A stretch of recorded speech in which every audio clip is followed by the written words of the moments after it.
This is Catching Fire by Lili Valente, narrated by Teddy Hamilton and Lili Valente. Chapter 1. Mick Whitehouse. I've got it bad. Crazy bad.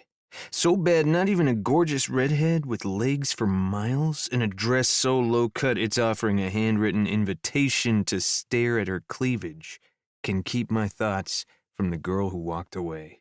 Ran away is more like it. After we kissed at the fireman's ball, I'm pretty sure Faith broke a short-distance sprint record in her hurry to get away from me. And the next morning, while I was still in bed, dreaming about her addictive lips, Bliss River's only female firefighter was splitting town. She took 2 weeks vacation, an unprecedented occurrence, according to her boss and my sister's fiancé, Jake, and vanished. I have no idea where she went. I only know I can't stop thinking about her, or those stolen moments beneath the mistletoe. She'd felt so perfect in my arms, and the way she kissed. Hell, I don't have the words to describe how hot that kiss was. I only know that for the first time since moving home, I wasn't thinking about my ex. For a few bliss-filled minutes, Bridget was the furthest thing from my mind. I craved that almost as much as I craved the way Faith makes my blood rush. Bottom line, I want Faith, and no other girl will do. I've tried to forget her. I really have.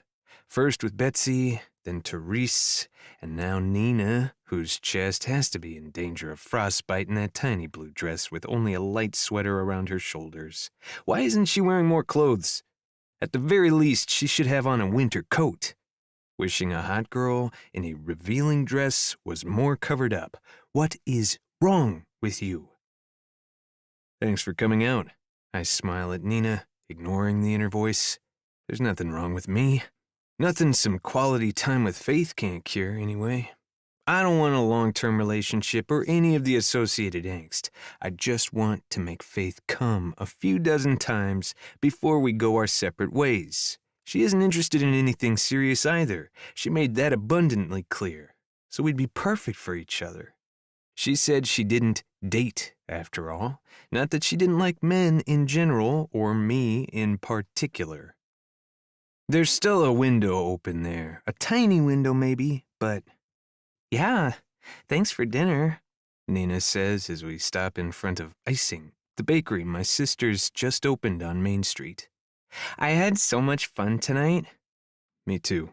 I fish for my keys in my pocket, making a mental note to touch up the paint around the door tomorrow. After I finish the kitchen remodel I'm working on south of town.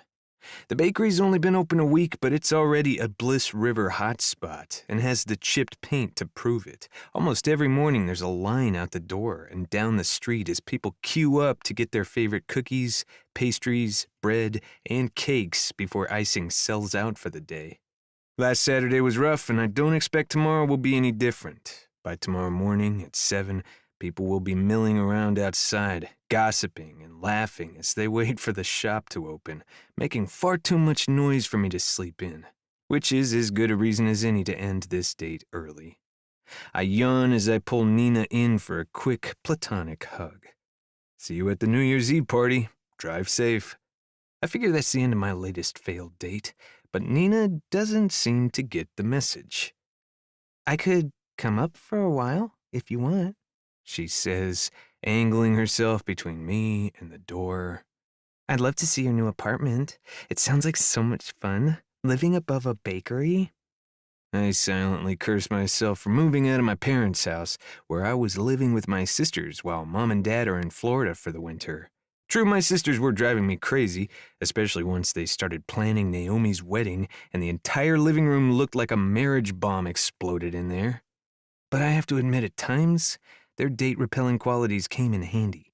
Naomi and Maddie would intentionally scare Nina away. They aren't like that, but there's something about the presence of a man's sisters, especially when one of the sisters is a famous celebrity chef, that tends to intimidate girls. Thanks to the sister scare-off factor, I haven't slept with anyone since the pair of them moved back to Bliss River. In my more rational moments, I tell myself that going without sex for 2 months is the reason I can't get Faith out of my head. though I've certainly gone much longer before. In my less rational moments, I suspect I have a crush. A bad one. The kind that won't be banished by time, distance, or dates with otherwise perfectly great women. I don't know, I say with a laugh, stepping away from the door. It's pretty messy up there. I don't mind. I know how guys are, she says with a flirty wink. A few weeks ago, I would have been eating that flirt up with a spoon and asking for seconds. Now, it only makes my stomach churn. Seriously, I just moved in. Half my stuff is still in boxes. I glance at the firehouse across the street, wishing Faith were working so I'd have a chance of spotting her silhouette through the window. Maybe some other time? Sure, no worries, she says. Walk me to my car then? I get nervous walking by myself. Totally, I say, though I don't see why she'd be nervous. I can see her car from here. She's parked on Main Street, less than 10 feet from the bakery's front door, under a streetlight, across from the fire station where 5 of Bliss River's biggest and burliest are keeping watch over the firehouse. She couldn't be much safer, and I can't help thinking about what Faith would do in a situation like this. She's as fearless as she is irresistible. Even when we were kids, Faith was the kind of person who could take care of herself and anyone else who had the poor judgment to mess with her. She'd probably tell me to scram and jog home alone down Bliss River's darkest streets, spooking bad guys as she went. The thought makes me smile as I stop beside Nina's car. I know some men aren't into strong women, but I love that Faith doesn't take shit from anyone or anything. I can't imagine anything sexier, actually, than knowing the woman I'm with can totally take care of herself, but is choosing to let me take care of her instead. Take care of her in bed, specifically. For the last 12 days, I've been fantasizing about Faith's strong legs wrapped around my waist and the sound she'll make when I make her lose her well-maintained control. 12 days, which means only 2 more days until she's back in town. 2 more endless, impossible days. So, do you have a date for Melody's party? Nina asks, fidgeting with her purse instead of unlocking her car. If not, maybe we could go together. I cringe inwardly. I really hate this part. Hate letting girls down easy. Once upon a time, it wouldn't have been such a big deal. Nina and I have only been out once, and we didn't make each other any promises. But Bridget taught me that breaking up isn't always easy. It can, in fact, be absolutely fucking miserable. The first time I tried to end it, Bridget got so drunk she ended up in the hospital having her stomach pumped. The second time, she cried in front of my apartment building for 4 hours straight, making such a scene I finally gave in and went downstairs to carry my tragically fragile ex-girlfriend up to my room and tuck her into bed for a nap while I slept on the couch. The third time, she threatened to kill herself. I tried to get her help, but she refused to talk to the college counselors. She simply promised to slit her wrists if I didn't agree to be her boyfriend again, and knowing her the way I did, I believed her. Trapped, I agreed to get back together, and we dated the last 2 months of our senior year. But the entire time I felt like a prisoner.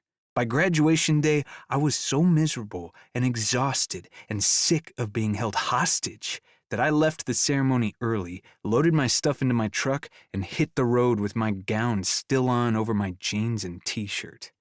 10 hours later, I pulled into Bliss River with a new cell phone number and a new lease on life. Determined never to look back and never to be sucked into a destructive relationship like that again. So even though it would be easier to tell Nina, sure, I'll be her date and pick her up on the way to the party, keeping my emotional distance until she gets the hint, I shake my head. I think I'll go solo, I say gently. You're gorgeous and fun, Nina, but I think we're better off as friends, if that's okay with you. Oh, yeah, totally. Nina laughs and rolls her eyes, scrambling in her purse for her keys, clearly a little embarrassed. So I'll see you New Year's Eve. She tosses the words over her shoulder as she slides into her car, already fitting the key in the ignition before I can close the door behind her. See you then. I slam the door and step back up onto the sidewalk. When she peels out into the street without bothering to check her rearview mirror, nearly colliding with a beat-up white pickup truck cruising down Main, I wince and congratulate myself on following my instincts with her. Poor driving is fairly low on my list of deal breakers, but it's on there, along with girls who talk in baby voices, girls who talk trash about other girls, and girls who communicate solely in emojis. Bet Faith's never used an emoji in her life. I think with a wistful sigh as I turn back toward the bakery to see the white truck pulling up in front of the fire station. A moment later, a blonde in a camouflage jacket and bright orange hunting pants hops out of the passenger's side. It's Faith. And damn, she's even prettier than I remember. From her turned-up nose to her big brown eyes to the silky hair that falls in long, soft waves to the center of her back. But she's got an edge to her, too. That edge is what made that dormant, really interested part of me sit up and take notice. That night under the mistletoe, I felt a spark of something more than attraction.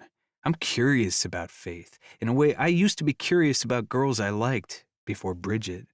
I want to know her secret thoughts, her goals, her dreams, and if she loves making out on hiking trails and late-night horror movie binges as much as I do. Considering that I want a serious relationship like I want a chronic case of foot fungus, those feelings should make me turn tail and head up to my apartment without another glance her way. Instead, I grin and start down the sidewalk toward her. "Bye, buddy. Love you. Thanks for everything," Faith says in her husky drawl, the one that makes me think of venison stew, old whiskey, and other things I like to savor. Now, it also transforms my smile to a scowl as I size up the man driving the truck, a guy with hair the same shade as Faith's and a scraggly goatee. Is this the competition? The reason she doesn't date guys from around here? Anytime, girl. Buddy reaches out the window to squeeze her shoulder. You're always welcome. Hope we get to see more of you this year. Count on it, she says, snagging a backpack from the truck bed.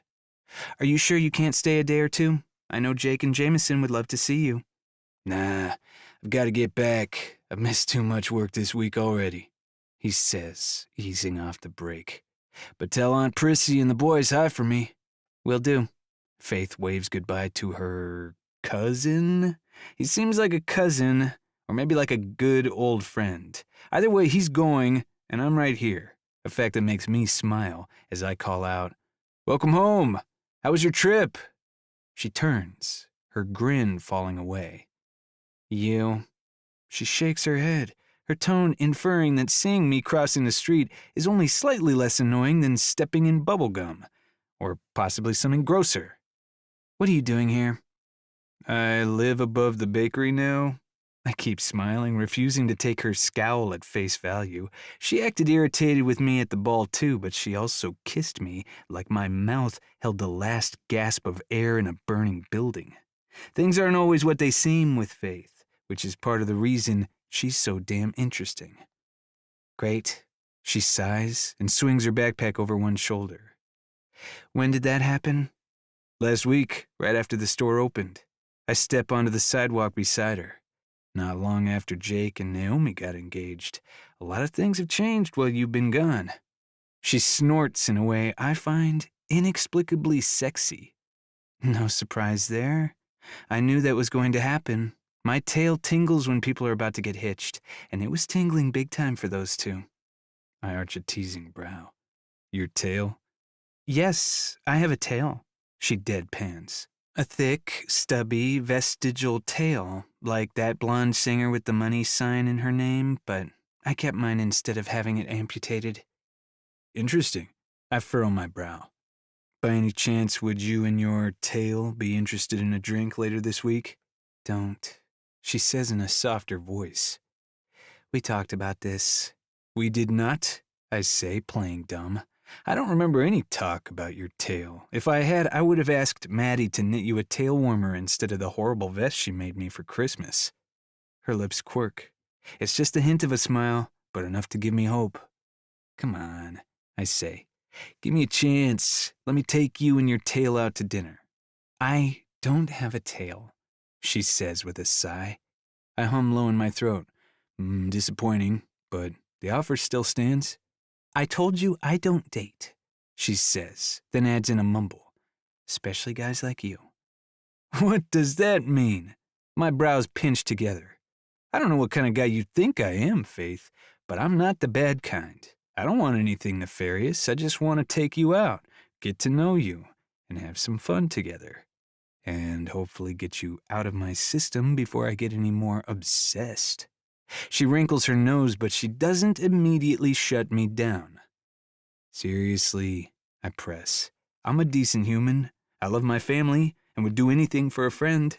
I don't lie, cheat, steal, or pick my nose when I'm driving. At least not very often, anyway. She huffs and rolls her eyes, but the sound is close enough to a laugh for me to keep going. And I understand that you don't want anything serious, I say, shifting closer, further encouraged when she doesn't step away. But that kiss was really nice, and I think you thought it was nice too. She studies me out of the corners of her eyes. Maybe I did. Well, maybe you'll enjoy going out with me too. But if we give it a shot and you don't, that's fine. I'll back off with no hard feelings and wish you well. So really, what do you have to lose? Do you really believe that? She asks. That there's nothing to lose? I hesitate, thrown by how serious she suddenly seems. She smiles, but it isn't a happy smile. It's the jaded grin of someone who realizes just how hard love can be. I know that smile. There are still mornings when it's the first thing I see in the mirror. Exactly, she says, apparently reading the recognition in my face. And that's why I don't date. I've seen how much there is to lose. My mom made sure I had a front row seat for that life lesson. Right, I say with a sigh. I don't know a whole lot about her family, but I know she was raised by a single mom, and there was never a dad in the picture, at least not one who stuck around for long. I'm sorry. She laughs, the too bright sound echoing down the quiet street. Don't be. It's fine. I'm perfectly happy the way I am. No drama suits me just fine. I'm tempted to call her on that. She wouldn't have kissed me the way she did if a part of her didn't want something more than her status quo. But that isn't my place. She established her boundaries, and now it's my job to respect them. All right, I say. Guess I'll see you around then? Sure, she says, backing away. Take care of yourself, and Happy New Year. Happy New Year, I echo, watching her turn to go, filled with a strange mix of longing, empathy, and curiosity that doesn't bode well for getting over this crush anytime soon. As a last-ditch effort, I call out, maybe we could be friends. If you could use another friend, I know I could. She turns back, studying me for a beat before her lips curve in a warmer grin than I've seen from her before, at least when she's looking at me. Sure, I can always use another friend. You can come and play pool with Jameson and me some night after work if you want. He always wins, but it's still a good time. Yeah, thanks, I say. I'd like that. Faith nods. Cool. I'll have him text you next time we go. He has your number, right? He does, I assure her. Or I could give you my number. Friends do that, right? Give each other their numbers. She shakes her head with a soft laugh. What? I ask, my lips curving. I can't decide if this persistence thing you've got going on is cute or irritating. I grin wider. Well, I know which one I'd choose, but seriously, I just want to be friends. No secret agenda. I shrug. Well, aside from getting to know you better so I can catalog all your annoying personal habits and realize having a crush on you is stupid. She laughs again, rewarding my honesty in a way that makes me think I should try more of it. Fine, I'll get your number from Jameson and text you next week, if I don't decide that's stupid before then. Sounds good.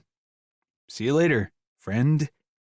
Later, she says with a flutter of her fingers. I lift a hand and head across the street as she starts up the path to the firehouse. It doesn't really sound good, but it sounds better than being shut out of Faith's orbit completely. Fuck me, I've got it bad. Really bad. I'd be ashamed of myself if it weren't for the cute thing there at the end. She thinks I'm cute. It isn't smoking hot guy I'd like to ride all night, but it isn't loser I never want to see again either. Once she realizes I'm a fun pool buddy, she might decide I'm more than cute. And if I get to kiss her again, well, a reminder that I'm good at making her moan can't hurt my chances at becoming something more than friends. Can't hurt them at all. Chapter 2. Faith Miller. A party. I'm going to a party.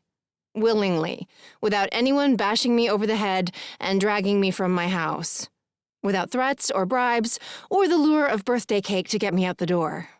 Even more extraordinary, I'm wearing a skimpy, silver-sequined camisole under my winter coat, tight black jeans, and boots with stiletto heels that zip all the way up to my knee. I look like a girl. A real girl.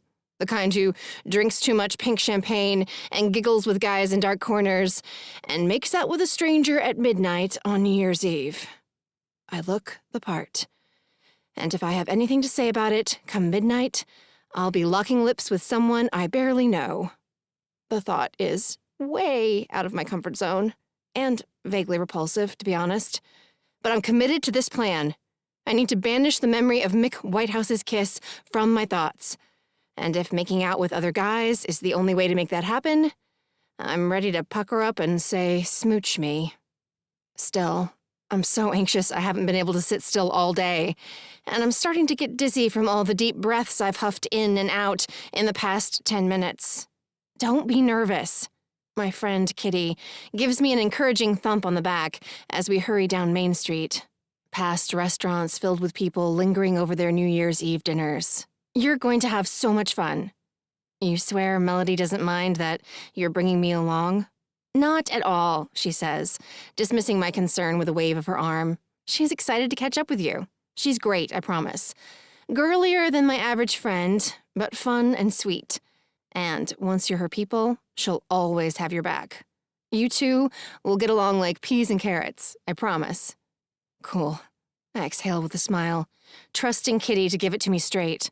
We reconnected last year when Kitty, the only female mechanic in town, miraculously brought my one-foot-in-the-junkyard truck back to life. We started talking as I settled the bill, discovered a mutual love of 5Ks and old cars, and gradually became good friends. It helps that Kitty knows what it's like to be a woman in a male-dominated profession, and that she isn't the sort of girl who neglects her friends when she hooks up with a guy.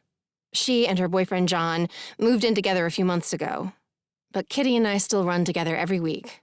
And she enlisted John, a fellow cat lover and total sweetheart, to feed my cat when I'm working a 72-hour shift, and when I was on vacation last week, too. Kitty is the kind of girl I can really talk to, and I wish we'd been close sooner. But back in school, she and Melody were joined at the hip, and I wasn't all that interested in girlfriends.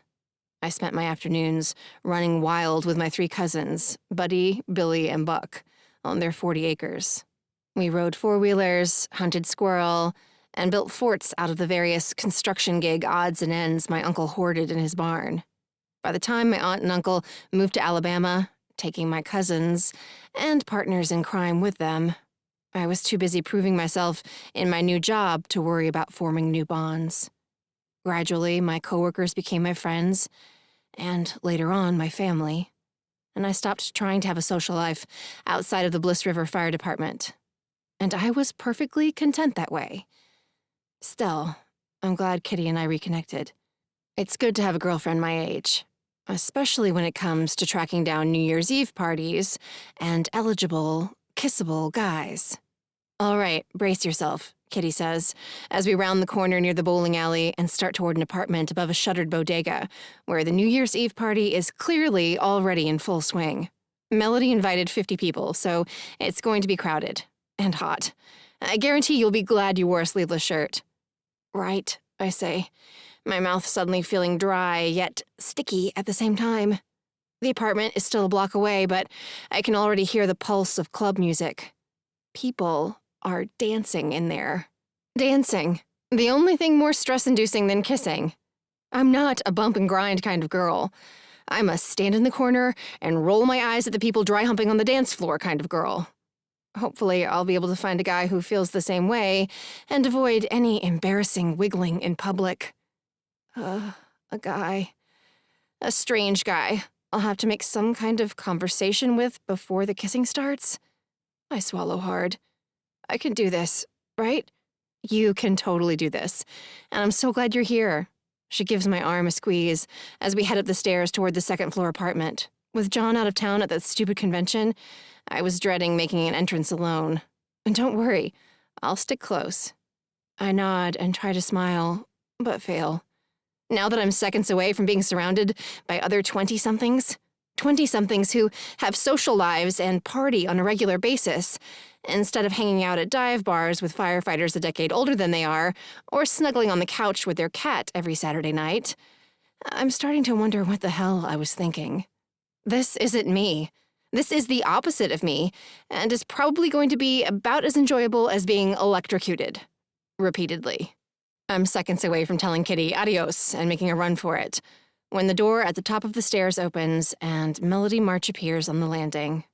The curvy blonde's hair is teased into a huge bouffant.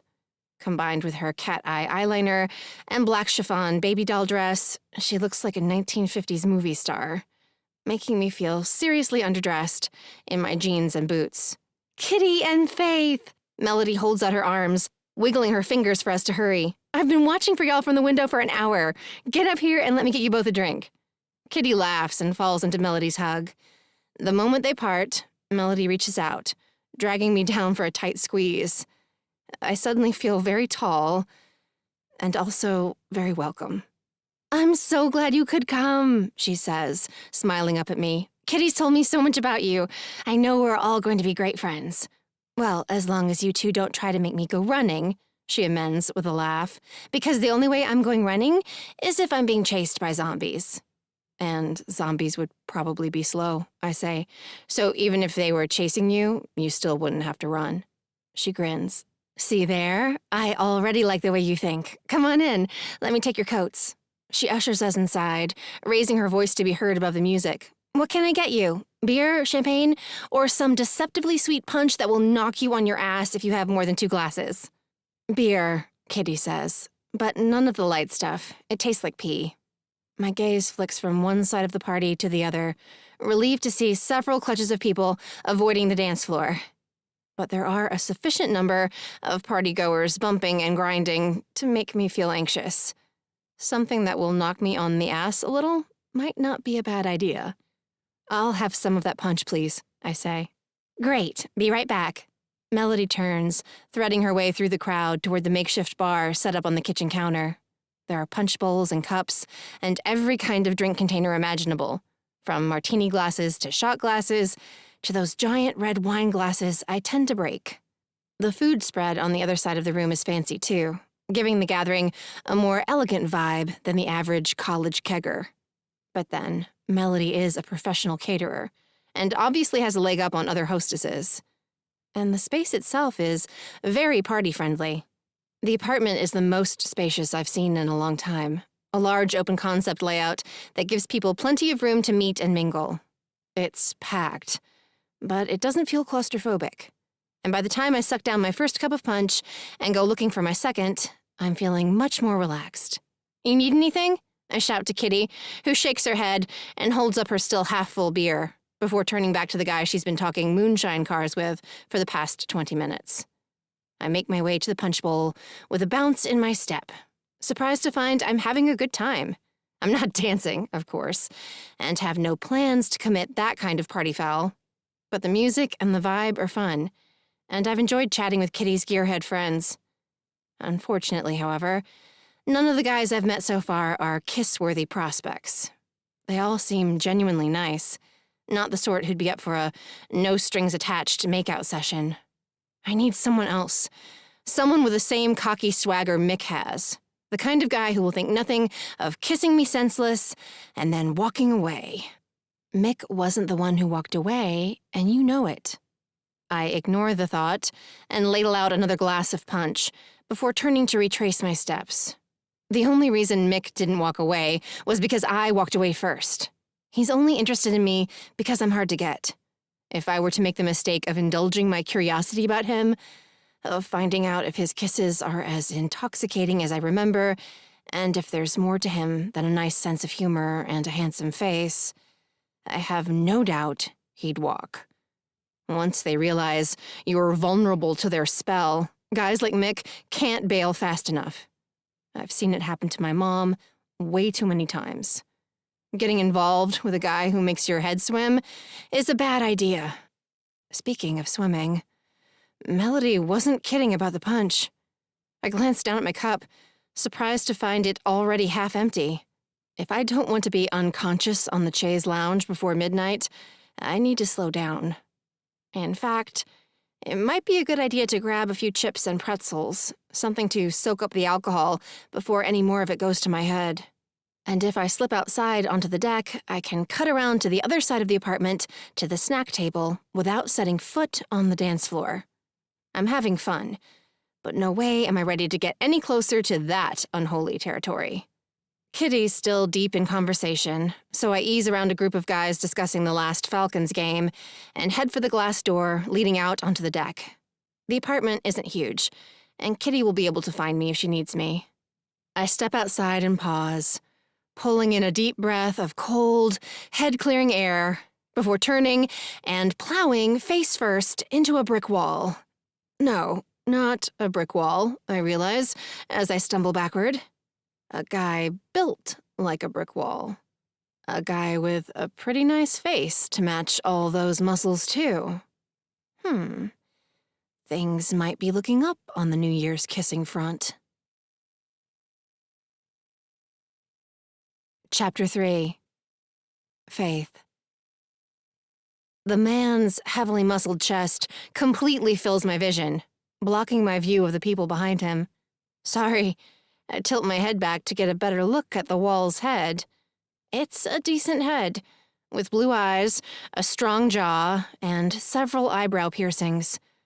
Or is that several eyebrows? I squint, relieved to find the man possesses the normal number of eyebrows, 2, and a mere 3 piercings. Good. I'm not that tipsy. No worries. I'm Trent. He extends a hand. I let my eyes roam a little more as we shake.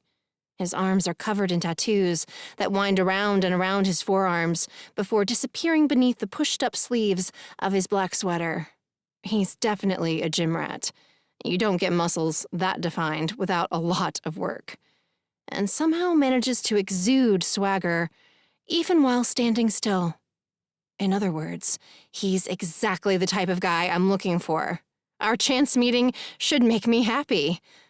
Instead, my stomach sinks and my throat clutches, which is ridiculous. Trent is perfectly good-looking. He has a great smile, seems polite, and even smells nice. But upon closer inspection, something about him turns me off. Probably the fact that he's not Mick Whitehouse. I'm Faith. I tighten my grip on his hand and force a smile, determined not to think about names that start with M. I've done enough of that the past 2 weeks. The whole point in coming to this party was to move on and quit obsessing, for God's sake. Faith, that sounds familiar. Have we met before? He holds my hand a few seconds too long before releasing my fingers, signaling he might think I have a nice smile and smell good, too. Maybe at the gym? I don't think so. I try to be pleased about this mutual interest, but still feel primarily queasy. I work out at my job. Maybe touchdowns? I meet my brother there Sunday afternoons sometimes when I'm in town. I shake my head and wrinkle my nose. No, sorry. I've never been there. I don't get out much.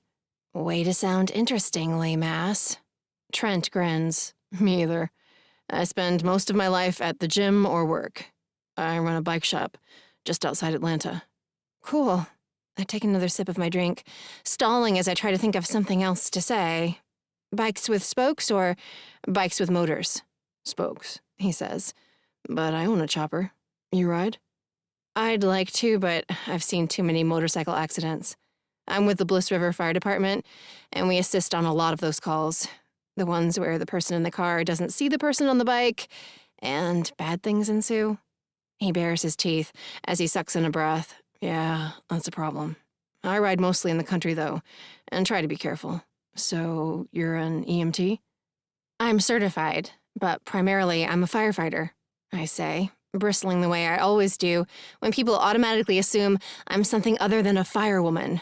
I carry heavy equipment, hack things apart with axes, throw people over my shoulders when I have to, that sort of thing. Nice, Trent says, shifting closer. And hot. Yep, it does get hot sometimes, I say, masking my nerves with another drink. He laughs. No, I mean it's hot that you do that kind of work. That's brave. And bravery is pretty sexy, don't you think? Yeah, I do, I say, wishing I was into this guy because he actually seems cool.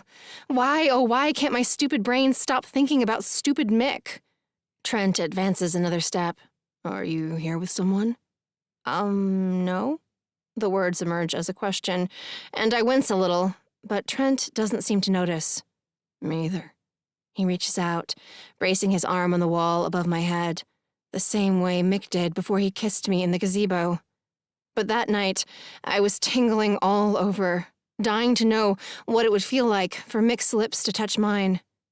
Now I feel nothing but uncomfortable and sorry for starting this, and pretty sure I'm never going to be able to pull off Mission New Year's Eve kiss, no matter how many glasses of punch I drink. We should hang out next time I'm in town, he says, leaning closer. Do you like to dance? Not even a little bit. My tongue slips out to dampen my lips. This guy is practically delivering a forget about Mick kiss on a silver platter. All I have to do is woman up and pucker up. Come on, Miller. Go for it. But we can hang out, I continue, pulse speeding, as I down the last of my punch in one gulp and reach out, grabbing a handful of Trent's sweater. Or we can just make out. His eyes widen, and he laughs again. Sounds good to me. Then kiss me already. I brace myself for the worst, but when Trent's lips meet mine, there's nothing to complain about. His lips are a little too firm, and he's aggressive with the tongue. But overall, it's a perfectly good kiss that makes me feel nothing. Absolutely nothing.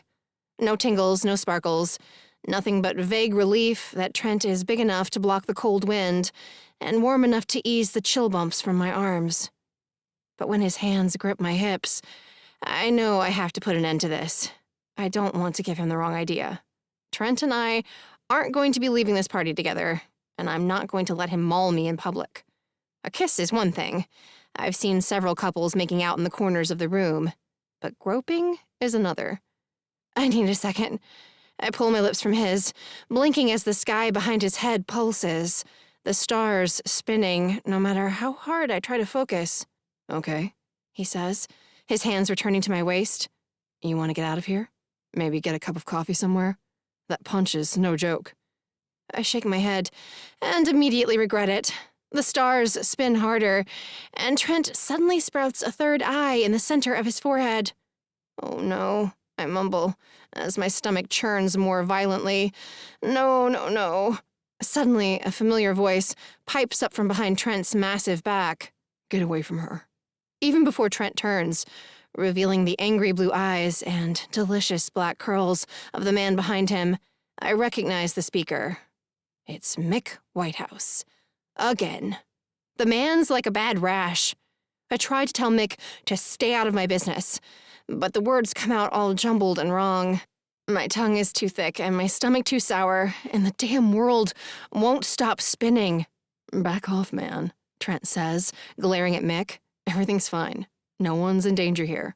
I'm not that kind of guy, so no need to play hero. I heard her say no, Mick says, not backing down. Before I go anywhere, I'm making sure she's okay. He shifts his attention my way. Are you all right? I suck in an unsteady breath.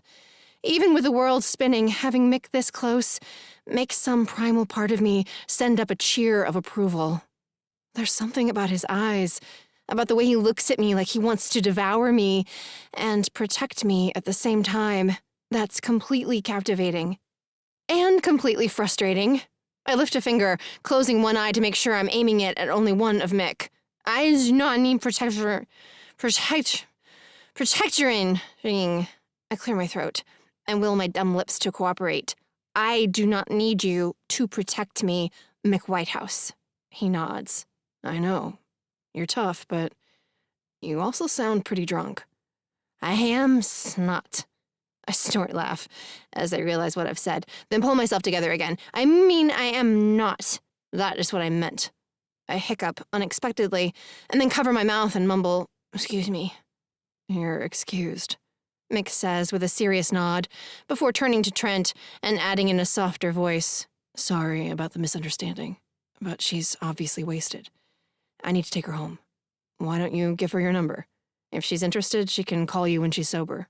"Why don't I take her home?" Trent says, sliding an arm around my waist and drawing me closer, making my stomach snarl angrily as our torsos connect.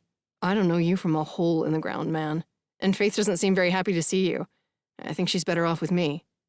And I think you'd better let her go." Mick steps closer, glaring up at the slightly taller Trent, a menacing expression on his face. "Because there's no way in hell I'm letting her leave here with you when she's so drunk she can barely stand." "Now just wait a second." I gulp and press my lips together, fighting a wave of nausea. I want to pull away from Trent. I want to tell both of these bossy boys to leave me alone and that the only person taking me home will be Kitty. But I'm too dizzy, and my stomach is a volcano full of lava. A volcano that I realize, too late, is about to erupt. Seconds later, I bend over and am spectacularly sick, all over Trent's shiny black shoes. Chapter 4. Faith. When I wake up the next morning, I remember 4 things from the end of the night before. Number 1. Mick Whitehouse, holding back my hair as I vomited into a mostly clean, but still gross, toilet. 2. Mick Whitehouse brushing my teeth. 3. Mick Whitehouse assuring me that Trent's shiny black shoes needed to be thrown out anyway, and that's what Trent deserved for wearing nice shoes to a New Year's Eve party with people 10 years his junior. 4. Mick Whitehouse tucking me into a futon at Melody's and smoothing my hair from my clammy forehead in a way that was surprisingly soothing, making me feel safer and more relaxed than my mother's lullabies ever did. When I opened my eyes on the first day of the new year to find Mick asleep in a recliner in the corner of the room, his sock feet sticking out beneath a fleece blanket, I don't know quite how to feel about it. On the one hand, he was an amazing friend to me last night, and I know the only reason I don't currently feel like a hungover corpse wrenched from its grave is because he forced me to drink a glass of water and take 2 aspirin before I passed out. On the other hand, well, there is no other hand. Mick was amazing last night. End of story. The realization makes me feel off balance and unsure how to respond when he opens his eyes and greets me with a sleepy smile. "Mornin'," he says, his voice rough. "How are you feeling?" "Pretty good, actually." I run a nervous hand through my hair as I push into a seated position against the pillows. "Thanks to you." "No thanks necessary," he says, stretching his arms over his head with a groan that's weirdly sexy. Ugh. Clearly, even being hungover isn't an antidote to the Mick effect. "We've all been there," he adds. "I haven't," I say, picking at the pieces of yarn sticking up from the quilt that covers my legs. I usually know my limits. I don't know what happened. I've never gotten drunk so fast like that. I'm so embarrassed. "Don't be embarrassed. That punch was killer," he says. 4 other people threw up. By the end of the night, we were calling it the most barf-tastic New Year's Eve ever. Oh God, let's not talk about it. I cover my face with both hands. It's too soon. He laughs. I get it. But it was still a great party. Everyone had fun, and by tomorrow, no one will remember who puked and who didn't. I'll remember. I drop my hands to my lap. I feel so stupid. This is the first time I've seen Melody in years. I must have made a horrible impression, and I sigh and stare at the wall above the door, finding it hard to meet Mick's gaze. And I could have done without you seeing me like that, too. Kissing a douche canoe? He asks, his voice a little cooler than before. I meant the puking empathetic part, I say, still avoiding eye contact. Well, if you were into the douche canoe, I'm sorry, he says. I didn't end up getting his number for you.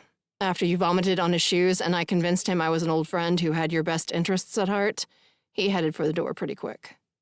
But, yeah, he actually seemed fine, I guess. If you like tall, tattooed, actually nicer than I thought kind of guys. My lips curve, and I force myself to look back at Mick. Am I crazy, or does he sound jealous? Just in case, I decide to put his mind at ease. It's fine, there's no number. I wasn't into him. He grunts. Then why did you kiss him? Or was he lying about that part? He wasn't lying, I say, picking at the yarn again, not sure what to say next. The longer I look at Mick, the less I understand why I kissed Trevor, or Trey, or whatever his name was. Sparks are leaping between us the way they always do, warming the room far more than the weak winter sunlight shining through the window. Even now, with my makeup, no doubt, smeared all over my face and my hair a wild tangle, he looks like he wants to touch me. Kiss me. And making out with other guy did absolutely nada to lessen my attraction to Mick. Meeting his gaze is still enough to make me fizzy inside. But maybe it's okay to fizz a little. Maybe I can fizz and still keep my head on my shoulders. Maybe I've misjudged my capacity to handle off-the-charts chemistry. And misjudged Mick while I was at it. Any guy willing to hold my hair while I'm sick in a toilet and help me brush my teeth when I'm too drunk to hold a toothbrush isn't the kind to run at the first sign of trouble. Or to treat a woman like shit. The thought makes sense. Enough sense that I muster the guts to say, I kissed him because I was hoping it would help me stop thinking about kissing you. Did it work? He asks softly, his gaze shifting from my eyes to my mouth and back again in a way that makes my lips tingle. Not even a little, I say. He nods, but he doesn't smile or break the mesmerizing eye contact that's suddenly making it hard to breathe. So, maybe you're more interested in me than you let on? Maybe. My heart skips a beat as he stands, tossing his fleece blanket onto the chair behind him. Does that mean you'll go out with me? He crosses to sit on the futon beside me, summoning a groan from the frame and a flutter from my chest. I can't help but be very aware that he's less than a foot away and looking pretty damned adorable with a little morning stubble. Why is stubble so sexy? I have no idea, but I have to fight the urge to run my fingertips over it. I don't know, I say with a breathy laugh. Are you sure you still want to go out after seeing me at my grossest? You weren't gross, he says, shrugging when I arch a skeptical brow. Okay, maybe a little gross, but cute too. I wrinkle my nose. Nope. I call bullshit. I'm not a cute kind of girl, especially when I'm puking. Yes, you are, he says, laughing when I roll my eyes. I find being asked if I think you're the mayor of Loserville 10 times in a row pretty fucking cute. Yeah, well, I'm not usually cute. Or drunk, I insist, wanting Mick to know exactly what he's signing up for. I'm direct. So direct, sometimes I end up being rude without meaning to be. I think acting like a lady is overrated. I cuss like a sailor when I'm pissed off. I only wear sparkly shit like this on rare occasions. And I haven't been out on a date in so long, I probably won't remember how to do it. Oh, you'll remember. His head drifts closer to mine, sending a rush of adrenaline dumping into my bloodstream. I hear it's like falling off a bike. Like riding a bike, you mean? I murmur, my heart pounding in my ears. Yeah, like that, he says. Sorry. I get distracted when I'm this close to your lips. Yeah, me. My words end in a soft moan as his lips brush across mine. His fingers thread into my hair and his tongue slips into my mouth, tasting of mint and salt and a hint of something sweeter. And my skin ignites. It feels like I'm blushing all over, from the roots of my hair to the tips of my toes. It's such a wild, delicious sensation. I'm still trying to name it as I wrap my arms around Mick and draw him back onto the pillows. Apparently, my body doesn't care what my brain decides to call this feeling. It just wants more of it. Incredible, he murmurs as he lengthens himself on top of me, his chest pressed to mine and our legs tangling as our tongues dance and spar. And he's right. It is incredible. So incredible, I don't even think about pumping the brakes as his hand trails up the side of my ribs, and he parts my legs with a gentle nudge of his knee. And then he settles between my thighs, dragging a moan from low in my throat as I feel the way I affect him. He's thick and hard. So hard, I can feel him through our jeans. And it is electric and dizzying and terrifying all at the same time. Wait, I whisper as I force my lips from his. I'm blushing all over and dying to get even closer to this man. But I have to put a stop to this before it goes way too far, way too fast. Chapter 5. Faith. Mick sucks in a breath as he pulls back, propping up on his elbows. He looks as lust-dazed as I feel, which is simultaneously flattering and a little scary. One of us needs to take the wheel before we're both swept out to sea. Sure, yeah. He blinks, smiles, dazzles me a little as usual. You okay? Very okay, but I think we should stop. I bite my lip and swallow, gaze darting to the movie posters on the walls, suddenly shy again. I don't usually jump right in like this, at least not on the first date. Or on the 5th, or the 10th, I silently add. But there's no need for Mick to know what a prude I really am. I don't either. He pushes my hair from my forehead, but makes no move to roll off of me, ensuring this conversation feels very intimate. Sorry. You just do something to me. You don't have to be sorry. You do something to me, too. And just for the record, I don't consider this our first date. He adds. Our first date is going to be a lot more fun. Just you and me, a nice restaurant, maybe some bowling, and a lot less puking. My cheeks flame even hotter. I can't believe you still want a first date after all that. Oh, I definitely do. So what do you think? Maybe I'm not so bad after all. Maybe not, I admit. He grins. I'll take that begrudging endorsement. Those are my favorite kinds of endorsements, by the way, the begrudging ones, so don't think you're going to scare me off that easily. I exhale a soft laugh.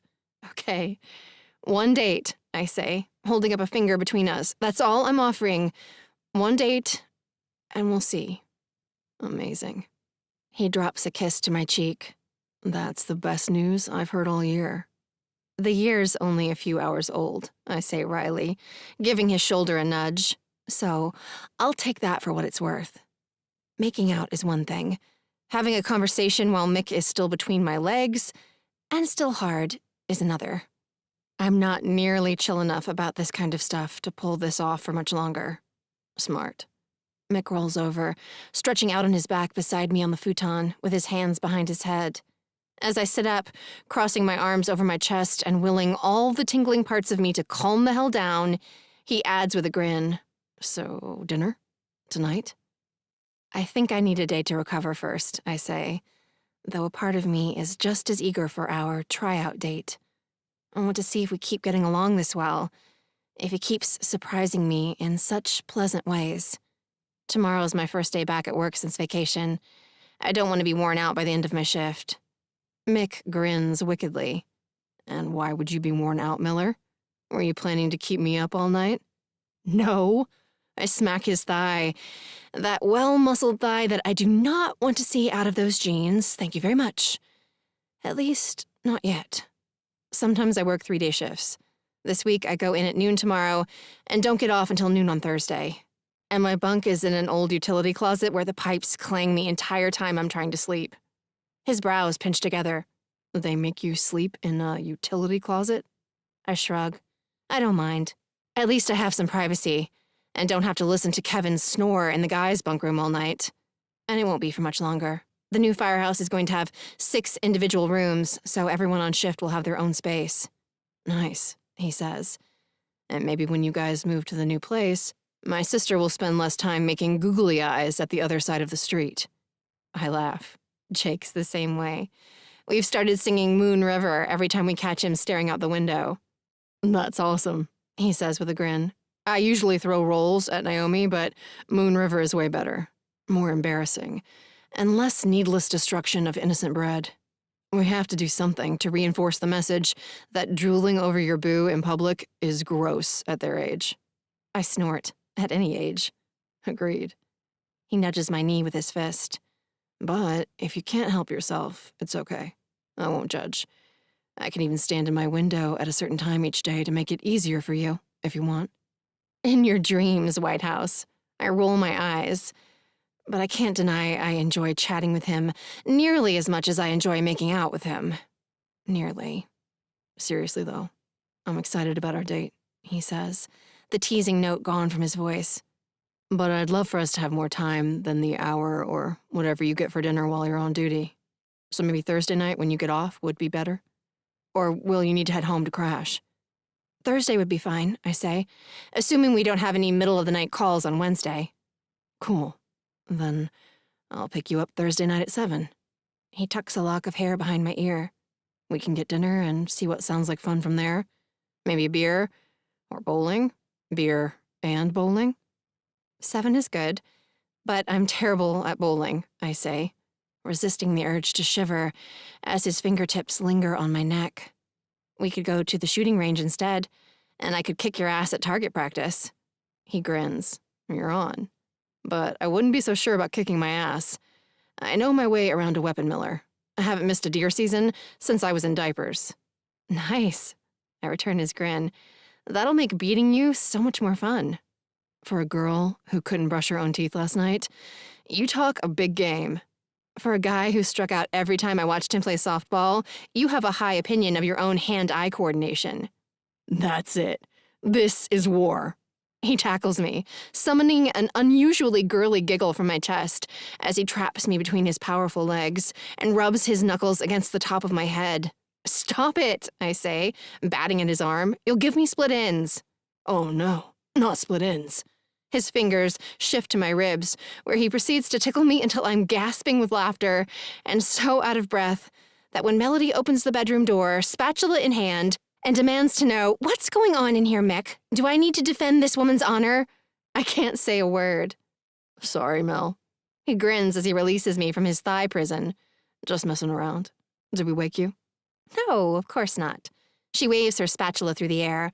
I've been up for an hour and almost have hangover breakfast ready. You two hungry? Starving, Mick says, springing up from the futon. Me too, I say, my cheeks heating. If you'll trust me to eat in your house. I'm so sorry I got sick last night. I am 10 different shades of embarrassed. Seriously, don't worry about it, she says with a smile that seems sincere. We used the garden hose to blast the deck clean. Yours was the easiest cleanup of the night. You hear that? Mick glances over his shoulder as he shoves his feet into a pair of enormous black shoes by the chair he slept in last night. You won the best Barfer Award. He presses a hand to his chest and wipes an imaginary tear. So proud. You did, Melody says, playing along. We'll expect an acceptance speech after breakfast. I laugh, finally trusting that it's okay to put my shame behind me. Well, thanks. Next time I'll win the Best Designated Driver Award. How about that? Those are always our favorite people. Mel points her spatula my way with a nod of approval. Breakfast is almost ready. Come get yourself some coffee and water and grab a chair. Sliding my sock feet to the floor, I stand, brushing my hair from my face as Melody bustles back into the main part of the apartment. See, Mick says softly. I told you, no one would think you were the mayor of Loserville. I shrug and tug my glittery shirt down over my hips. Melody's really nice. She is, he agrees. And so are you. I am not. I'm tough as nails, and don't you forget it. Cute as a button is more like it. He takes my hand, sending a sizzle of awareness dancing up my arm as I glance down, surprised to see that his palm completely engulfs mine. I'm not sure I'll ever get used to you being so large, I say, curling my fingers tentatively around his. I haven't held hands with anyone since Eli and I split, and I didn't hold hands with him until we'd been dating for months. Public displays of affection aren't usually for me, or all that enjoyable. But holding hands with Mick is nice, natural and warm and good. Nostalgic for the days when you could crush me beneath your little pink sneaker, he asks, drawing me closer. I never wore pink sneakers, I murmur, tilting my head back to hold his gaze. Take that back, or I won't ever kiss you again. Retracted, he says so quickly it makes me laugh. Good. Now let's go get some grits, I say, starting for the door. Only if they have cheese on them. Grits without cheese are an abomination. Mick follows me into the kitchen, where Melody, her fiancé Nick, Kitty, and a handful of other people are already gathered around the large table. The others welcome us with easy smiles and warm Happy New Year's, as if it isn't strange to see the two of us holding hands and acting like a couple. And maybe it isn't, I think, as I pull up a chair next to Mick's and spend the next hour and a half inhaling the best breakfast I've had in years. Melody is a professional chef, so the food is, of course, amazing. But it's more than that. I feel free to be myself in a way I usually don't.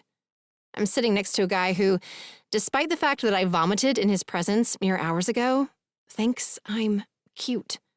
A guy who laughs at my jokes, passes me the salt and pepper before I ask, and seems to really listen when I talk. He truly seems to like me for me. No modifications required. And hasn't that always been the #1 item on my list of things I want in a partner? Growing up, I swore I'd never be like my mom, that I wouldn't change to please a man who didn't think I was good enough, or do anything else to risk becoming a serial victim like Prissy Miller. My mom has been used up and tossed out so many times, her skin looks thin, like a dress, washed so often the flesh shows through underneath. But what shows through on Mama is pain, hopelessness, and the growing certainty that she's going to live the rest of her life alone. And alone is her nightmare. Mama's been waiting her whole life for a man to come along and make her dreams come true. But her 50th birthday's come and gone, and still not one loser in her long line of frogs has turned into Prince Charming. Before I was even old enough to read fairy tales on my own, I decided I had no interest in Prince Charming. I don't need anyone to save me, and I refuse to put the power to decide when, or if, I'm happy in anyone else's hands. But that doesn't mean I don't get lonely sometimes. I could use a special friend, especially one who kisses the way Mick does, and whose hand feels so easy in mine.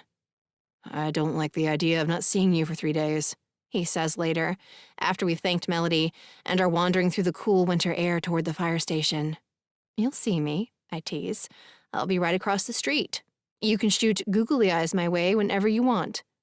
He shrugs, a hint of shyness in the gesture that's undeniably cute. Yeah, but you know what I mean. Well, there's no reason we can't hang out, I offer after a moment. I'm allowed to have visitors. A lot of the guys have their families come for dinner when they're on duty. Are you asking me to family dinner? He asks, clearly pleased. I bite my lip, examining the anxiety shivering across my skin. Family dinner isn't just firefighter lingo to me. The guys at the station and their wives and significant others are as good as family. Better, really.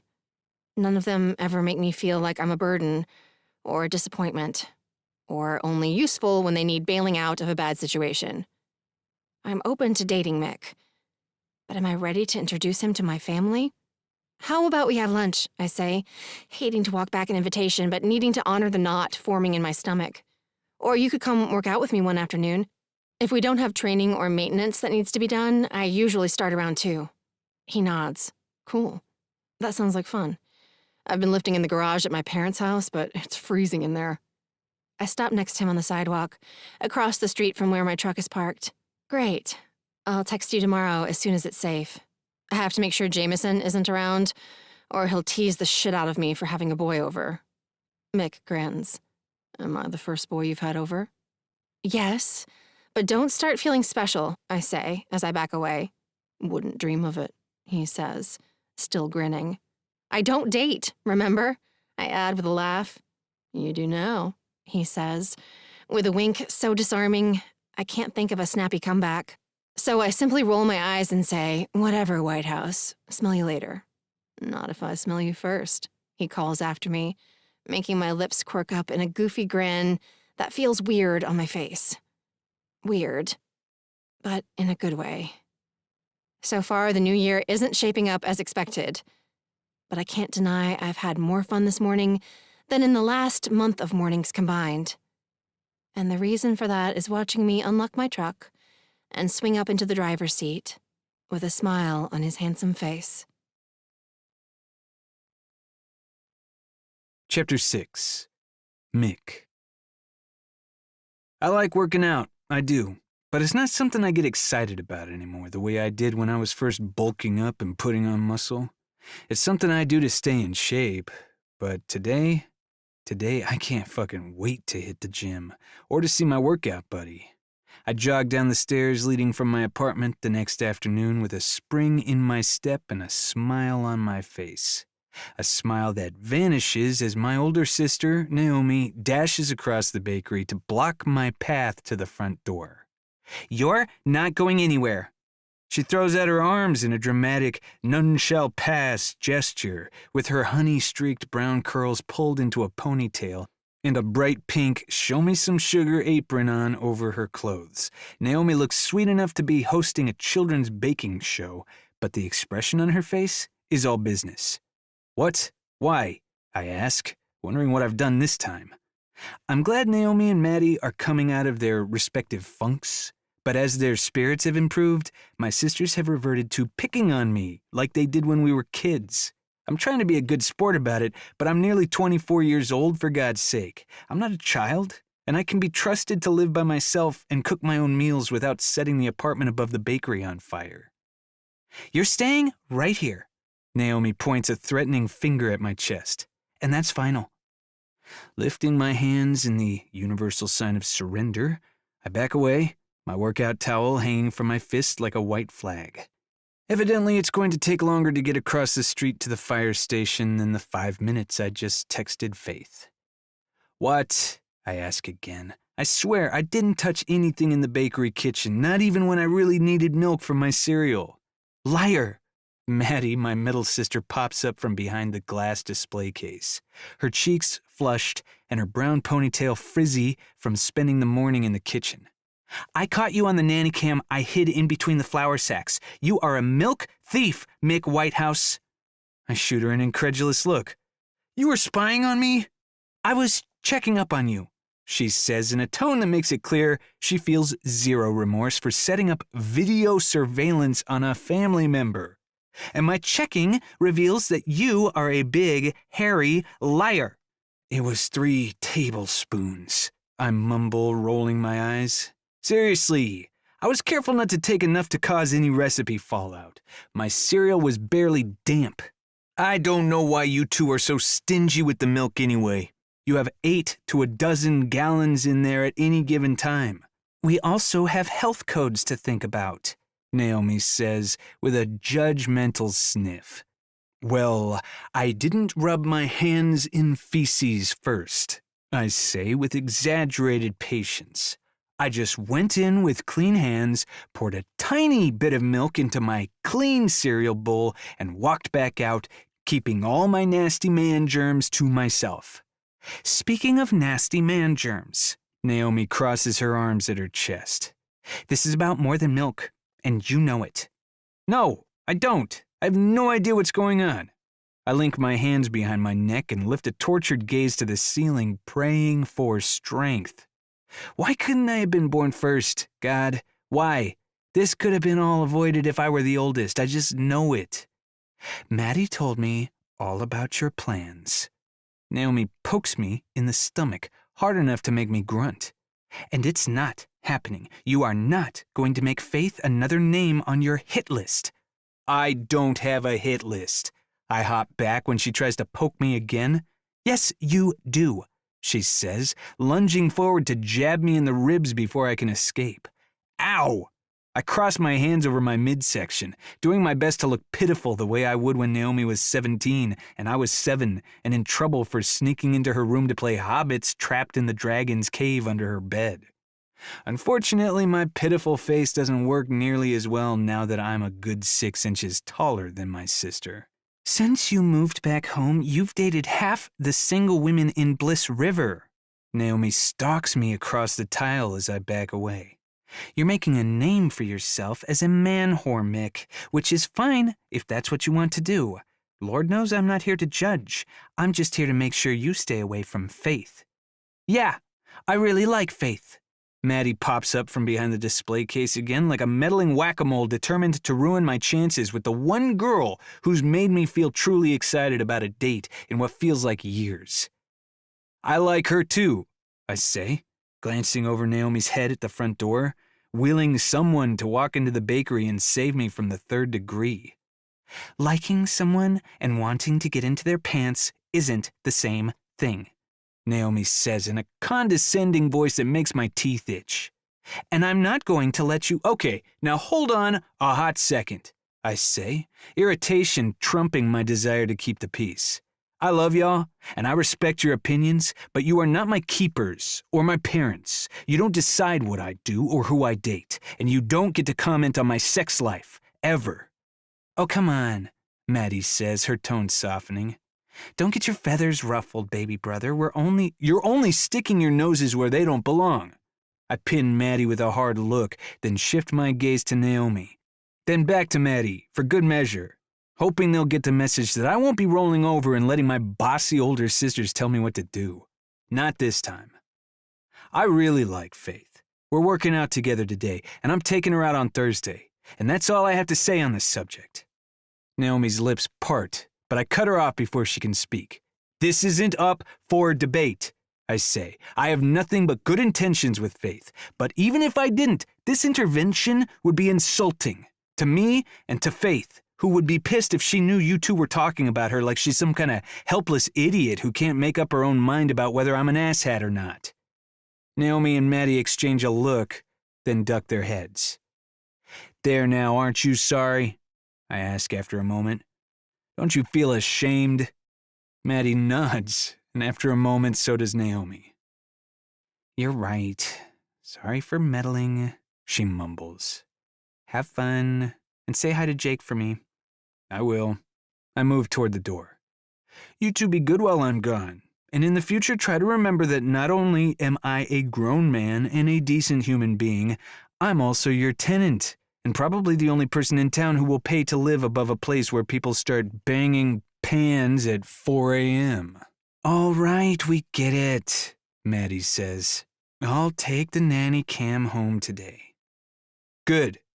I back out the door, having won the fight, but my victory's a hollow one. I talked a good game in there, but deep down a part of me wonders if Naomi and Maddie might have a point. I'm not ready to start something serious right now, with anyone, no matter how awesome she is. But you wouldn't know it from the way I acted on New Year's. I threw myself into looking after Faith, kissing Faith, teasing Faith, holding Faith's hand as we walked down the street with the enthusiasm of a guy who's been trolling Cobb County Cupid looking for a girlfriend. And not the casual kind of girlfriend, the kind you take care of when she's sick, visit at work, text multiple times a day, and make plans with a week in advance. It's very possible I'm giving Faith the wrong idea, but I couldn't hold her at a distance if I tried. I just feel so relaxed with her, free to be myself in a way I haven't been in. Well, in a way I might never have been, I realize with this start. The thought stops me in my tracks on the sidewalk outside the fire station.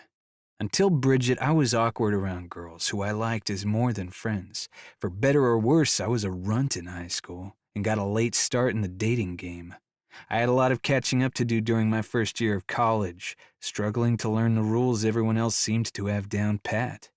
And even in the beginning with Bridget, when things were good and I was happy, I never felt comfortable completely letting down my guard. It seemed like she was always in the midst of some crisis and needed me to be the strongest, most serious, most responsible version of myself. Even before she became dangerously fragile, my ex was the kind of person who seemed to be in perpetual need of saving. Whether it was needing strong arms to build a bed frame she'd given up on, or a last-minute study partner to finish the homework she'd neglected all semester. Bridget didn't hold up her end of anything. Not even a serious conversation. Every time I tried to talk to her about something I'd like to see change in our relationship, she fell completely fucking apart. But I had a role in that too, I guess. At first, being her hero made me feel important, special. I confess I have a touch of knight in shining armor syndrome. I like to help people. I like being needed. But in the end, I just wanted Bridget to be strong enough to survive without me. But then I'd realized it was impossible to rescue someone who had no interest in saving themselves, and Bridget didn't even want to try. Now, I have no interest in playing hero. I've had enough rescuing damsels in distress to last a lifetime, and I'm not ready to fall in love again, even with someone great. I heave a ragged sigh and drag a hand through my hair, willing myself to make a fucking call. I can't stand here on the sidewalk forever, torn between heading into the fire station and making a run for it. I have to make a decision and get moving. But before I can flip that mental coin, Faith steps out of a heavy gray door on the left side of the station and hisses, "Clear, we're clear." And my feet start jogging her way without my conscious permission. She has that effect on me, this woman, which is probably all the evidence I need that our first workout session should be our last, no matter how good she looks in tight black spandex pants and a tiny red t-shirt, or how damned happy I am to see her. Chapter 7. Mick. Faith watches me jog across the grass toward her with a grin, setting my heart to pounding even before she grabs my hand and pulls me through the door. She presses a finger to my lips and whispers, "Quiet now, ninja style." "Got it," I whisper back, just barely resisting the urge to kiss her fingertip. I'm calling this off today, right? Maybe? Fuck if I know. 2 seconds in her presence and my resolve is already faltering. We jog down the long hallway, our sneakers squeaking lightly on the tile as we pass the men's locker room and slip into the firehouse's weight room. Inside the gym, the space smells of feet, decades of dried sweat, and the metallic scent of weights beginning to rust. But I'm so happy to be spending time with Faith, I don't mind the funk. "Okay, what do you want to do first?" She turns to me, her hands propped on her hips. "I usually start with jumping jacks and a few stretches, then do legs or arms, depending on the day, and finish up with a run. We can run outside as long as we stay close enough to the station for me to be back in less than a minute if my pager goes off. I usually circle the impound lot behind the station a few dozen times." "Sounds good," I say with a clap of my hands. "You lead, I'll follow, and work in. I haven't lifted in a few days, so either legs or arms are good for me." She crosses to an open space on the carpet by the wall and starts her warm-up. I fall in beside her, silently approving of the pace she sets with the jumping jacks.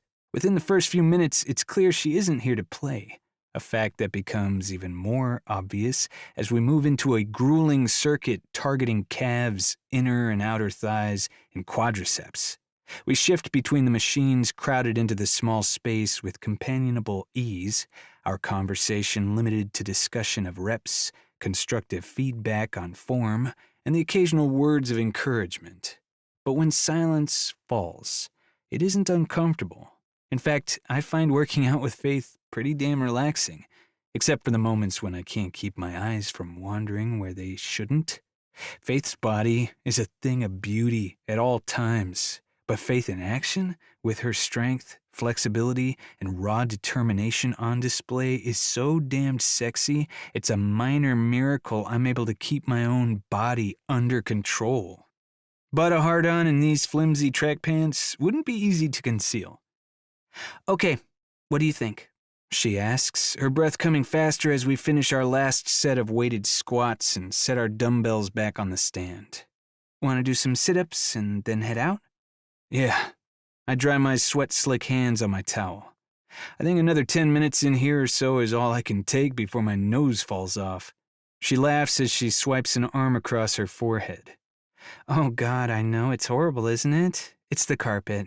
Too many years of sweat soaked into it. Even cleaning it doesn't help." "I've smelled better things," I agree. "But you know, a part of me kind of likes it." She lies down on the large mat by the mirror on one wall and brings her hands behind her head, making it hard to keep my eyes off her stomach as her t-shirt rides up. "Is that weird?" "No, I don't think so." I drop to the mat next to her. There's something primally satisfying about a healthy sweat stink.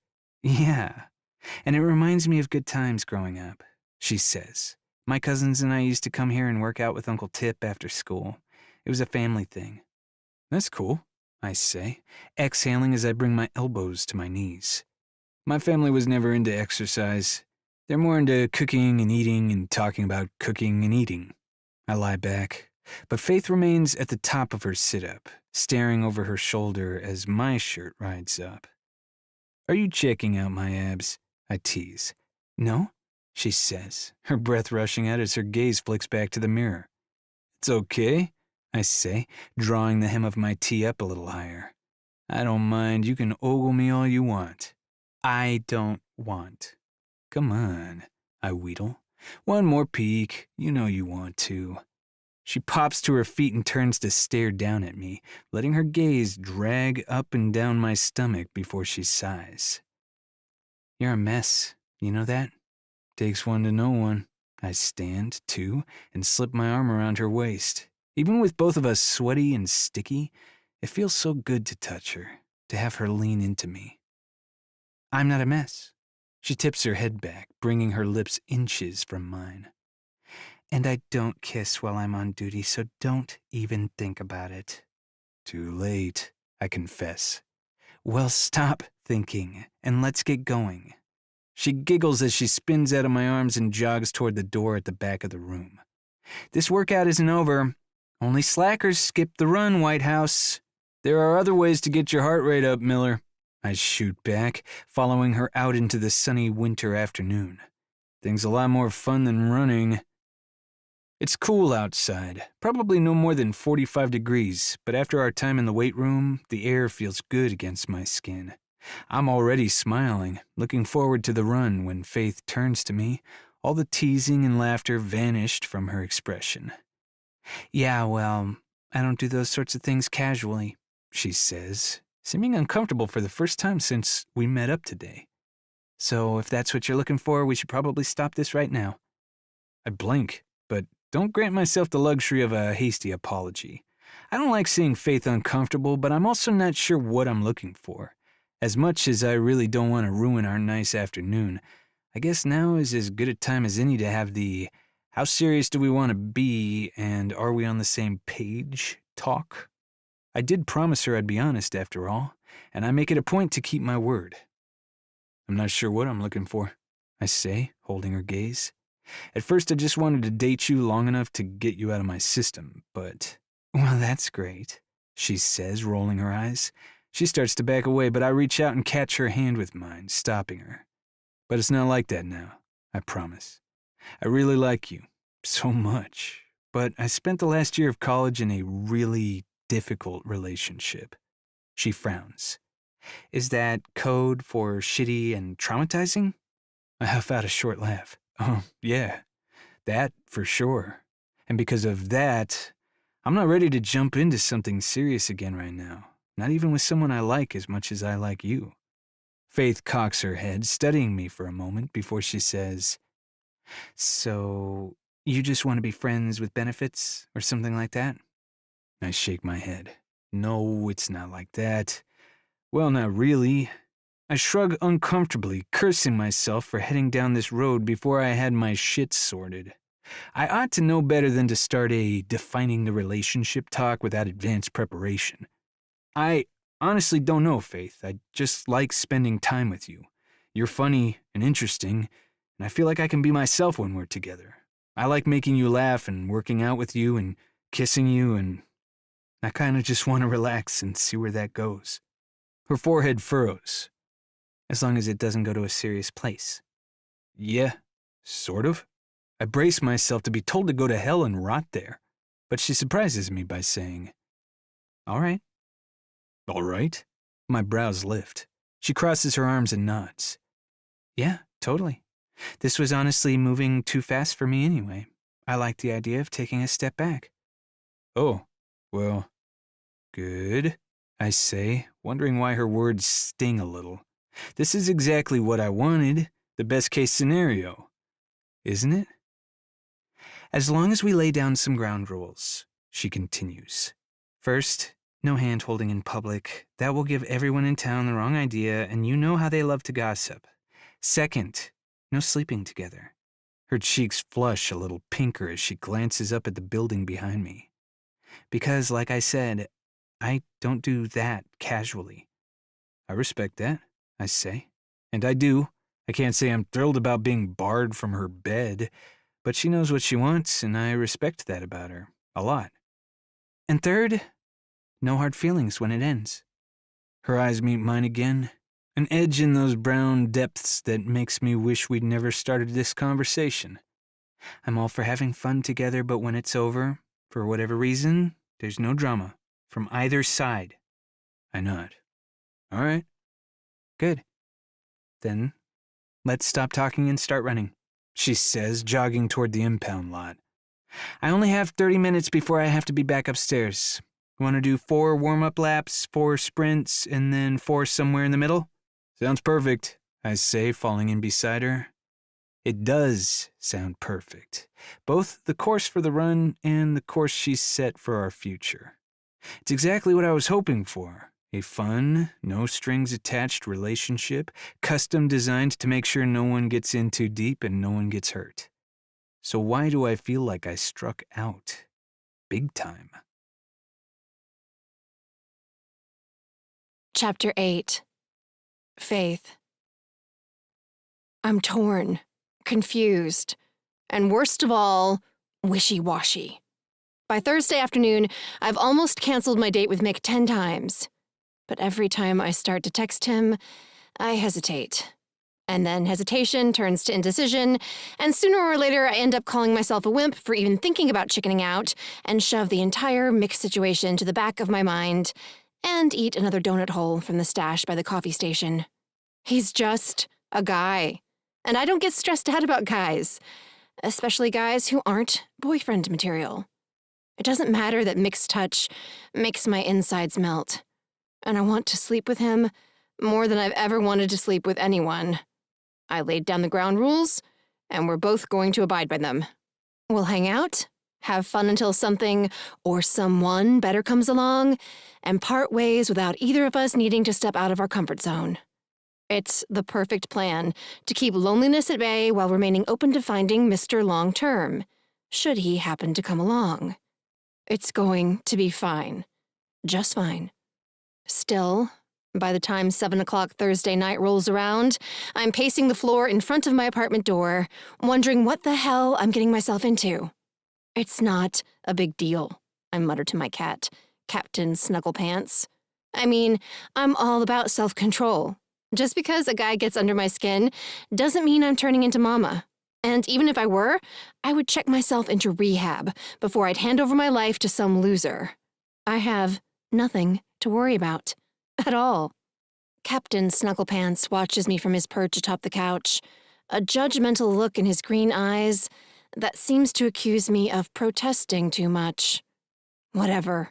I wrinkle my nose in the cat's direction. It isn't a big deal. I'll go out with Mick, enjoy myself the way I do with him, do a little harmless making out in his truck, and then head for home. Alone. The way I like it. I wasn't lying when I told him things were moving too fast for me. I should be grateful he wants a casual relationship and is willing to be honest with me about it. Most guys would have tried to get in my pants first and made it clear they didn't want to get emotionally involved after they'd rounded as many bases as I was up for. But with most of the guys I dated, that wouldn't have been many. I've never had any trouble pumping the brakes in the bedroom. Like, seriously, 0 issues. I'd sort of assumed I just had more self-control than most women, or wasn't as into sex or something. But ever since Mick kissed me under the mistletoe at the fireman's ball, I've started to suspect I just haven't been kissing the right kind of guy. The kind who makes my body hunger for his touch, who inspires nightly dreams of his hands sliding over my skin, and his mouth trailing hot kisses down my neck while his... The ding-dong of the doorbell makes me jump, jarring me from my heated thoughts, and sending Captain Snugglepants leaping from the back of the couch in a flurry of white fur. It's going to be fine. Fine, fine, fine, I chant softly. I take a deep breath, blow it out, and reach for the doorknob, determined not to let Mick see how off-kilter I am. I open the door to reveal his stupidly handsome face. Damn it. He's even better looking than I remembered. Hey, he says, grinning. Hey, I say, taking in his black jeans and blue sweater with what I hope is a neutral expression. He looks amazing. Good enough to go back for seconds and dip the crust in gravy. But he probably already knows that. Knows that sweater makes his blue eyes pop, and that the black curls falling messily over his forehead are sexy as hell. Wow. He shoves his hands into his pockets. You look... Ready for target practice? I roll my shoulders back, glad I decided not to get dressed up. Jeans, my black shit-kicker boots, and a long-sleeved black thermal are perfectly appropriate for a low-key dinner and some quality time with a gun. And my outfit should make it clear I intend to keep things casual. I was going to say hot, Mick says. I shrug, playing it cool, ignoring the warmth the compliment sends rushing through my blood. Thanks. You look nice too.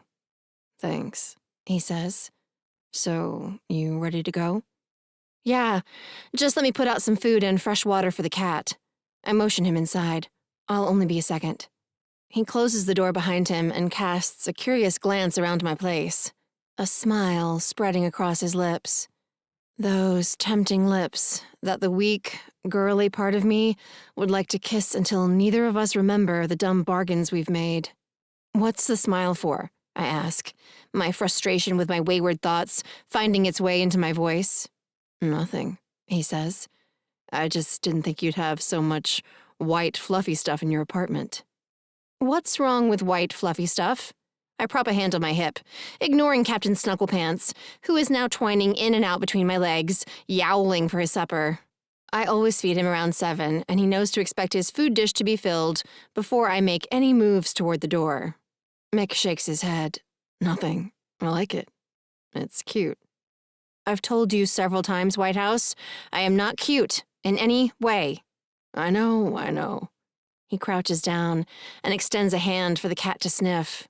So, what's this pretty boy's name? Captain Snowfall, I mumble, spinning on my heel to stomp through the dining area and into the kitchen. What? He calls after me. Captain Snugglepants, I say over my shoulder as I fill the cat's bowl, not surprised to hear Mick start laughing again. I brace myself for more cute accusations. But when I step back into the living room, his shoulders are still shaking. What? I cross my arms at my chest. He likes to snuggle, okay? He's the captain of snuggling. It's a perfectly reasonable name. He continues to laugh, until I'm torn between the urge to punch him in the gut and start laughing with him. I go for the punch, deciding it's the more pride-protecting option, but he catches my wrist and pulls me into him, locking his arms around my chest from behind.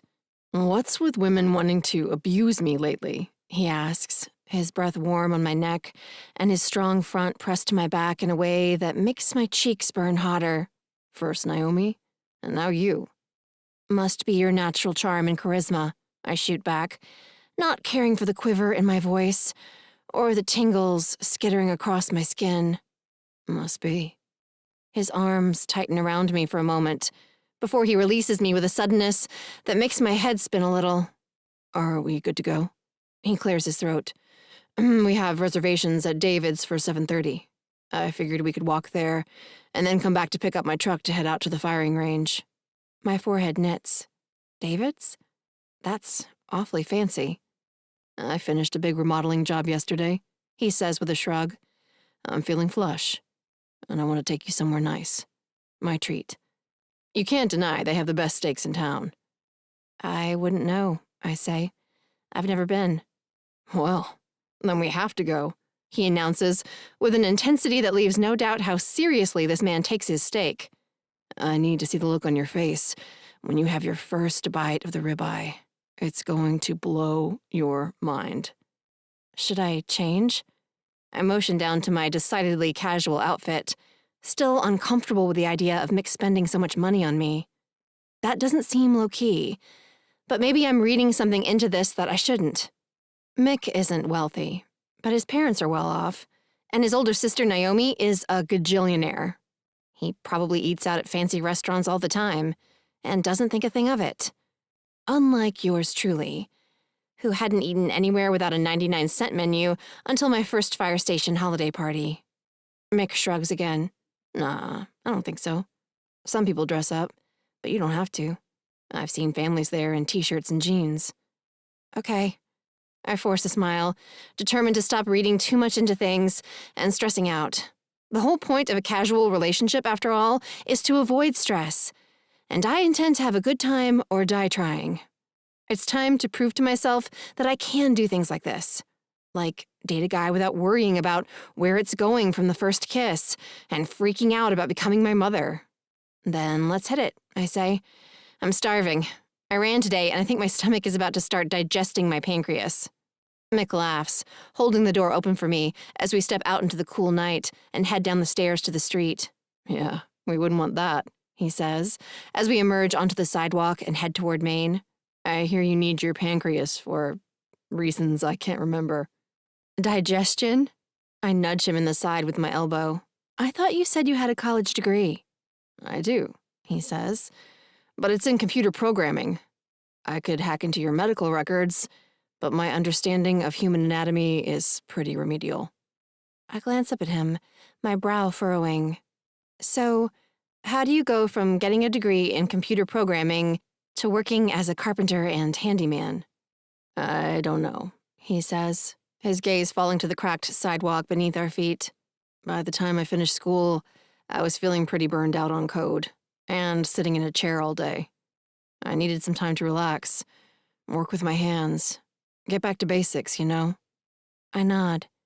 "Yeah, I get it. I think I'd stab myself in the eye if I had to stare at a computer all day." He laughs. "Exactly. I wish I'd figured that out in time to change my major, but..." He exhales. "Whatever.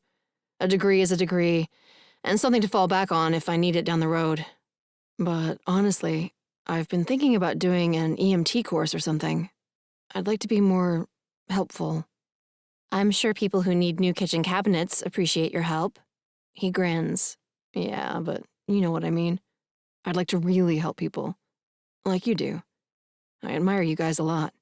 "Thanks," I say, warmed by the words. I mean, I hear things like that a lot, but I can tell he really means it. "So, do you think you're going to stay in Bliss River long term?" I ask, telling myself I don't care one way or the other. "I think so. It's home, and my family is here. That started to seem more important lately. When Maddie and Naomi were going through their hard times this year, I was glad I could be there for them." It's good to be there when people need you, I agree. Though sometimes I wish my family was a little less needy, but it could be worse. I could still have to live under the same roof with them. He winces sympathetically. Relatives. A blessing and a curse. It's mostly my mom, I say, slowing as we reach the restaurant. She's been mid-crisis since I was 2 years old. But she's been in New Orleans with her latest loser since the week before Christmas. So, I don't know.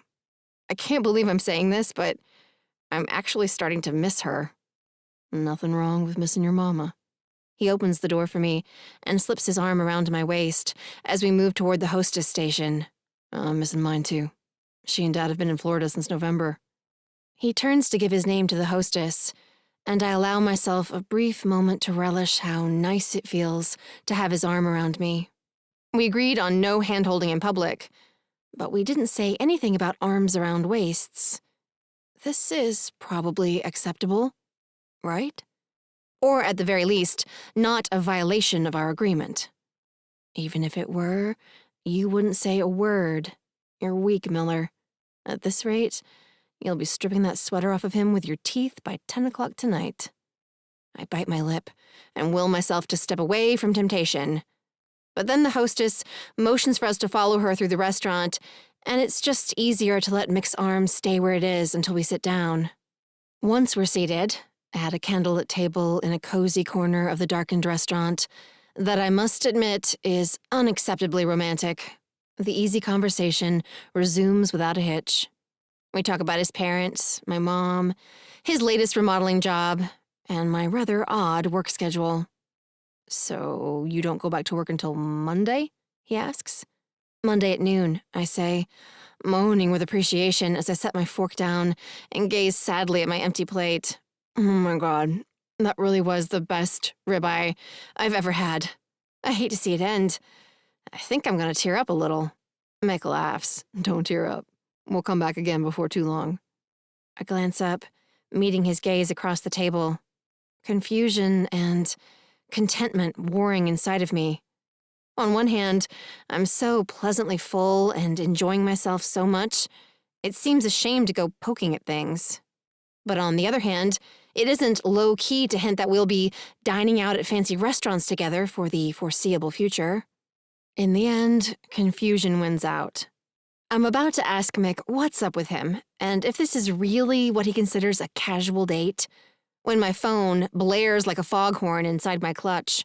Sorry, I should check this. I fumble to grab the phone before the other diners band together and toss me out for destroying the mood.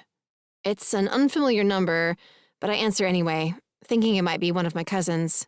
They have a habit of getting bored, hitting the road, then calling me in the middle of the night from Memphis, Biloxi, or some bar down in Panama City to make sure I'm aware of all the fun I'm missing. Hello? I move my napkin from my lap to the table, in case this lasts longer than a second or two and I need to step outside. Faith?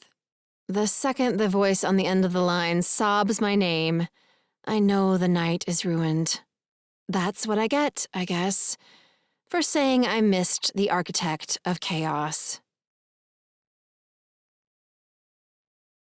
Chapter 9. Faith. Wincing, I lift a finger to Mick's curious face. Hold on, Mama. I'm at a restaurant. Give me a second to step outside, I whisper, before covering the bottom of the phone with my hand. I'm so sorry, but I have to take this. I scoot my chair back and stand, and I'll probably have to leave when I'm done. It's my mom, and from the sound of it, she's in trouble again. I'll pay the check and meet you outside, he says, not missing a beat. No worries. Go take your call.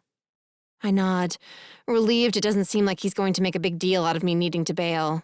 My first and only long-term boyfriend, Eli, was laid back most of the time, which I appreciated after my drama-filled childhood.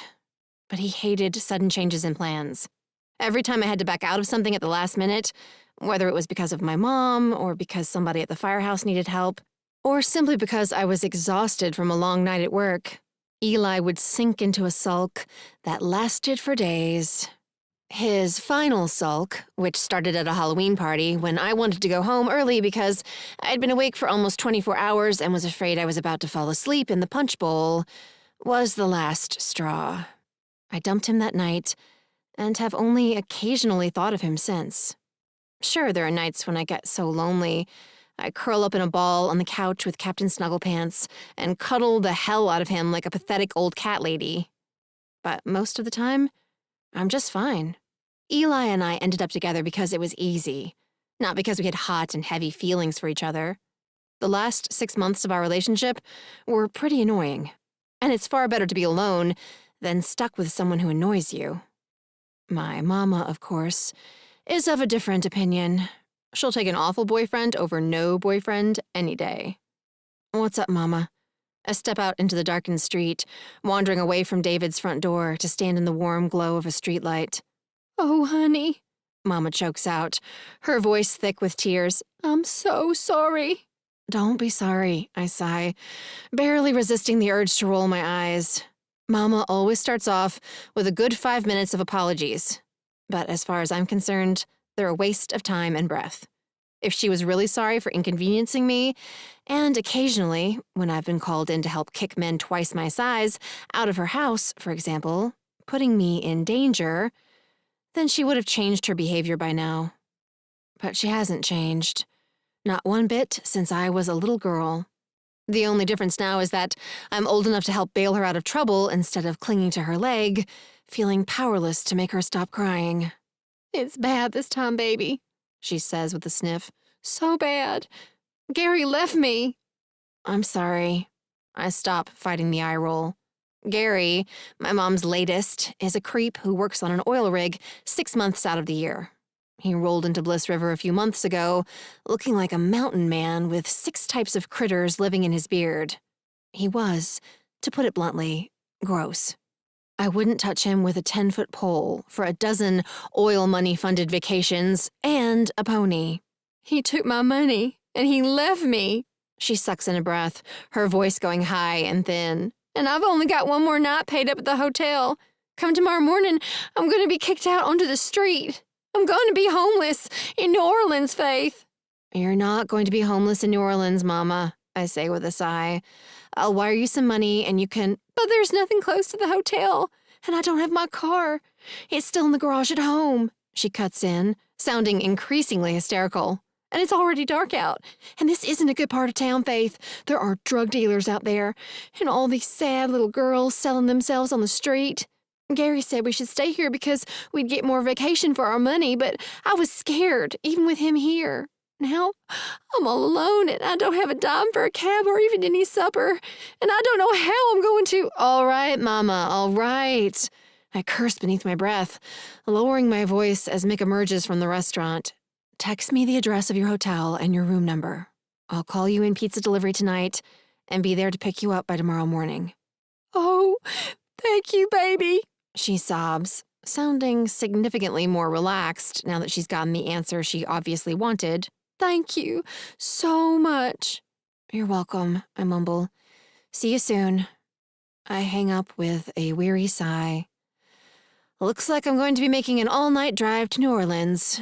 Just what the doctor ordered after working 72 hours straight with only a few 5-hour naps thrown in. What's up? Mick asks, holding out my clutch, which I apparently abandoned on the table in my haste to get some privacy for my call. It's my mom. I take the clutch, shoving my phone back inside just as the text with the address to the hotel pops through. I've got to be in New Orleans to pick her up by tomorrow morning. His eyebrows shoot up. Faith, that's like a 9-hour drive. I know, but she's afraid to leave the hotel, so I can't wire her money for the bus, so... I shrug, trying not to let my embarrassment show. Sorry I ruined the night. You didn't ruin anything. He sets a hand on my back, rubbing the spot in between my shoulders in a way that's unexpectedly soothing. But I don't think you should drive all that way by yourself, especially after working 3 days straight. Why don't I come with you? Help you drive? I blink up at him in surprise. You don't have to do that. I know. He smiles. But I don't have work until Monday. And I don't like the idea of you driving all that way alone in the dark. Really, I'm fine, Mick, I say, as I start down the sidewalk, heading back toward home. I'm used to driving alone. Oh, come on, he says, falling in beside me. It'll be fun. We'll stop at the Quick Stop on the way out of town, stock up on candy, and ride the sugar high south.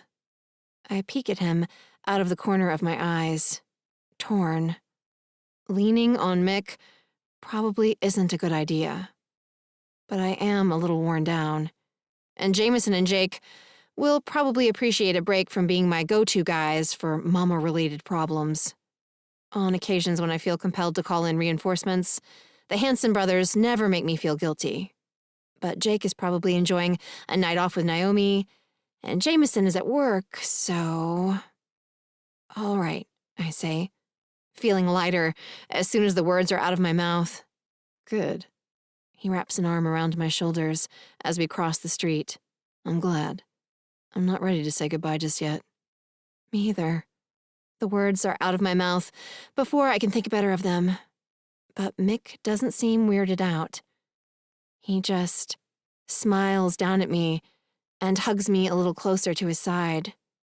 So far, we're both doing a crappy job of keeping this casual, but it's hard to care about that right now, when his arm feels so good around my shoulders.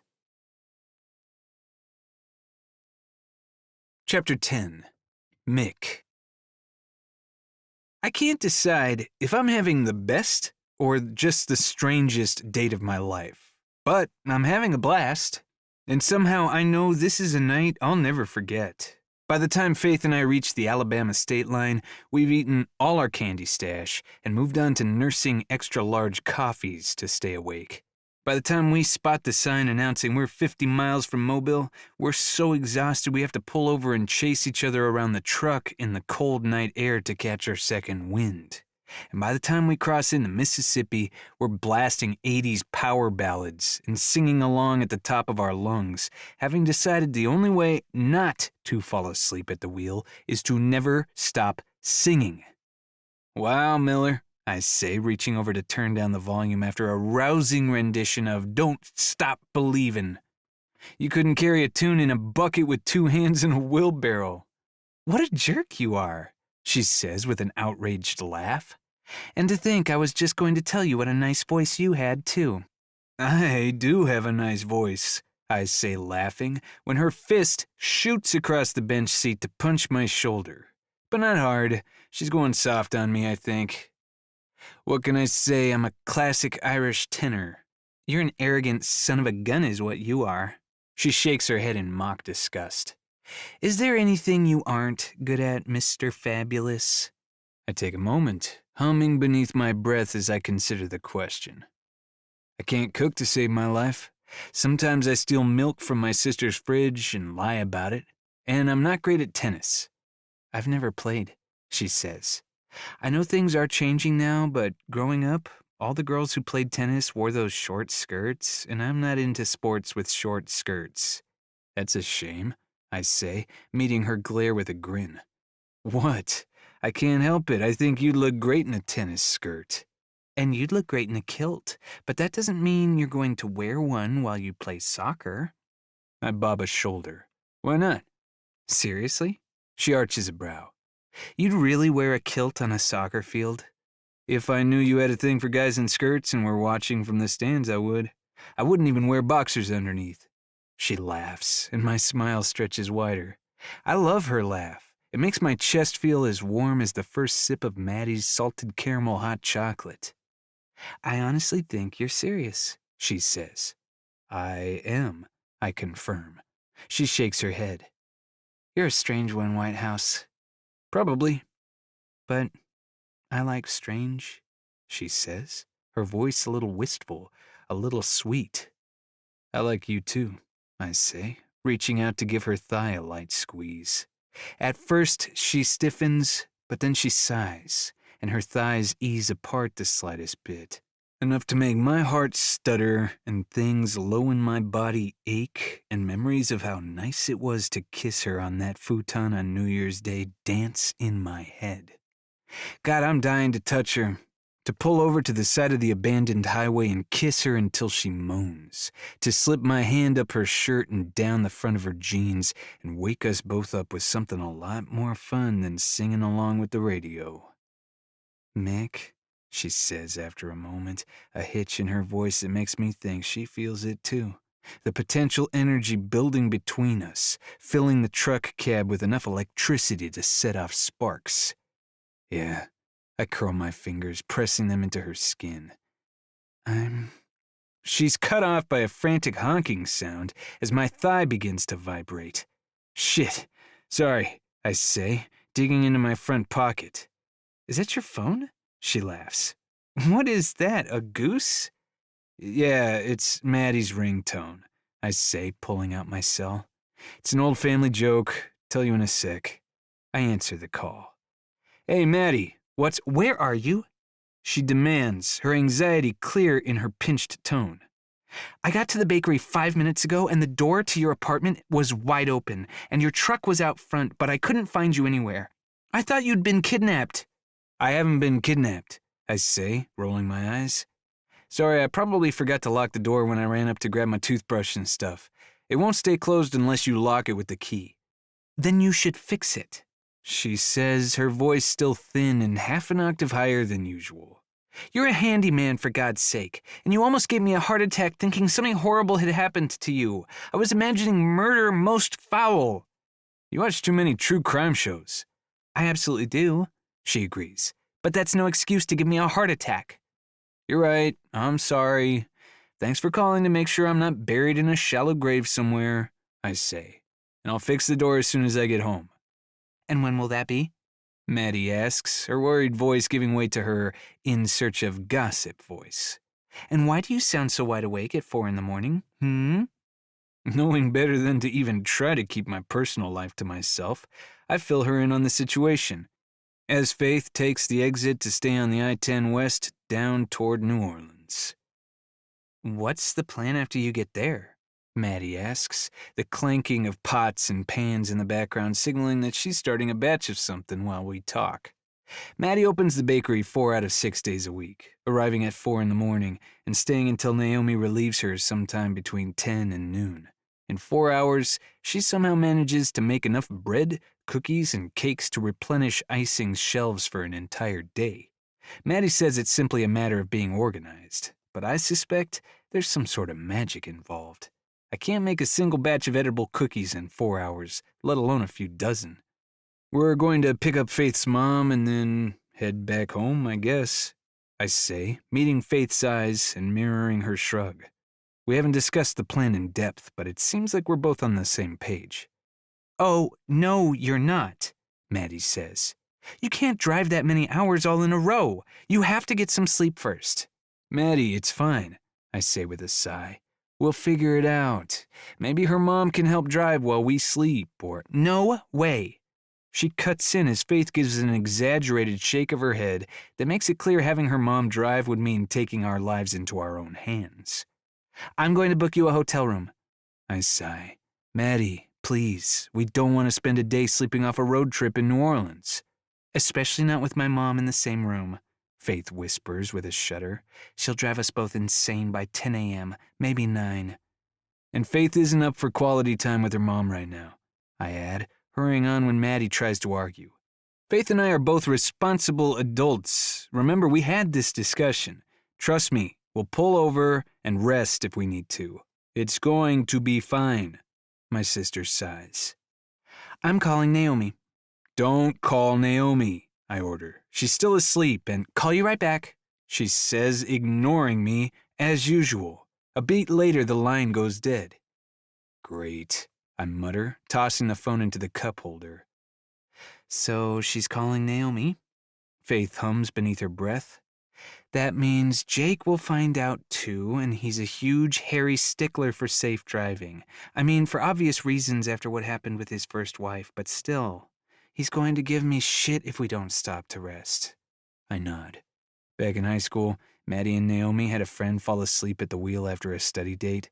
She flipped her car, ended up in a gully filled with water, and almost died. They both take the driving while tired thing pretty seriously, too. She sighs. What do you think? Should we get a room? We could get 2 rooms, I suggest. Your mom could have one, and you and I could share the other. Platonically, of course, I hurried to add. Just so you can rest, you know? if you don't think you'll be able to sleep with your mom around. I sure as hell won't be able to rest with Faith lying in a bed next to me, but at least she and her mom might be able to get refreshed for the ride home. I could get 3 rooms, I suppose, but it seems ridiculous to spend that much money on beds we won't even be using overnight. Faith runs a hand through her hair. Oh man, I don't know. That's going to be so expensive, and I'm already feeling broke after Christmas. Then let me cover it, I say. Like I said, I just finished a big kitchen remodeling job, and No. She shakes her head. A fancy steak dinner was too much for a casual date, let alone 2 hotel rooms. It's very nice of you to offer, but I can't accept that. If we get bullied into booking a room, I'll pay for it. I curse myself for opening my dumb mouth the other day. All that stupid talk about not wanting a relationship accomplished was to make things awkward between us, while doing nothing to weaken the urge to spend as much time with her as possible. Listen, I seriously don't mind, I say again. I've got the money to spare, and what did you mean on the phone just now? She cuts in, scowling at the darkened highway stretching out in front of the truck. About you and Maddie having had a talk about us both being adults? I exhale, sinking lower in the seat. You don't miss a thing, do you? Nope. She glances my way, a vulnerable look in her eyes that makes me want to rewind to our first kiss and start over. So what did that mean? Maddie and Naomi were worried, I say, wishing I were a better liar and could come up with some feasible cover story on the spot, but I'm not, and Faith deserves the truth. They didn't want me to hurt you. Huh. The frown returns to her face. Well, that's nice of them, but I don't need anyone to protect me. Not from you, or anything else. I know that, I say, hating the hint of hurt in her voice. It's just a hint, but that's still too much. That's what I told them. She sniffs. But at the same time, I think they have a point, because this is dumb. I never should have gone out with you tonight. I knew better. What do you mean? I ask. I thought we were having a good time. We are having a good time. A great time. But one minute you're putting your arm around me, and the next you're saying we're friends. I don't know what the hell is going on, but I do know this isn't anywhere on my list of things I want in a dating relationship, even a casual one. And She sighs. But it's not your fault, it's mine. Like I said, I knew better. So, as much as I enjoy you and appreciate how great you've been tonight, I think it's best if we end this before it gets started. Wait a second, I say, a sinking feeling in my stomach. I'm not into head games either, I swear. I was just... My phone honks again, and I break off with a soft curse. Sorry, 1 second. I answer the phone with a terse, "Hello again, Maddie." Okay, problem solved. Maddie chirps happily, oblivious to the fact that I'm in the middle of getting dumped. Jake had Faith's mom's information, so he jumped online and booked her a flight back to Atlanta. It leaves at 9 a.m., so you two can drop her at the airport and then head to your hotel. The rooms are already booked and paid for. I'll text you the address and confirmation number as soon as we hang up. And Jake is going to pick Faith's mom up in Atlanta this afternoon and bring her home, so you don't have to worry about that either. Everything's sorted. I barely suppress a groan. You shouldn't have done all that. Just say thank you and promise you'll drive safe, Maddie says. Thank you, I say, figuring what's done is done. And it's hard to get mad at them for managing me when they're all so generous and willing to pitch in to help. Tell Naomi and Jake thank you too. I will, Maddie says. Say hi to Faith for me. Will do. I end the call and turn to Faith, unsure how to pick up where we left off, and honestly, not really wanting to. Finally, I say, Maddie says hi. I heard that. She sucks in a breath and blows out a long stream of air between her pursed lips. I heard the rest of it too. I don't know how in the world I'm going to pay Jake and Naomi back for all that. A last-minute flight must have cost an arm and a leg. You don't have to worry about paying Naomi back, I say, cutting in when she starts to argue. She has more than enough money, and she likes to use it to help people. If you fight her about it, you'll only hurt her feelings. I get that, but... She sighs. It doesn't feel right. Nothing about this feels right. Apparently. Cursing myself again for fucking this up, I glance down at the phone as it buzzes, and Maddie's text with the hotel name and address comes through. I stare at the screen for much longer than it takes to read the info, hating the awkward silence in the truck, hating even more that it's my fault. I've been acting like a fucking idiot. This isn't what I want. I don't want to hold someone as cool as Faith at a distance, and I'm not usually the kind of guy who wants to get a woman out of my system like she's some kind of virus that needs to be wiped out with a mega dose of vitamin C. I can't blame Faith for not liking the way things are going. I don't like the way things are going. And I'm not thrilled who I've become in the aftermath of Hurricane Bridget. I don't know if I'll ever be the same optimistic, trusting person I was before everything went down with my ex, but I don't want to be this guy. This guy sucks. And he's about to fuck up his chance with a really amazing person. I got out of a really bad relationship last year, I say, sensing radical honesty is my best and maybe only option. It messed me up pretty bad. Yeah, you mentioned that the other day. Her eyes remain firmly on the road. And I'm sorry about that, but... But? I prompt. Well, not to be a jerk, but that's not my problem. I still am who I am, and I know what I want, and what I don't want. You're absolutely right, I say. It's not your problem, it's my problem, because I'm letting all that emotional hangover bullshit ruin this, and make you feel like shit. She rolls her eyes. I don't feel like shit. I shoot her a hard look across the darkened cab, and she adds, okay, maybe a little like shit.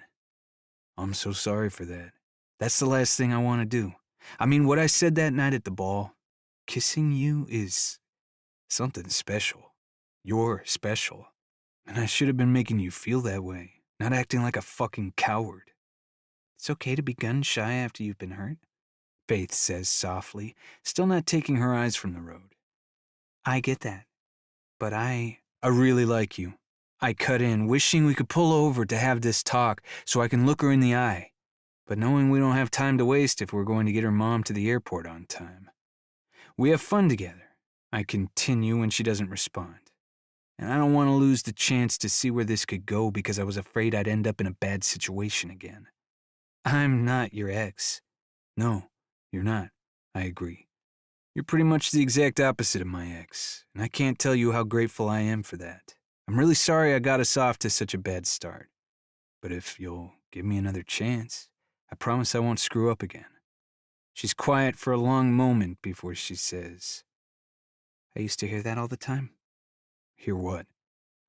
Promises that things were going to be different. A sad smile twists her lips. My mom was always telling me, this time, it'll all work out, pumpkin, I swear. She mimics in a sugary accent much thicker than her own. This time, the guy was going to be perfect. He was going to be like a dad to me, and Mama's Prince Charming, and we were all going to live happily ever after together, like a real family. She sighs. But that never happened. I'm not your mom either, Faith, I say gently. When I say I'm going to change, I do it. I know you're not my mom. She glances my way. That wasn't what I meant. I guess I just... You guess what? She takes a bracing breath and turns her attention back to the road. What I'm saying is that I know what it's like to be messed up by bad things in your past. I'm not exactly peachy keen with mine, if you know what I'm saying. I do, I say. She shrugs. So maybe between the two of us, there's just too much baggage. I roll that over in my head for a moment. Maybe, but that feels an awful lot like letting the dark stuff win. Her brow furrows. How so? I chew the inside of my cheek. It isn't easy to talk about things like this, like how fucked up and scared I was last year. But at least Faith is willing to talk and to listen. Unlike Bridget, who vacated at the first sign things might get heavy. My relationship with my ex was seriously fucked up, worse than I've probably let on. I thought she was going to break me, honestly. I wet my lips. But if I turn my back on what I feel for you because my last girlfriend made me feel like I was losing my mind, then the darkness wins, and I stay the person I am now, and I sigh. I don't like this person very much. Why not? Faith whispers. I mean, our misunderstanding, or whatever it is, aside, you're a good guy, Mick. You were a good friend to me on New Year's Eve, and you really didn't have to be. There was nothing in it for you.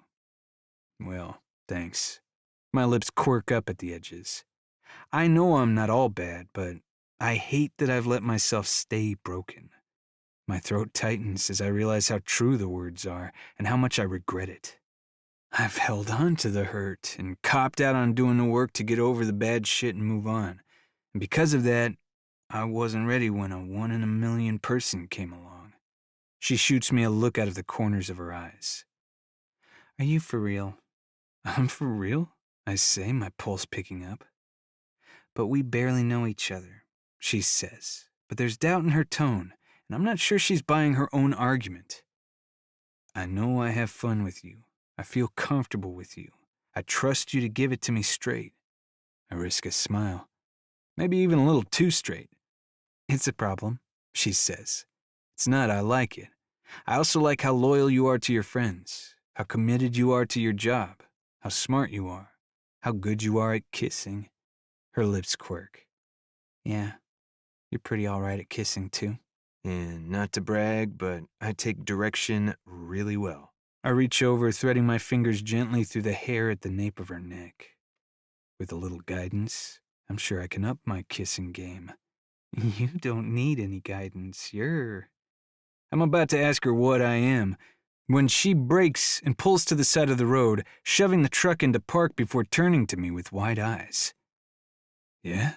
I swallow hard, not sure if she's going to kiss me or tell me to get out and walk. I'm about to say something to you, she says, and I am dead serious about it. I cannot overemphasize the seriousness. Do you get me? You're serious, I nod. Me too, completely serious. You scare me, she whispers. I am scared of how easy it is to be with you and how often I think about that morning on Melody's futon. I think about that a lot too.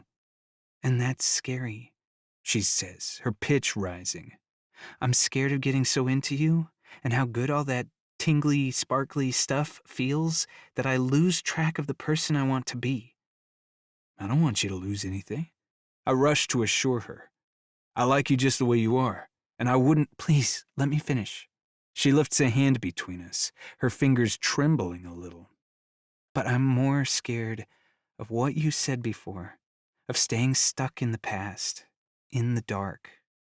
I nod, honored that she's trusting me with this. Because no matter how much I try to deny it, she says, pulling in a shaky breath, things have been feeling a little dark lately. I keep telling myself I'm not lonely and that I don't date because none of the guys I meet live up to my standards, but that's not really true. I've been letting all the old dark stuff keep me from giving anyone a real shot. Her gaze locks with mine. The look in her eyes so vulnerable it makes me want to wrap her up in a big hug and never let go. But there's something about you, something special. Like you said, I don't know if you're going to be good for me or bad, but I don't want to run away before I find out. I cup her face, brushing my thumb gently over her cheek. So, fresh start? Fresh start, she confirms, before adding in a lighter tone. But no more fuck-ups from you. I grin. No more fuck-ups. I promise, and I mean to deliver. Chapter 11. Faith. We make it to the airport in plenty of time. We're almost out of the woods. But, knowing my mama the way I do, I know better than to relax my guard too soon. You're so welcome. It was no problem at all.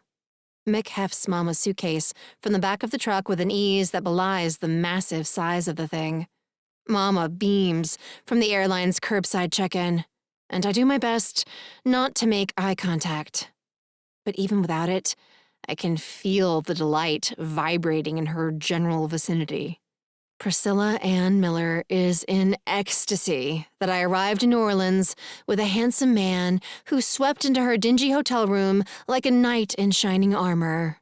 She practically talked my ear off while Mick was off fetching coffee and breakfast for the three of us, going on and on about how gorgeous and gentlemanly and wonderful Mick is, and how proud she is of me for landing such a great guy. Landing. Like Mick is a fish I dragged out of the river and hit over the head with a rock so he couldn't go flopping back in. All the gushing and cooing and fish metaphors over a complete stranger would have been bad enough if it wasn't for that other part. The proud part.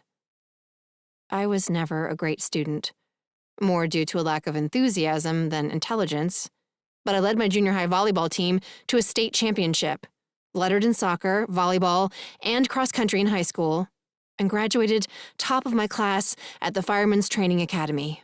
I also earned straight A's in my EMT certification courses, have helped save over a dozen lives, and am well on my way to my first big promotion within the department.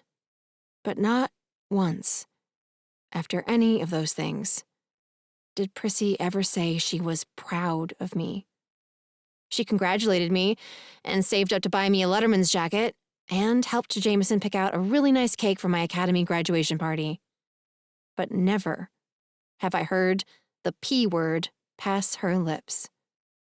The fact that the first time she uttered it wasn't because of anything I did, but because of a man I managed to land, stings. A lot. Enough that when she pulls me in for a goodbye hug, I can barely force my arms around her narrow body. "Goodbye, baby," she coos, the giddy note in her voice making my nose wrinkle. "Thank you so much for coming to help your mama." "You're welcome," I grumble. She pulls away, fluffing her short blonde bob as she glances over my shoulder to where Mick stands by the truck. "And thank you, Mick.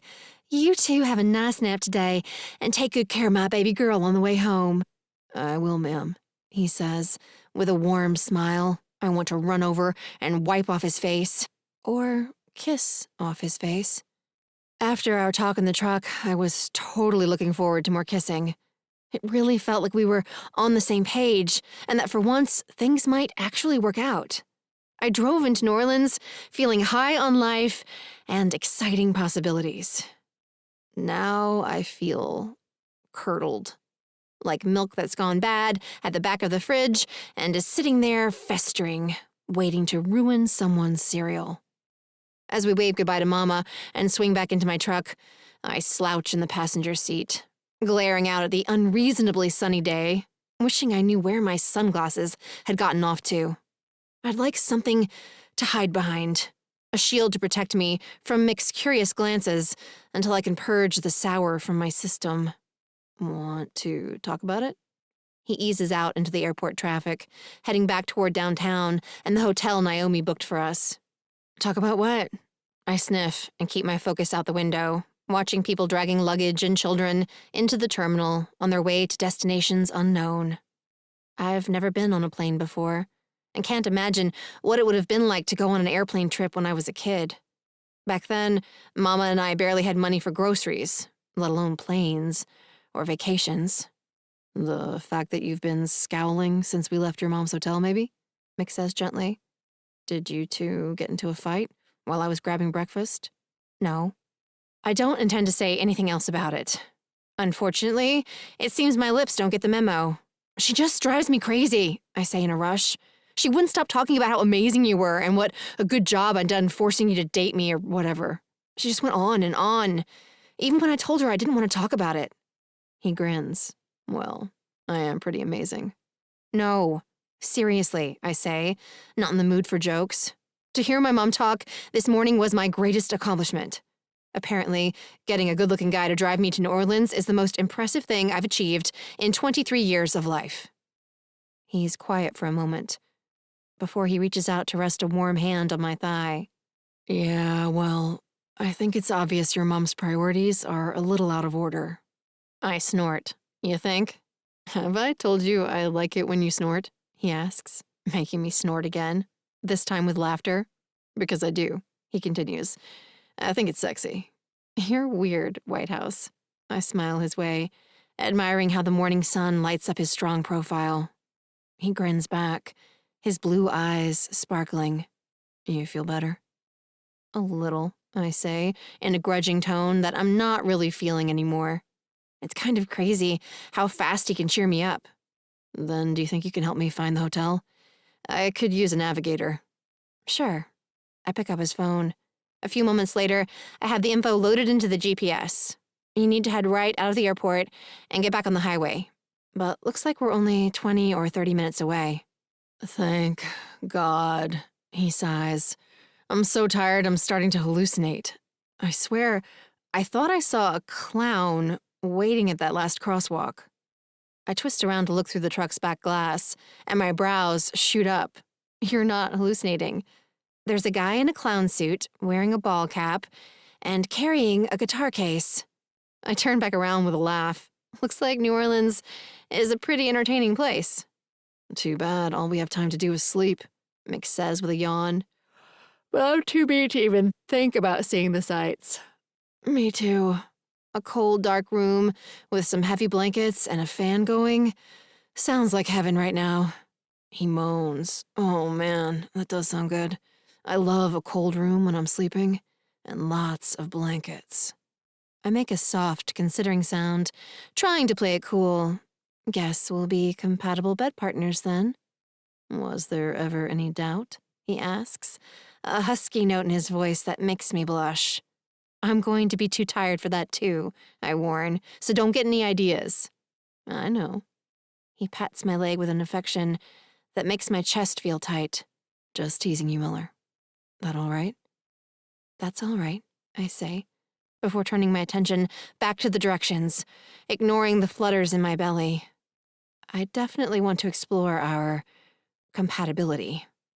But right now, things still feel new and a little raw. I've never been as honest with a guy, or maybe with anyone, as I was with Mick this morning. I don't know if it was the exhaustion that made me drop my walls or the sincerity in his eyes, but that was a lot of sharing for me, and I'm feeling a little shell-shocked. I need time to adjust to the fact that we're officially a couple before taking the next step. A couple. We're a couple. And Mick Whitehouse is my boyfriend. It's surreal, but true. Now to figure out an easy way to tell him that he's only my second serious boyfriend, and that I'm probably a lot more inexperienced than the other women he's dated recently. Ugh, not yet. Sleep first. Then I'll start figuring. Take the next exit, I say, as the green line on the screen veers off the highway up ahead. Then turn right. The carriage house should be on our left. He follows my directions, and within a few minutes, my battered pickup is pulling up in front of a stately old mansion, complete with gigantic white pillars, antique lanterns burning on either side of the doors, and a gold plate on the bricks proclaiming the carriage house, a place of historical interest. 2 live oak trees twine their gnarled branches together in front of the home-turned hotel, blocking part of the second floor from view. But I've already seen enough to know Naomi must have dropped some serious cash on these rooms. I've never stayed in a hotel with pillars before, or with attendants who rush to open my truck door like I'm visiting royalty. Welcome to the carriage house. The man wearing an old-fashioned suit offers me a hand down to the ground. May I help with your bags, miss? Thanks. I slide out without touching his hand, mostly because I'm not sure how to do it the right way, and grab my camo backpack from the floorboards. The man reaches to take it, and I stammer, I meant no thanks. Sorry, I can carry it. It's small. No big deal. Of course, miss.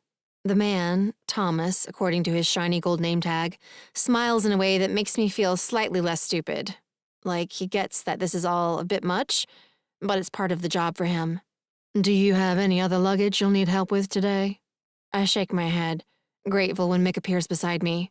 He hands Thomas the keys to the truck and a $10 bill, thanking him before taking my hand and leading me up the wide brick steps to the door. I peek up at him as we walk. But if he feels self-conscious that we aren't even half as well dressed as the people who work here, let alone the other guests I see milling about. He doesn't show it. "Are you sure this is the right place?" I whisper as we step into the lobby, an elegant room filled with thick rugs, antique furniture, and lush potted plants and flowers. The check-in desk is made of wood so polished it glows in the dim light. Across the room, floor-to-ceiling windows reveal a courtyard with a pool and overstuffed outdoor cabana chairs that look fancier than my couch. My indoor couch. And I spent good money on that couch, determined to have one thing in my apartment that wasn't purchased at a garage sale. "This is it." He squeezes my hand. "Don't be nervous. Naomi always does this." "Spends half my monthly salary on hotel rooms?" I mutter, clinging to Mick's arm as we get in line behind an older couple who reek of money. The woman's wedding ring is as big as the acorns my Uncle Tip used to hire me to pick up in his backyard. He paid me 50 cents per bucket, a salary I considered more than fair at age 8, and the only way I was able to afford candy after school, or the occasional trip to the movies. Mama never had enough left over for stuff like that. Sometimes we didn't have enough for the gas bill, let alone candy. "Naomi's been rich too long," Mick murmurs. "She forgets that normal people don't need 1,000 thread count sheets to get a good night's sleep." I sigh, my ribs tightening. "I'm not going to be able to pay her back, Mick. I mean, this is crazy. I can't." "Don't worry about it." He steps forward as the older couple move to speak to the elegant blonde woman manning the desk. "Like I said, she doesn't expect to be paid back." "But—" "She's a billionaire, Faith. Like, lots of billions," he says, making my jaw drop. "She could buy Bliss River if she wanted. She's not going to miss a few $100s. "You are kidding me." I blink, then blink again when he shakes his head. But that's crazy. She doesn't seem like a billionaire. I mean, she's so nice and normal. And she eats burritos from the food truck for lunch." He laughs. "Yeah, she's grounded, but she's also loaded. So let's just relax and enjoy the nice rooms she booked for us. We'll send her a thank you note when we get home, and I'll get the marble countertop she ordered for Jake's kitchen installed next week ahead of schedule, and she'll be totally happy." "Okay," I agree, but I'm still feeling anxious and out of place when the older couple step away from the desk and the blonde with the aggressively white teeth turns her smile our way. "Welcome to the carriage house," she says in a voice like crushed velvet. "I'm Clarice. How can I help you?" "We have reservations. The last name's Whitehouse." Mick pulls out his wallet and hands over his ID. "It should be 2 rooms, both for 1 night each." "Of course, Mr. Whitehouse. Let me pull up your reservation." Clarice drops her attention to her monitor and types, her nails clicking on the keys. After a moment, she pauses, her brows drawing together as she scans the screen. "Well, I have a reservation for you, Mr. Whitehouse, but I'm showing that it's for 1 room for 2 nights. He leans closer. "Are you sure? I was certain my sister said 2 rooms. Clarice shakes her head. "I'm so sorry, but we just have the 1, and unfortunately, we don't have another room available at this time. Would you like me to call the Dixie down the street? They might have something free later in the day." Mick glances at me. I sigh. Let's take it. I'm so tired the thought of waiting 10 extra minutes to sleep makes me want to fall on the floor and cry like a 2-year-old. Clarice coos beneath her breath and clucks her tongue. "You poor thing. Let's get you 2 settled so you can get some rest then." A moment later, she slides a small envelope with keycards inside across the desk. "You're in room 17, end of the hall on the 2nd floor. You can take the staircase to the left of the lobby. Please, give me a call if there's anything you need, or if I can do anything to make your stay more comfortable." "Thanks so much," I say, as Mick takes the keys and nods goodbye to Clarice. He leads the way around the desk, then reaches back, taking my hand as we walk toward the staircase, which is nothing short of grand with a capital G. Wow. I feel like I'm in an old movie, I say, as we start up the steps. "I feel like I'm walking through quicksand." He stretches his neck to one side and then the other. "I didn't realize how tired I was until we got out of the truck. I'm sorry about the mix-up, but I was going to join you on the floor for that toddler meltdown if we had to wait to book another room." I laugh. "That wouldn't have been very manly of you." My manly takes a serious hit when I'm this beat. We reach the top of the stairs, and he swings his arm around my shoulders as we weave our way down a long, eggshell-colored hallway with lush oil paintings of the Louisiana Bayou hanging on the walls between the rooms. Is the carpet moving? Or is that just me? I blink at the paisley pattern beneath my feet. I swear the tails of the paisleys are wiggling like tadpoles. It's not just you. His breath rushes out. I see it too. Whoa. He hugs me closer. Hold on. Only a few more minutes, Angel, and we'll be snuggled under the covers. I giggle. Angel? Are you kidding me? You don't want to be my angel? He kisses my forehead before pulling away to pluck the keycard from its envelope. I'm nobody's angel, I say, in a voice that's surprisingly husky and sort of sexy, if I do say so myself. Behave, Miller, Mick says as he opens the door. Just because I'm so exhausted the carpet is crawling doesn't mean I'm immune to your hot voice. I giggle again. I didn't know I had a hot voice until just then. I'm delirious.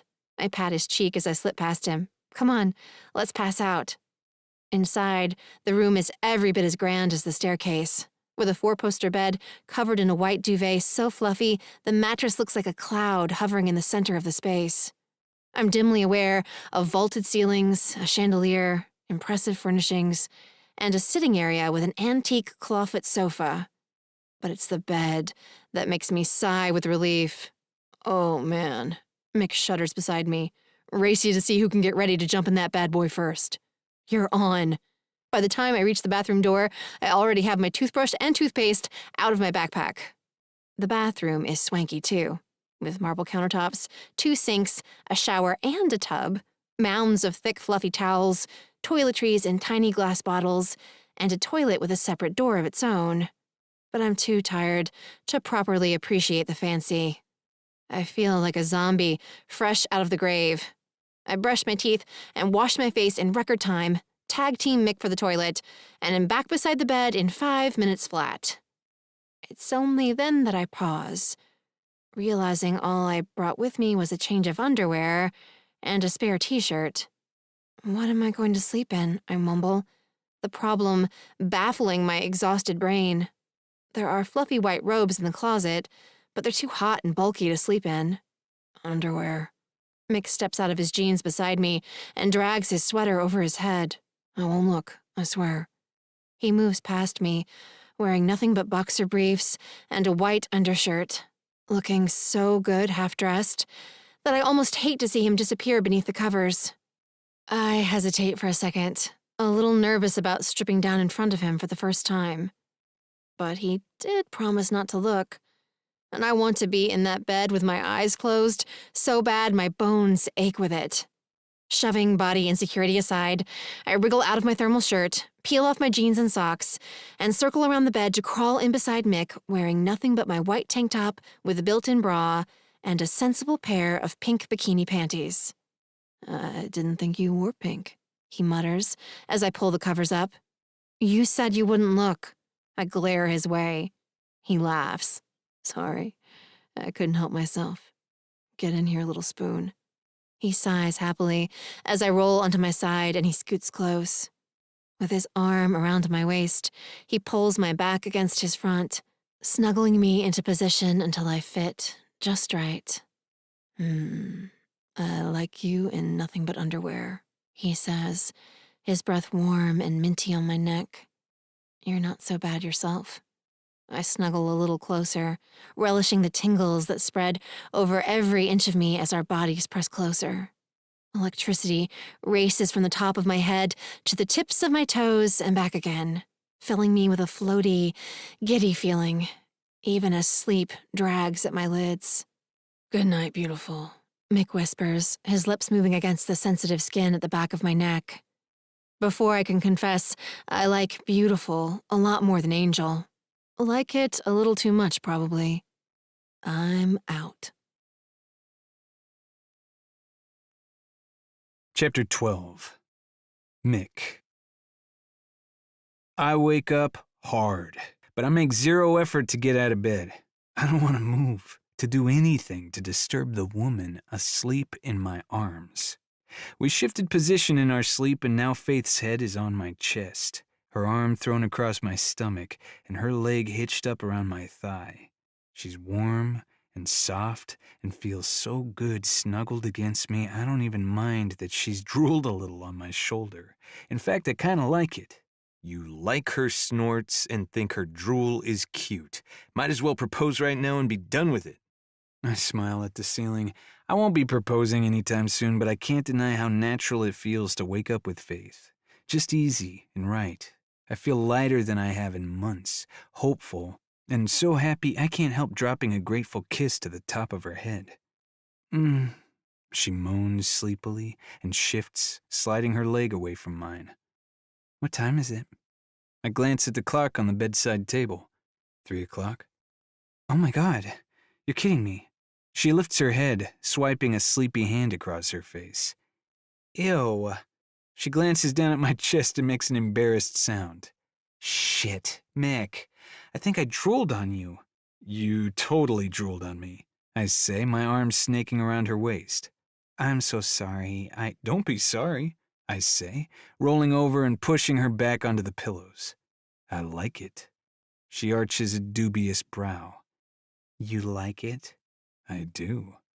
I press my lips to her bare shoulder, dusting kisses along her clavicle until I reach the hollow of her throat. Again, you're a strange man.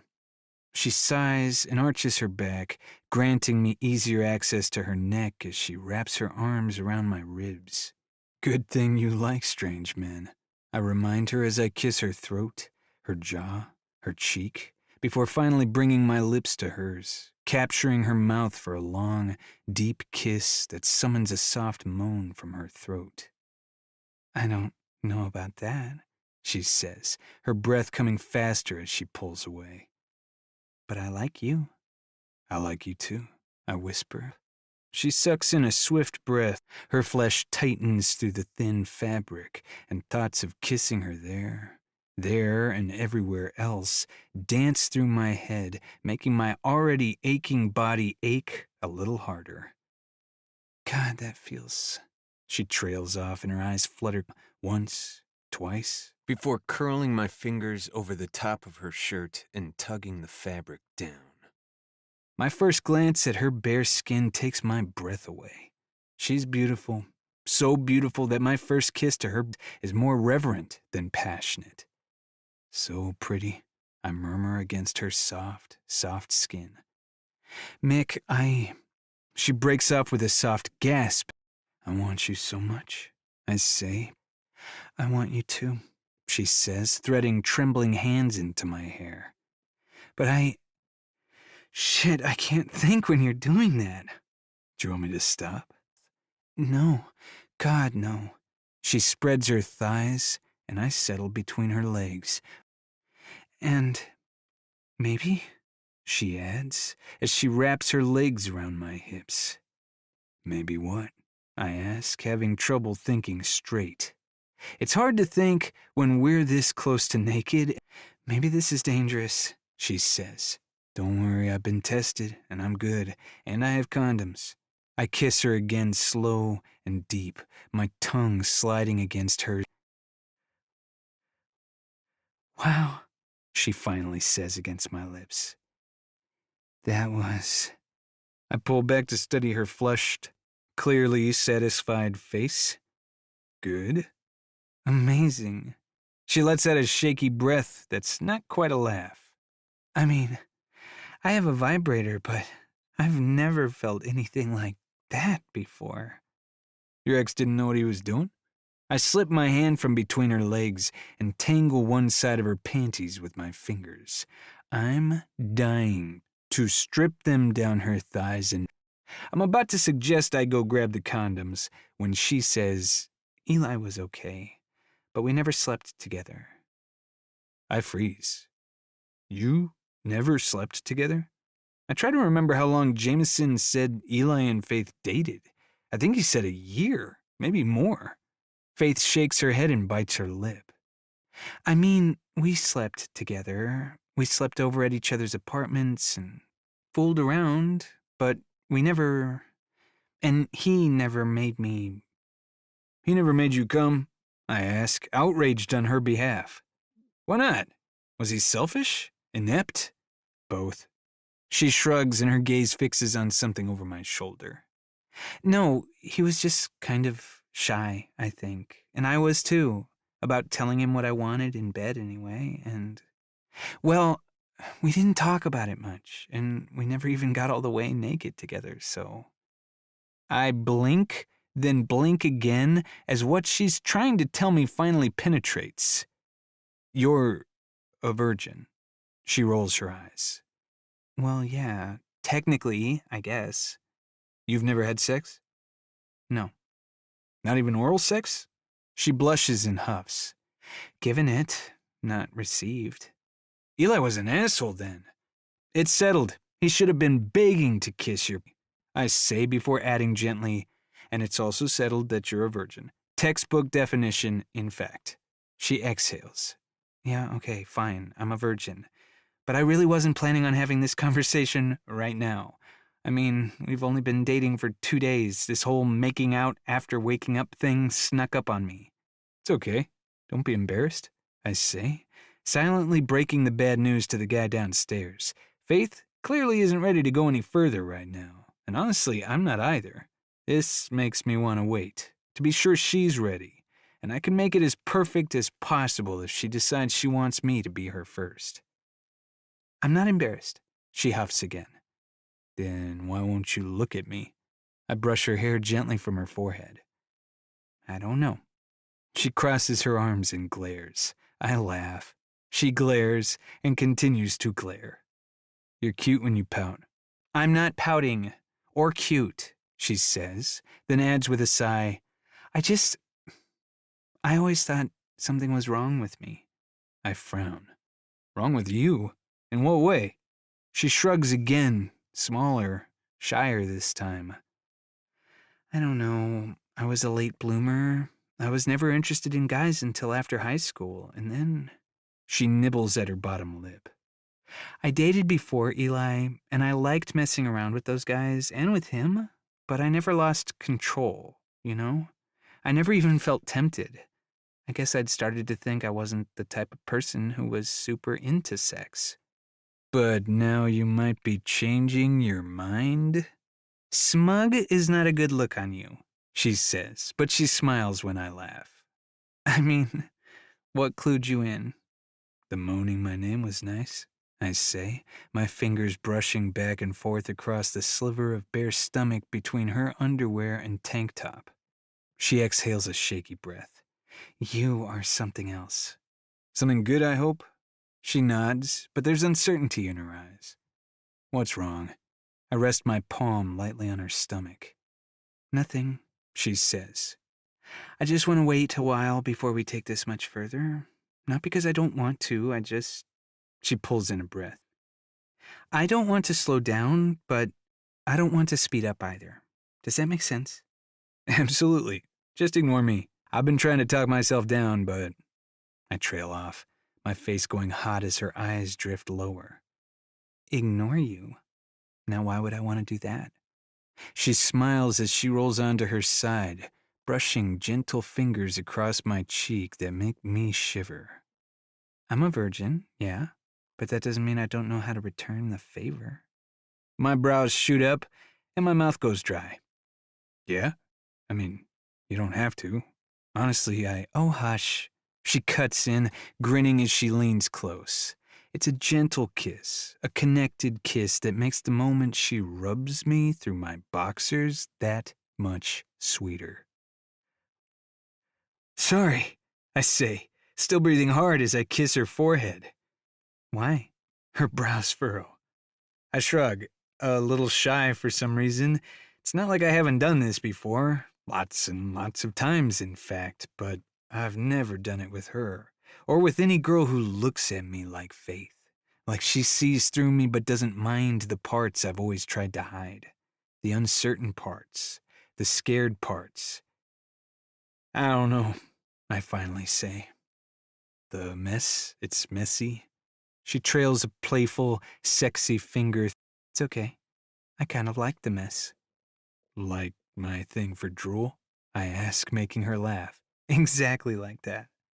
She kisses me again, then pulls away and sits up, swinging her legs over the edge of the bed. But a shower does sound nice. She hops to the floor and heads for the bathroom while I drink her in, a little shocked by how sexy I'm finding this very modest pair of pink granny panties. We should probably get cleaned up before we hit the road, she continues, stepping into the bathroom. We've got another 9-hour drive ahead of us. Ugh, that sounds fucking awful. We shouldn't get back in the truck. We should stay right here. And just like that, inspiration strikes. What if we stay? I call out. What? She pokes her head back out of the bathroom. You mean stay the night? I mean stay tonight and tomorrow night, I say, sitting up. We have the room for Friday and Saturday. We could drive home Sunday morning and still get a good night's sleep before work on Monday. You think you can get someone to feed Captain Snugglepants?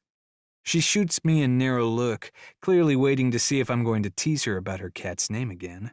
But I'm not. I think it's adorable that she named her cat Captain Snugglepants. It's one of the many things I find adorable about her. A list that grows longer with every minute we spend together. Makes me want another 48 hours alone with her to see what other adorableness I can uncover. I'm sure Kitty's boyfriend wouldn't mind swinging by, she says after a moment. He feeds the captain when I'm working anyway. John's got a thing for cats, but Kitty doesn't want to get one until they find a rental house with a yard, so... Perfect. I clasp my hands together. So John will feed the cat, and we'll have a vacation. She nibbles her lip uncertainly, but I can tell she's tempted. I don't know. You don't think Naomi would mind? Why would she mind? I ask. The room's paid for. She won't be able to get her money back at this point anyway. You have to cancel these rooms 48 hours in advance. Well, we would be able to walk around and see some things that way, she says, her mouth tipping up on one side. I've never been to New Orleans before. Me either. It would be fun to explore together. Yeah, it's been pretty fun so far, she says with a husky laugh that makes me want to tackle her and drag her back to bed for round 2. But it's best if she's in charge of tackling for now, I think. It has been, I say. But I meant what I said. I'm fine with waiting. We don't have to rush. I'm not in any hurry. You call the shots, okay? She cocks her head, considering me. Thanks. I do want to wait for at least a little while, but... I arch a brow. But? I confess I'd like to see you all the way naked. Like, all the way. My lips curve in a slow smile. Yeah? All the way? That's what I said, White House, she says, nodding over her shoulder. So if you'd like to join me in the shower... A hot second later, I bolt off the bed, stripping my boxers off and tossing them over my shoulder, playing up the speed and enthusiasm to make her laugh. It works, and I chase a giggling Faith into the bathroom, deciding I love making her giggle almost as much as making her come. Almost. Chapter 13. Faith. It isn't love if it happens this fast. This is lust, a crush, hormones. Whatever it is, it isn't love. So wipe that goofy smile off your face, woman. My inner monologue does its best to pull me down off the cloud I've been floating on all afternoon. But its weak, pitiful whining is no match for the way Mick holds my hand as we walk around the French Quarter. Or the way he listens, really listens to my stories. Or the way he laughs and cleans my face with his napkin when I get powdered sugar all over the place eating my first beignet. That scared, anxious voice fades to the background where it belongs as Mick pulls me into the shade under a tree in Jackson Square and kisses me while the bells of the cathedral ring and the applause of people cheering for a nearby street performer rises all around us. The day is magical, as if the entire world is a big fan of falling in love. Love. I've never been in love before. The affection I felt for Eli never knocked me off my feet, and it's a pale shadow compared to the warm, wonderful, thrilling sensation that fills my chest every time Mick's fingers brush mine. Being with him is like swimming in a warm ocean, blissful and natural and good. I want to swim right down to the bottom of him and learn all his secrets, to know him in a way I've never known anyone else. And I don't just mean sex. In fact, I don't even mainly mean sex. And that's a little scary, yeah. But it's also pretty sweet. Penny for your thoughts, he says, running a hand through my hair as he pulls away from the kiss. Oh, just silly stuff. Silly thoughts, I say, my cheeks heating. Thankfully, it's warmer in New Orleans than in Georgia this time of year. I can probably blame the blush on the balmy temperature if he calls me out on it. But he doesn't. He just smiles and says, I like silly thoughts. You tell me yours, and I'll tell you mine. I laugh. You first. I really enjoy sneezing. I get excited when I feel one coming. I arch a brow. Really? He nods. Your turn. I wrinkle my nose, but push aside my nerves. I was thinking that kissing you feels like a conversation. Yeah, like telling secrets. A little nerve-wracking, but mostly nice. He hesitates before he adds, very nice. Don't be nerve-wracked. I press a finger to his chin. I won't tell any of your secrets. I promise. Thanks. Same here. His gentle smile threatens to burst the last dam standing inside of me. Emotion swells, pushing against the floodgates, but I remind myself that this is so new, and keep my feeling flood to myself. You're very sweet, he adds, his fingers tracing up and down my spine in a way that makes me shiver despite the heat. I'm not sure sweet is the word most people would use. He ponders that for a second. Yeah, you're right. You're better than sweet. You're honest, but kind. Not always. I have a temper. You do, he agrees, but it only comes out when you're defending the people you care about. I narrow my eyes. How do you know that? I've been watching you, Miller. Like a spy, I tease. Like a fan. And I've become a big one. You've also forever changed the way I think about granny panties. He sucks in a breath through his teeth. You are so damned sexy in yours. Hey, I say, propping a hand on my hip, they're not granny panties, they're briefs. Perfectly normal-sized briefs. Granny briefs, he says. But, like I said, big fan. I laugh. Well, I'll be sure to keep my other pairs clean so you can enjoy them all week long. He closes his eyes with a happy sigh. Thank you, God. So much to look forward to. I laugh again, then kiss him again. Then notice an older woman rolling her eyes at us as she walks by and whisper, Are we going to be one of those couples who gross other people out? Oh, I hope so. I hope they get really, violently, jealously ill. His eyes flash in that way that makes my heart flip. Also, have I mentioned that I really like the word couple when it applies to you and me? Me too, I say. I'm cut off by the sound of my stomach growling loudly enough to be heard over the burst of applause from the crowd gathered around the jugglers a dozen feet away. Geez, sorry. No worries. Are you going to make it to dinner, or do we need emergency snacks? He asks, threading his fingers through mine as we start across the square, taking in the elegant blue spires of St. Patrick's Church, reaching toward the blushing sky. The sun sets later now than it did earlier in the winter, but it's still going to be dark long before we arrive at the restaurant for our 7 o'clock reservation. After further investigation, it became clear that not only did Naomi intentionally book one hotel room for 2 nights to play Cupid, she also made reservations at her favorite New Orleans restaurant, the House of the Four Brothers. The concierge slipped an envelope under our door with details while we were asleep. Inside was the time and location of our dinner reservation, as well as a gift certificate to a nearby clothing store. Naomi thought of everything, even our clothing, or lack thereof. At first, I balked at the idea of accepting any more of his sister's generosity. But Mick insisted Naomi would be insulted if we rejected her gift. So, with reluctance, I allowed myself to be coaxed into a black sundress from the store's sales section, while he selected khakis and a blue button-down that makes his eyes look even more stunning than usual. Then we'd ask the shopkeeper to refund the rest of the money to Naomi's credit card. Honestly, I still feel weird about letting someone I barely know spend so much money on me.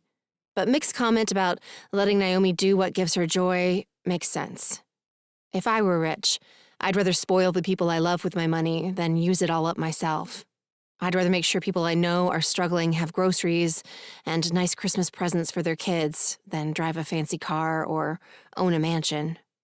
Besides, it sounds like Naomi can afford to do both, spoil us and herself. So who am I to tell her she can't treat her brother and his girlfriend after a brutal drive? His girlfriend. I'm Mick's girlfriend. It's still so weird and awesome that I kind of want to pinch myself every time he threads his fingers through mine. How about some peanuts?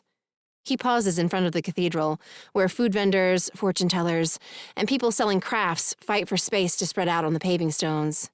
I shake my head. I'm fine. I can make it until dinner. I let my gaze drift over the colorful mix of people, my eyes lingering on an old woman with bronzed skin and a purple scarf knotted in her brown and gray streaked hair. A deck of tarot cards rests on a battered trunk in front of her, beside a sign that proclaims, "Tarot readings here." I've never seen a fortune teller in real life before, but that isn't a surprise. I haven't seen much of anything, really. I went to Pensacola, Florida once with my mom when I was little, long enough to fall head over heels in love with the ocean, and camping near Hilton Head half a dozen times with my cousins, but that's the extent of my world travels. You want to? Mick nods toward the fortune teller. I wave a hand. Nah, I don't believe in that stuff. Me either. He grins. But it can still be fun. Let's do it. I don't know, I say. But when Mick starts toward the woman, I don't put up a fight. I'm curious. And when I'm with Mick, that feels okay. Like, it's safe to wonder about things. Try things I haven't before. Good evening, lovers, the fortune teller says in a thick drawl, more honeyed than the Georgia accents I'm used to. She smiles widely, revealing rows of very white teeth. You two babes interested in a reading? It depends on how much it costs, I say, before Mick can reply. I'm all for trying something silly, but only if it isn't going to cut into our dessert budget. I do an 11-card reading for $30, the woman says, or a single question 3-card spread for $10. I cast an uncertain look Mick's way. $10 is a little steep in my opinion. That's several cans of food for Captain Snugglepants. I'm about to tell him I think we should pass, when the fortune teller speaks again. How about a quitting time special? I'll do a single question for $5, and you'll be my last read of the day. Sounds great. Thank you, ma'am. Mick reaches into his wallet and pulls out a $5 bill that he sets on the woman's makeshift table.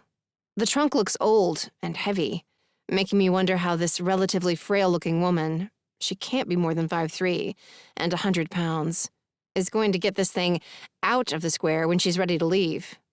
Hopefully she has some strapping kids or grandkids to help out. If not, Mick and I can probably carry it for her. I'm wearing sandals, but...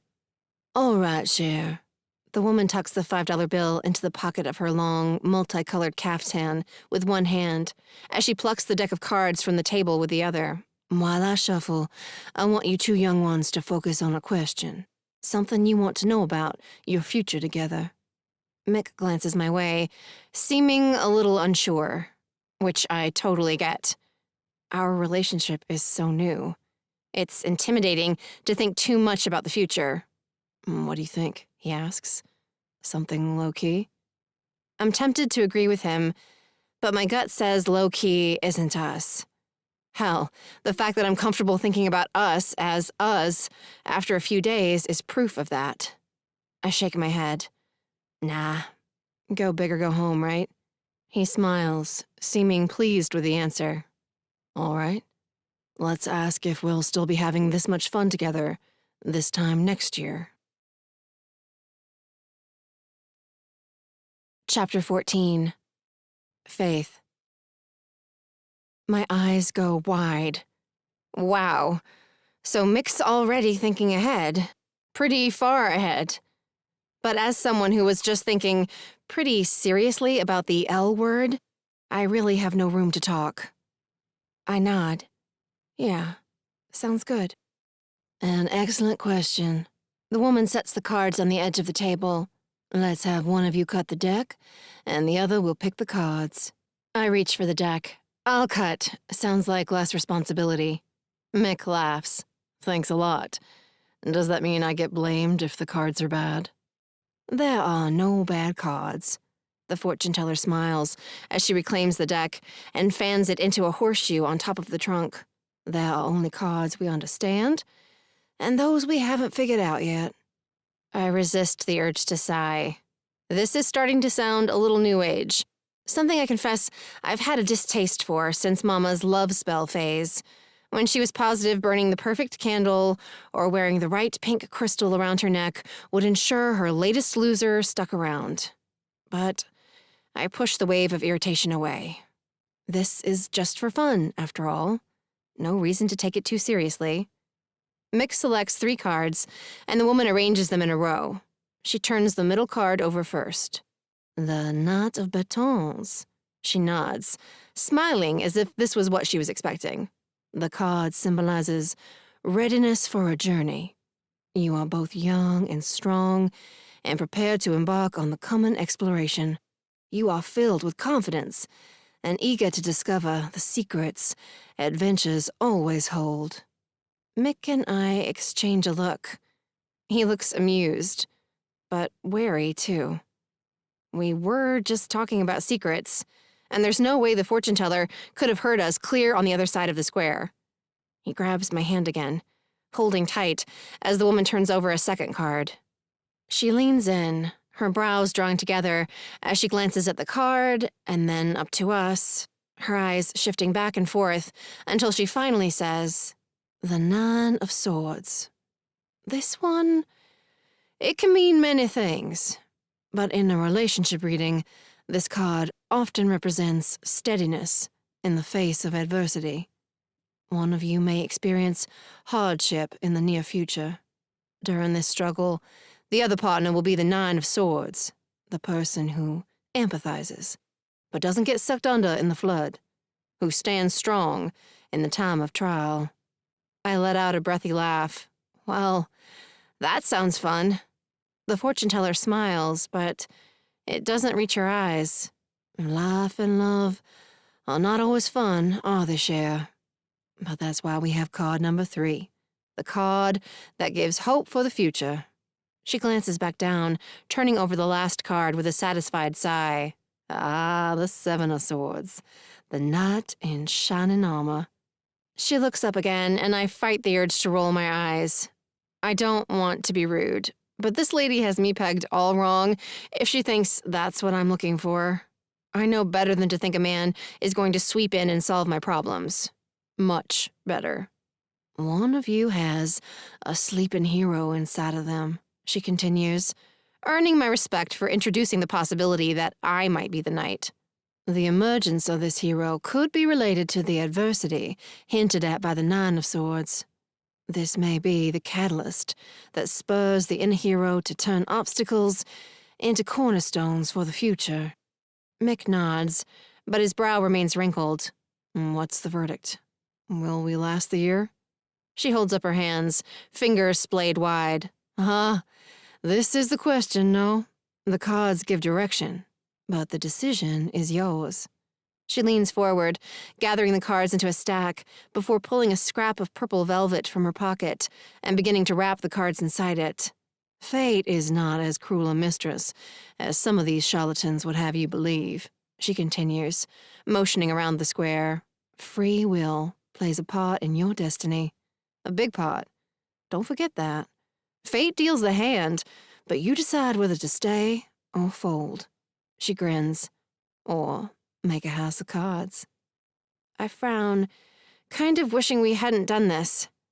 The reading feels so real, and not nearly as lighthearted as I expected. Well, thank you, Mick says, squeezing my hand before reaching into his wallet and placing another $5 on top of the trunk. Do you need help carrying this to your car? It looks heavy. I was thinking the same thing. I grin up at him before turning back to the woman who's now opening the trunk and tucking her cards inside. What sweet babes, she says with a husky laugh. But no, my husband is coming soon. He's as big as this boy, she motions to Mick, and still as strong as the day I married him 30 years ago. She winks at me. Don't let this one slip away, Cher. He's a good one. I can tell. I have a knack for it. I return her smile. Thanks. Maybe I won't. Mick lifts a hand to her and says, thanks again, and we drift away. He waits until we're a good distance across the paving stones before he nudges my shoulder with his. Maybe? What's this maybe stuff? I shrug, fighting a grin. Don't want you to get too confident. And it's early days, White House. True, and with all the talk about the times of trial. He sighs as he tilts his head back, peering up at the cathedral. To tell you the absolute truth, I'm tired of the knight in shining armor gig. My ex needed enough saving for 20 damsels in distress. Well, I'm not the type who needs saving, I assure him. Don't start polishing your armor on my account. Besides, she said the knight in shining armor could be either of us, so... But haven't you had enough of it too? He asks, still serious. Seems like you spend more than your fair share of time bailing your mom out of trouble. Of her own making, I agree, then shake my head. But no, I still like to help people. Love it, really. It's part of why I enjoy my job so much. But helping people out of burning buildings is a lot different than doing more than your fair share in a personal relationship. One is hero work, for sure. The other... He sighs again. I don't know. When you love someone, it can be hard to draw the line between enough and too much. And by the time you realize it's too much, it's become the default. It's just the way things are done, and it's hard to go back. I consider that for a moment. Well, first up, I'm low maintenance and can absolutely take care of myself. You don't have to worry about that. And like I said before, I would have been fine to make this trip to get my mom alone. You didn't have to come with me. He stops and turns to me. That's not what I meant, Faith. I've had a great time on this trip. I wouldn't have offered if... I know, I say, cutting him off with a smile. I just wanted to underline that in case you didn't get it the first time. I'm glad you're here too, and you made this so much easier and more fun. But I could have done it alone. I pull in a breath. And I guess that's how I think a good relationship should be. Both people can do things on their own. They're fully capable, but it's easier together instead of harder. Sweeter instead of more stressful. He nods thoughtfully. No one's a hero or a victim. You're just partners. Yeah, and friends. I glance to the left as I add beneath my breath, who like to kiss? A lot, he adds, wrapping his arms around me. Glad we figured that out now, before the trials and tribulations start. But it was just pretend, right? Or something like that? Something like that, he agrees. I think it was just good advice. You don't have to be able to see the future to know that life is hard sometimes. And that when it is, it's nice to have someone strong and solid who cares about you sleeping next to you. Yeah, that does sound nice. I wouldn't know from personal experience, but... Me either. But maybe we will. Soon. He holds my gaze in a way that makes me feel a little shy, a little uncertain, and hopeful in a way I've never been before. And then he kisses me, and the shyness vanishes in a wave of heat and longing. His lips tell me more secrets, confessing he's hopeful too, and that he finds me every bit as irresistible as I find him. And for the first time, I don't think about pulling away or slowing down. I'm tired of fear calling the shots, especially fear that isn't even mine. Yes, my mother's relationships with men were and continue to be awful, but mine haven't been. I managed just fine with Eli. And didn't I always tell myself I was alone because I was holding out for the right guy? Well, now it looks a hell of a lot like the right guy is here, holding me close, kissing me like he can't get enough of my lips, my tongue, the way I feel pressed against him. I wouldn't just be a coward to shy away from this. I'd be a fool. Long, delicious moments later, he pulls back with a sigh. 2 days isn't enough. I wish I could kidnap you for the entire week. I tighten my arms around his waist, loving the way our bodies feel pressed together. Yeah, it makes me wish I hadn't already taken time off. But I'm out of vacation days, and I just paid for truck repairs that hit my bottom line pretty hard. So, I probably couldn't afford a longer trip anyway. Mick's jaw clenches, and he looks a little uncomfortable. I arch a brow. What? You were hoping for a girlfriend with a more dependable vehicle? He laughs, but still a little uncomfortably. Not at all. I love your truck. I have a confession to make. Okay, I say, silently praying I'm not about to have all my optimistic thoughts proven wrong. You know how I said I majored in computer programming? He asks, continuing when I nod. Well, I chose the major because I'd already been designing apps for years. Even sold a few of them during high school. Cool, I say, not really surprised. Mick was valedictorian of our senior class, and if I remember correctly, won the science fair every year in junior high with some sort of computer thing or another. But why is this making you weird? I already knew you were a nerd, if that's it. This time his laugh is the real thing. I am not a nerd. You are a nerd. I grin up at him. But a really hot one. And I like nerds. I always wished I was smart enough to be one, honestly. You're smart, he scoffs. Very smart. I shrug. Street smart. But school wasn't my thing. At least not high school. I did really well in my EMT courses, though. A spark lights in his eyes. Sweet. So you'll help me study if I decide to enroll? Of course. Though I'm sure you won't need my help, nerd. My stomach growls again, and I add, now spill whatever you're trying to spill so we can go eat. Let's just go eat, and I can tell you later. He starts to pull away, but I hug him close again and say, no, tell me now, or I'll stress about it. He shakes his head. No, it's nothing like that. No reason to stress. He exhales. I designed an app for Naomi's television show when I was 17. It worked so much better than what most of the companies were using at the time that, within a few months, I had gigs to design several more. He shrugs. Then, in college, my friend Andy and I designed a chat app that we sold for a solid chunk of cash, so... I frown. So you're telling me you're not as poor as I am? Is that it? Stop it. You're rich in every way that counts. Good friends, a job you love, an amazing guy who has a horrible crush on you. I roll my eyes, even as my cheeks heat. I can't remember the last time I blushed at all, let alone multiple times in one afternoon. You know what I mean. I do. And yeah, I have a decent stash squirreled away. Nothing like Naomi, but enough that I wouldn't have to work for a few years if I didn't want to. I blink. Wow. If I took off for a few weeks, I'd be strapped. But you do good work. Important work, he says. You save lives.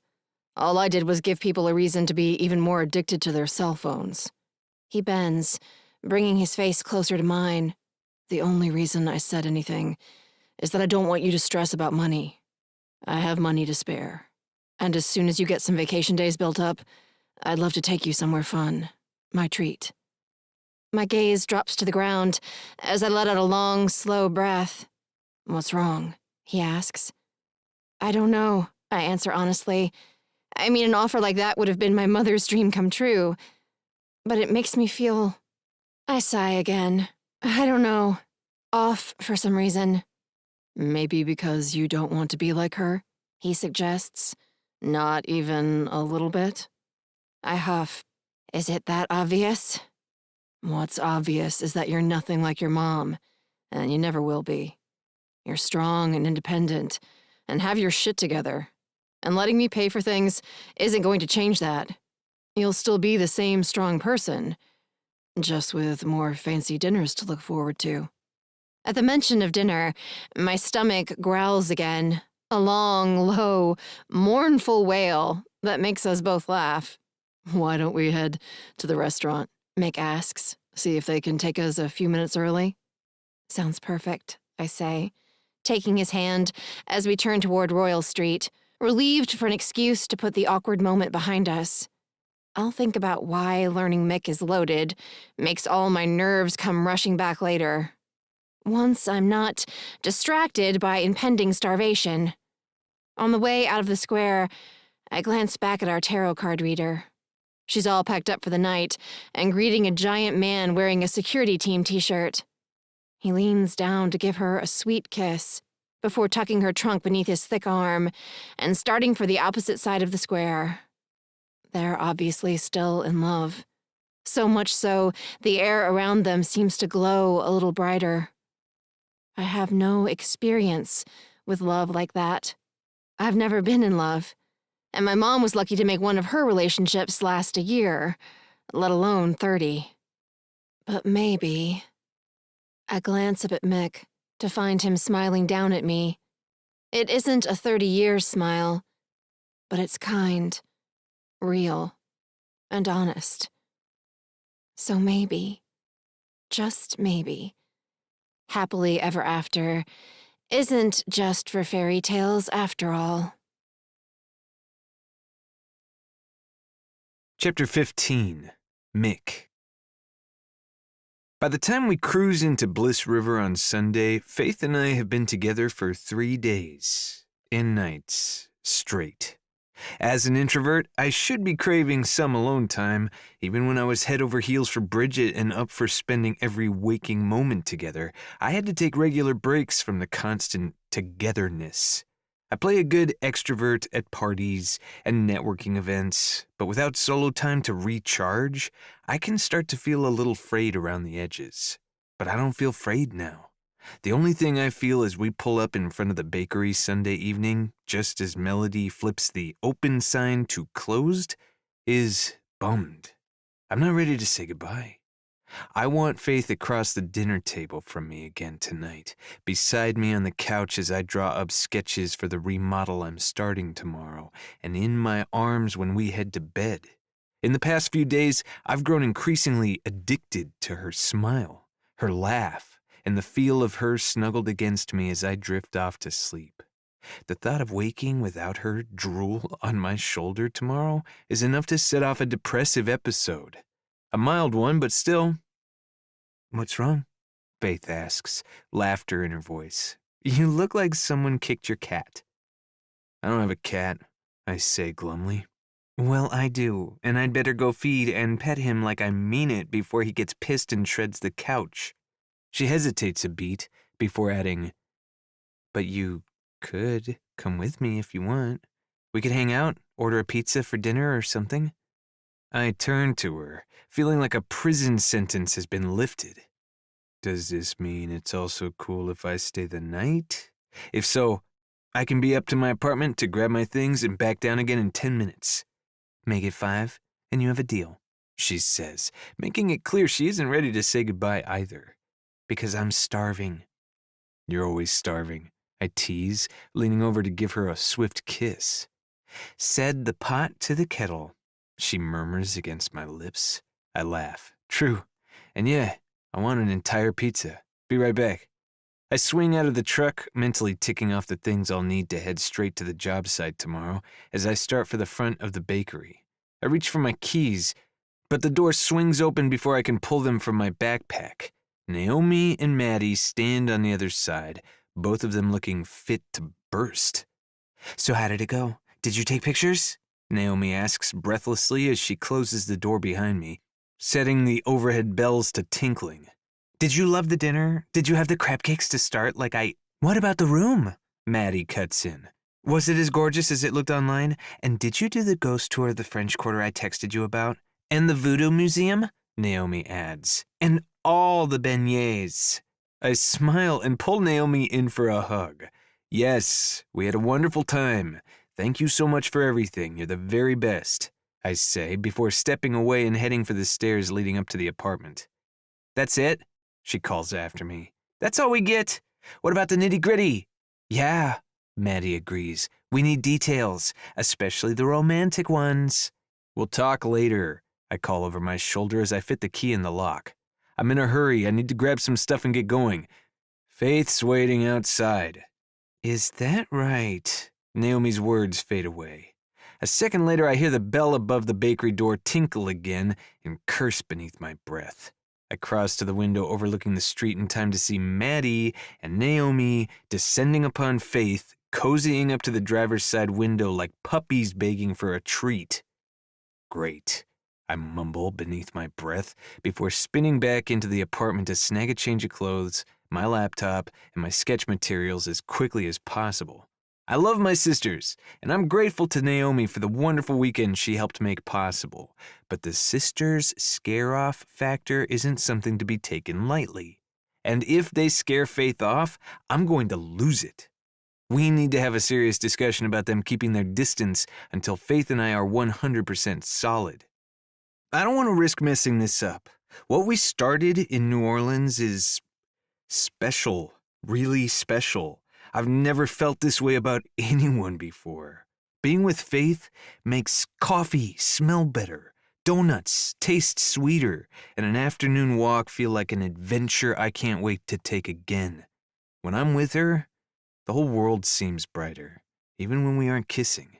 And when we are, Jesus, I want more of her so much it's crazy. Kissing her, touching her, having her touch me is amazing. But I'm greedy when it comes to her body. I'm dying to be with her, to be her first, her best, and maybe...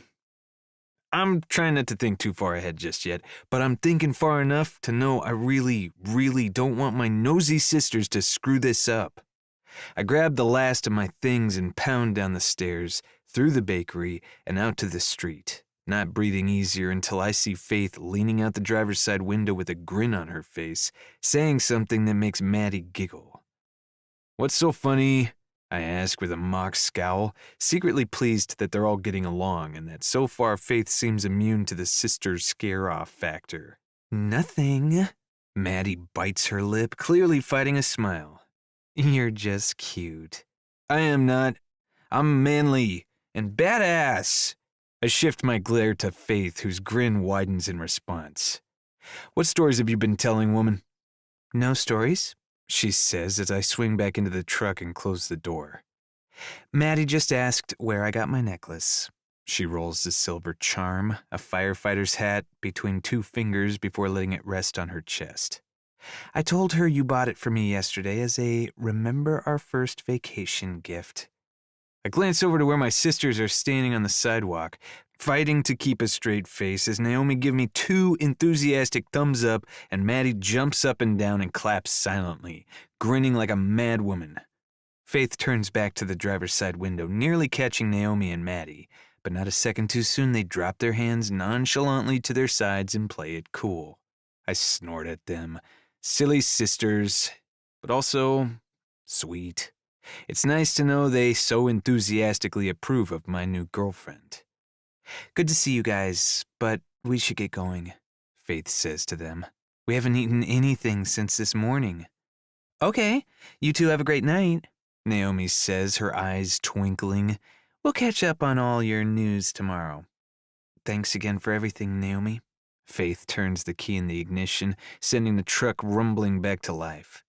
I appreciate it so much. I'll be bringing Jake a thank you for picking my crazy mama up at the airport gift to work tomorrow. Naomi waves a dismissive hand in the air as she backs away from the curb. Don't worry about it. He didn't mind, even though your mom did talk his ear off on the way home. She cuts a look my way. Seems she couldn't shut up about my wonderful little brother. I make a cut-it-out gesture behind Faith's back. Worried talk of her mom will put Faith back in one of her relationships are scary moods, but she only laughs. Yeah, she's definitely a fan. She shifts the truck into drive. See y'all tomorrow. Naomi and Maddie wave as Faith pulls out onto Main Street, after checking to make sure the road is clear, of course. In addition to being kind, funny, sexy as hell, and militantly opposed to emoticons, social media sites, and selfies, she's an excellent driver. Be still my heart. I lean back in my seat as she guides the truck the short distance to her apartment, watching her with a smile. Glad my sisters don't freak you out. She huffs and shoots me a sideways glance. Why would they freak me out? They're both so nice. And one of them is marrying a guy who might as well be my brother, so... I shrug. I don't know. Naomi and Maddie scare off a lot of girls. Oh, I see, she says, laughing as she pushes my hand playfully from her thigh. All those girls you were dating before me, right? I wasn't dating anyone, I say. I went on 1 or 2 dates with a few different people, that's it. It wasn't like this. Like this? She asks in a softer voice. Serious? I say, without hesitation. She nods slowly.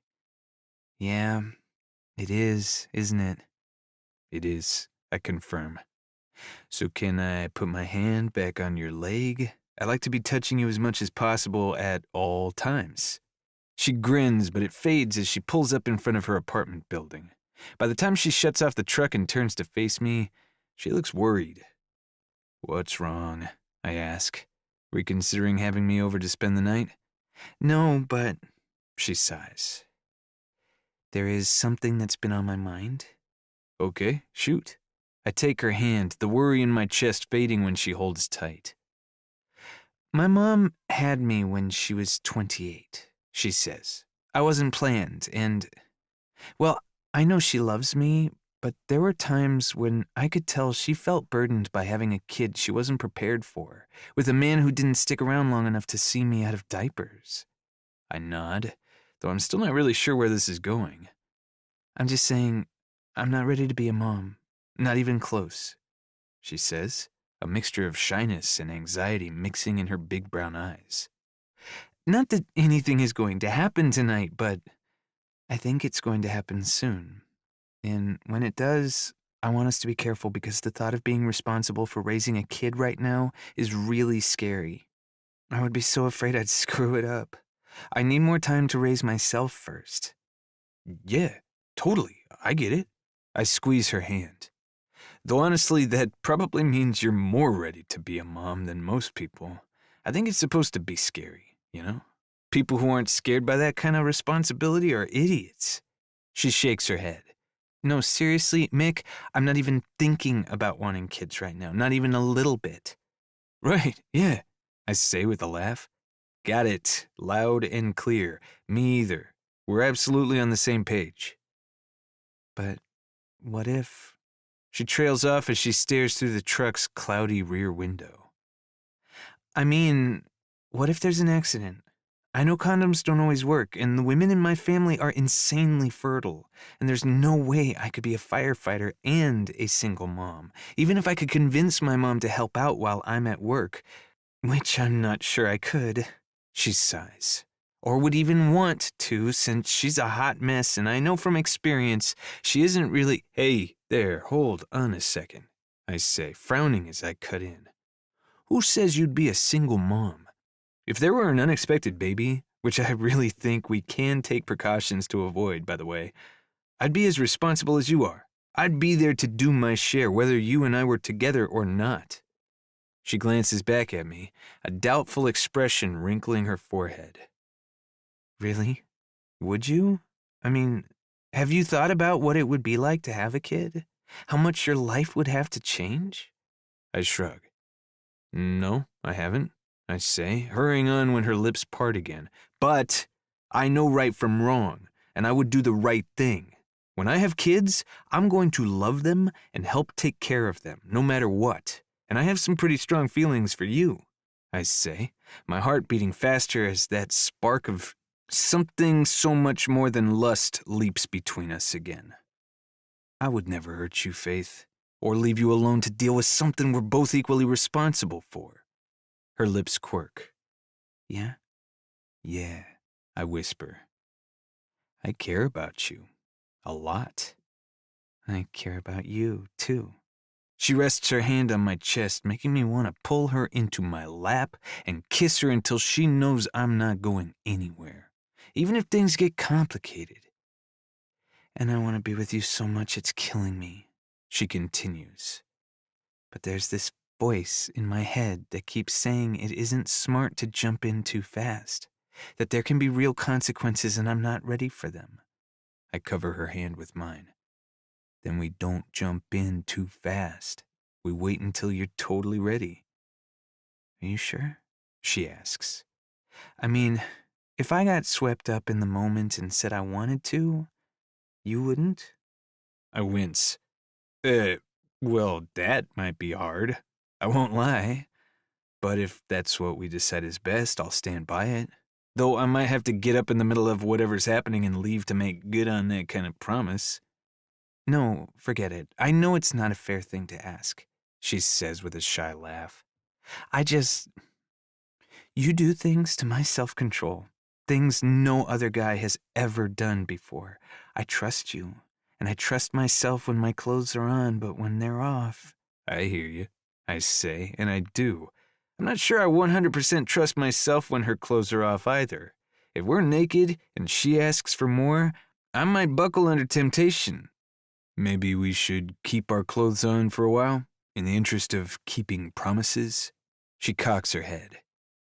And in the meantime, I call my doctor and figure out the birth control thing? Just so we have a second line of defense? I nod. Sounds good. You're not disappointed? She asks, her forehead wrinkling again. Or think I'm being neurotic and weird and overly cautious? No, I'm not disappointed, I say. And no on all that other stuff too. It's hot that you take serious stuff seriously. She huffs. You think everything's hot. No, I think everything about you is hot. There's a big difference. We'll see about that. She grins. You've never seen me eat Big Ike's pizza. I make a horrible mess. But Big Ike's is the best, and after experiencing the animal-style meat and veggie combo, I can't go back to lesser pizzas. Fuck, that sounds good. My stomach growls in agreement, and we both laugh. And just like that, we've worked through another issue without drama or stress, proving Faith is Bridget's complete opposite and the kind of person I should have been with all along. We head into her apartment and kick off our shoes.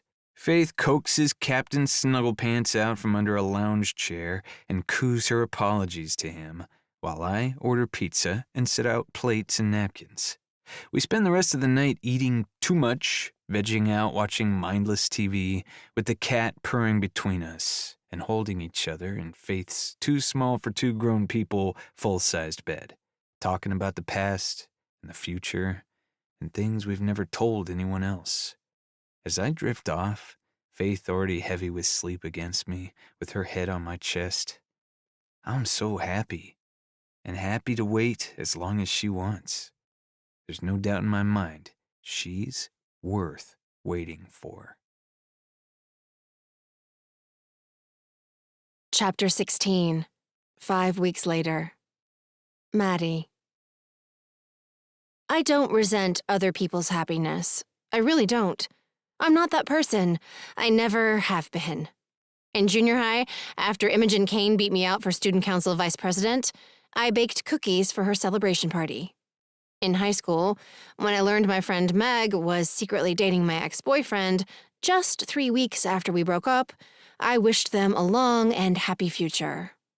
And while studying pastry making in Paris, I wasn't upset when Aria earned better scores on her desserts, even though my soufflés always puffed more reliably than hers, and my croquembouche never failed to crunch just so. Heck, I'm so easygoing, I've even started exchanging emails with Serge, my ex-husband, and wished him and his boyfriend Craig all the luck in the world. Sure, having my husband of 6 years leave me for another man isn't the highlight of my life thus far.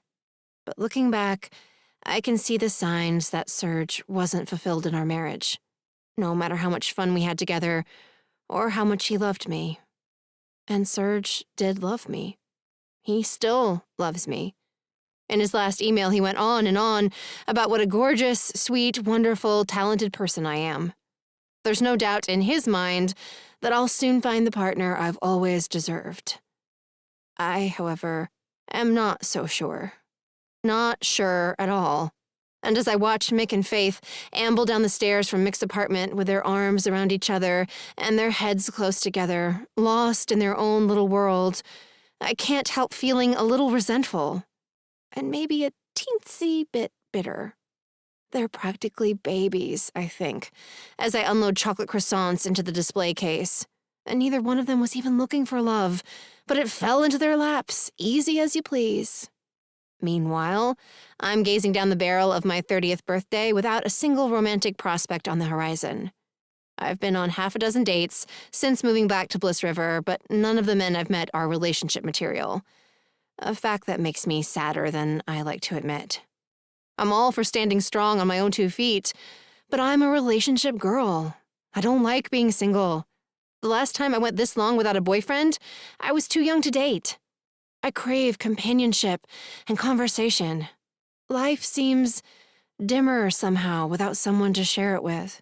And since Mick moved into the bakery apartment and Naomi has all but moved in with Jake, I'm often alone at my parents' house.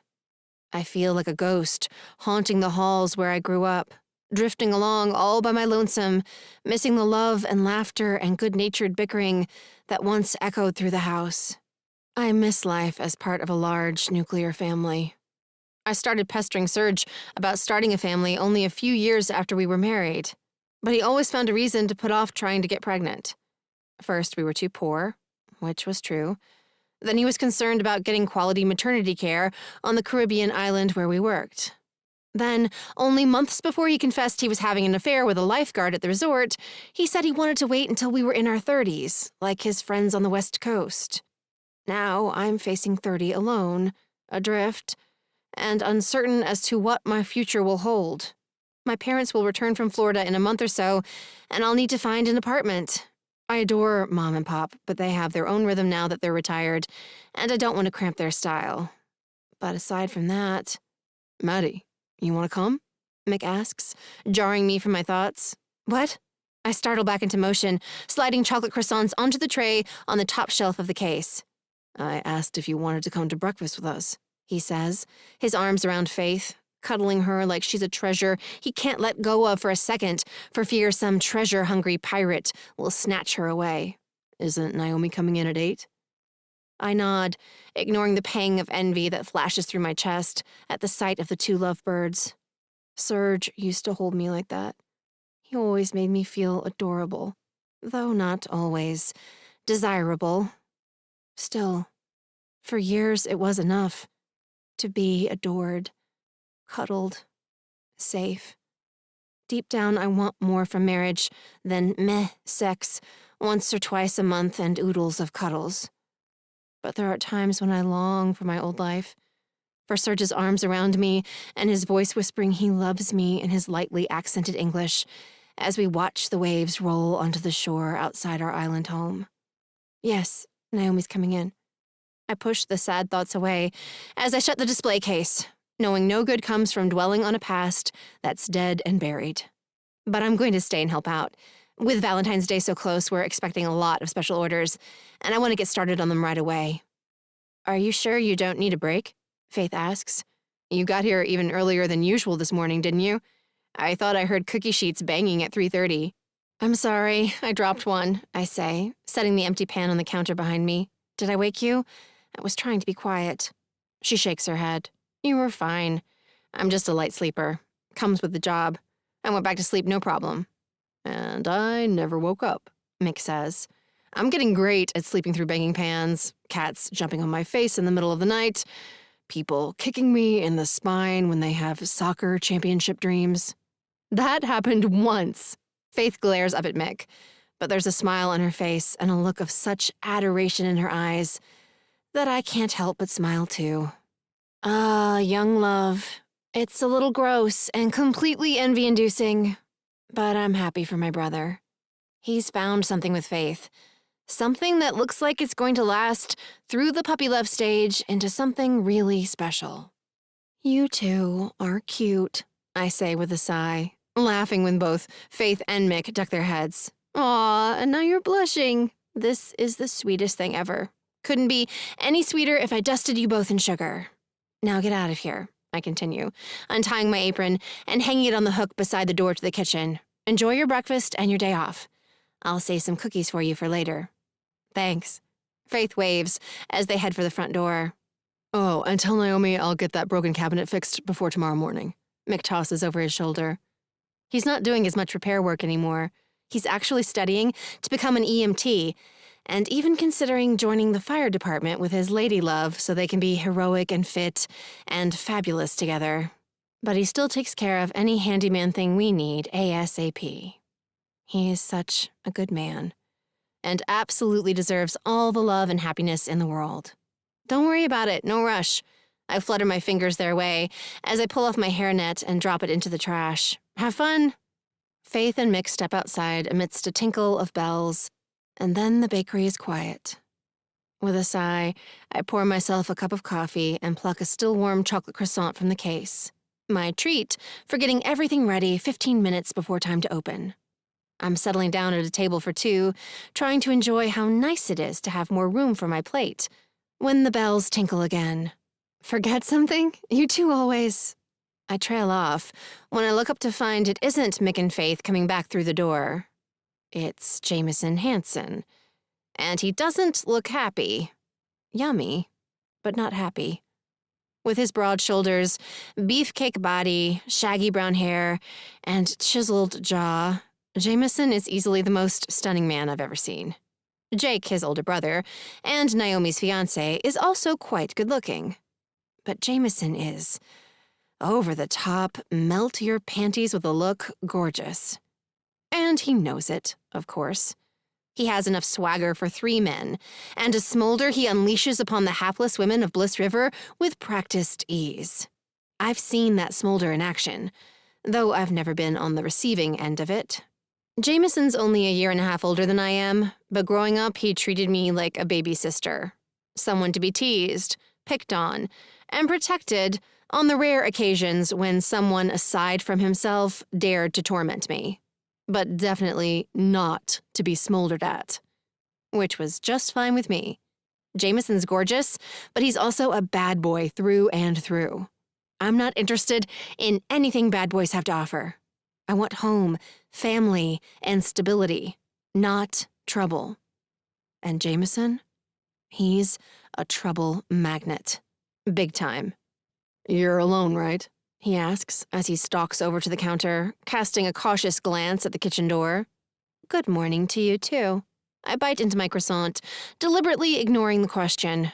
Jameson's been acting weird for months. First, it was some ancient thing about the night Naomi left town when they were kids. Then, well, who knows what's been making him weird since then. But he's definitely weird, and it's definitely annoying. Dumb and annoying. There's enough drama in the world already without stirring up more for no reason. No, seriously. He strides past me to glance up the stairs toward Mick's apartment. I saw Mick and Faith leave. And Naomi isn't here yet, right? Your sleuthing skills are impressive. I sip my coffee, not bothering to offer Jameson a cup.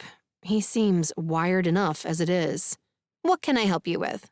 You can help me put a stop to the insanity, he says, snagging the chair across from mine and spinning it around before straddling it in one graceful movement that I have to admit is sexy.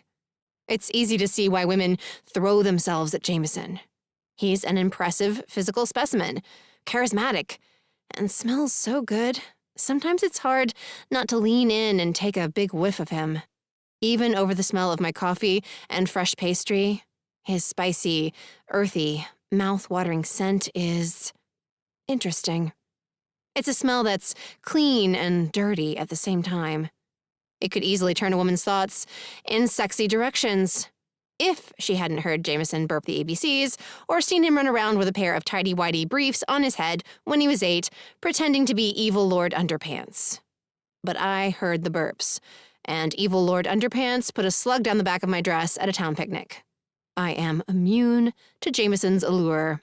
So immune, I barely notice how nice his thickly muscled arms look crossed over the back of that chair. Every night Faith isn't at the station. She's over at Mick's place, or he's over at hers. he says. They've been joined at the hip for over a month. And he was at family meal every night this week. He's even talking about becoming a firefighter, for Christ's sake. I shrug. So? I would assume you'd find that an admirable vocation. It's not about that, he says, cursing beneath his breath. It's about this shit going way too fast with them. Faith's just a kid, and Mick's only her second serious boyfriend. He's taking advantage. Oh, please. He's only 6 months older than she is, I say, around a bite of croissant, determined not to let him ruin my breakfast. And they're both over 21. They're in love, Jameson. Leave them alone. They're in lust, he counters. Faith's too innocent to know the difference, but I see the way Mick looks at her. She's going to get hurt, and you know it. I know nothing of the sort. I roll my eyes. They're sweet together. I've never seen Mick so happy, and Faith is glowing. Fuck. Jameson's frown deepens. You don't think she's pregnant, do you? No! I laugh. No. I think you're a crazy person. She's happy. So quit meddling in her business and tend to your own love life. He exhales a ragged sigh. But he seems to relax a little. At least some of the vibration goes out of him. What love life? Every good-looking woman in this town is taken. He reaches for the uneaten half of my croissant, and I slap his fingers away. Ow! I'm hungry, Mad. Then ask for something, you mess. Don't just take whatever you want. But I like taking what I want, he says, in a voice that is somehow both petulant and a little sexy. I shake my head as I push the remains of my breakfast across the table with a sigh. You never change, do you? He glances up as he takes a bite, his hazel eyes looking green in the morning light through the window. What do you mean? You know exactly what I mean. You expect so much from everyone else, but when it comes to Jameson, what you want is all that matters. He grunts and continues to eat my treat. That's not true. It's completely true, and you know it, I say, not in the mood to let him off easy. When was the last time you thought about some poor girl's feelings before you lured her into your smolder web? He arches a dubious brow. My smolder web. Yes, your smolder web. I cross my arms, refusing to back down. You're like a big sexy spider, luring women in and then sucking all their life force out before you cast them aside. You think I'm sexy, huh? He smirks around his last bite. This conversation, obviously another big joke to him. See? That's exactly what I mean. I point at his big, dumb, smug head. When we're talking about Mick needing to behave himself, you were all business. But when it comes to you, it's just fun and games. But I can bet it's not fun for the women who fall for you and end up getting hurt. He reaches for my coffee, once again without bothering to ask, and takes a swig. Give me a break, Maddie. I'm a grown-up, and so are the women I date. They can take care of themselves. I'm only worried about Faith because she's inexperienced, and she's like a little sister to me. I'd be doing the same thing if you started shacking up with some guy right after you started dating. My brows shoot up with a laugh. You can't be serious. Of course I'm serious. I'm almost 30 years old, Jameson, I say. I expect my daddy to keep his nose out of my business, let alone a man a year older than I am. He lifts a hand. Calm down, Mad. I didn't mean. And for your information, I've shacked up with a lot of guys right after I started dating them. I rise to my feet, snatching my mug before he can get his hands on it again. Before Serge and I got engaged, I slept my way through half the pretty boys in Paris. I spent weeks shacking up in their lofts and moldy basement apartments and falling in and out of love, and I enjoyed every minute of it. Good for you, he says. I'm glad to hear you had the chance to sleep with a guy who wasn't gay, even if he was French. My jaw drops, though I don't really know why I'm surprised. He's never pulled any punches when it comes to teasing me, and he obviously doesn't intend to start now. Still, that hurt. It really did. Enough to make my voice shake as I say, leave. Kidding, Mad, he says. I was kidding. Go. I point a finger at the door. Now. He stands, regret creeping across his face. Seriously, Maddie, it was a joke. I didn't mean to hurt your feelings. Yeah, you never mean to, I say. But you do. I'm not a little girl anymore, Jameson. I'm a grown woman who's had a grown woman's shitty year, and I don't need you picking on me on top of it. He reaches out, gently prying the coffee cup from my fingers and setting it on the table before taking both of my hands in his. I know, and I'm sorry, he says, in a voice so low and gentle I almost believe him. I really am. I apologize for being a jerk. I sigh and nod, only a little begrudgingly. Apology accepted. He shoots me his puppy dog look, the one I'm sure he knows is nearly impossible to resist. I roll my eyes, my shoulders slumping. Fine. Thank you, he says, pulling me in for a hug. And thanks for calling me on my bullshit. I appreciate it. Yeah, I mumble, as I loop my arms around his waist, trying to ignore how nice it feels to be pressed against his chest. Jameson has hugged me lots of times, dozens of friendly hugs throughout the years. But none of them have ever made me this aware of the fact that he's hard in all the places I'm soft. Aware of the fact that his arms feel so nice wrapped around me, or that his smell is even more intoxicating up close. He smells damned good. So good I can't help lifting my nose to the place where his shoulder meets his neck and breathing deep. I hold the breath for a moment, eyes closing as a shiver works its way through me from head to toe. My lids open a moment later to find Jameson staring down at me, his brows drawn together, and an unspoken question in his eyes. What? I ask, my pulse speeding, hoping my strange, effervescent feelings aren't showing on my face. Were you sniffing me? My mouth goes dry with embarrassment, but I don't pull away. Maybe, I say defensively. Maybe you smell good, okay? And maybe you look really pretty without makeup, he observes, in a lightly bewildered voice. Huh, I say. Yeah, right. You do, he insists. I like your freckles. They're cute. His arms tighten around me. Don't mess with me, Jameson, I warn, not sure what to do with this tingling feeling he's inspired, or the way he's looking at me. I'm not, he says, a husky note in his voice that makes me wonder if he's feeling this too. This crazy, unexpected, lustful vibe that makes me want to drag him into the kitchen and have my way with him on the food prep counter. And then he leans down, bringing his lips closer to mine, and wondering becomes a suspicion. The suspicion is seconds away from becoming a certainty, and our friendship dangerously close to being forever changed by a very unfriendly kiss, when a door slams outside, and Naomi's voice shouts hello to someone on the street. Jameson and I leap apart, staring at each other with twin, guiltily confused expressions, before I spin to grab my coffee, and Jameson backs toward the door. Okay, well, see you later, Maddie, he says, clearing his throat. Thanks for the, talk and stuff. Yeah, you too. I gulp coffee, trying to pretend nothing out of the ordinary has transpired as he flees into the street. Naomi breezes into the bakery moments later. What was that about? She asks, frowning as she jabs a thumb over her shoulder. Jameson looked like he was in here stealing cookies. I force a laugh. No, he just wanted to talk about Faith and Mick. He thinks they're moving too fast. He's afraid Faith's going to get hurt. Naomi rolls her eyes. He's crazy. They're great together. I know we were doubtful at first, but I think Mick's gone on her, don't you? Absolutely, I say. I told Jameson the same thing. I think he knows Mick's on the up and up now. And he knows that you think he smells great, and we're totally on board with that almost kiss that almost happened. Crap, on a poppy seed cracker, you almost kissed Jameson. What is wrong with you? Good. Naomi unwinds her gauzy pink scarf from around her neck. He should leave them alone. They're happy. They're good to each other. And I say don't look for trouble where there isn't any. Exactly, I say, ready to change the subject and get my mind off love and lust in all its forms.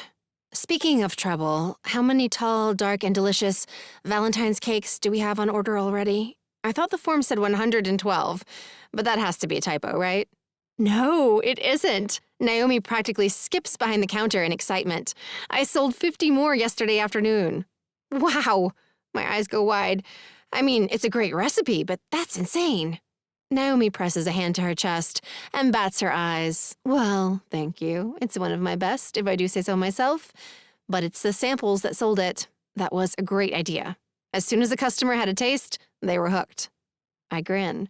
Then I guess I'd better get my butt back in the kitchen. She snags her apron from its hook. Get to it, lady. I'll open up and then come spring you at 10 when Lucy gets here so you can go home and get some rest.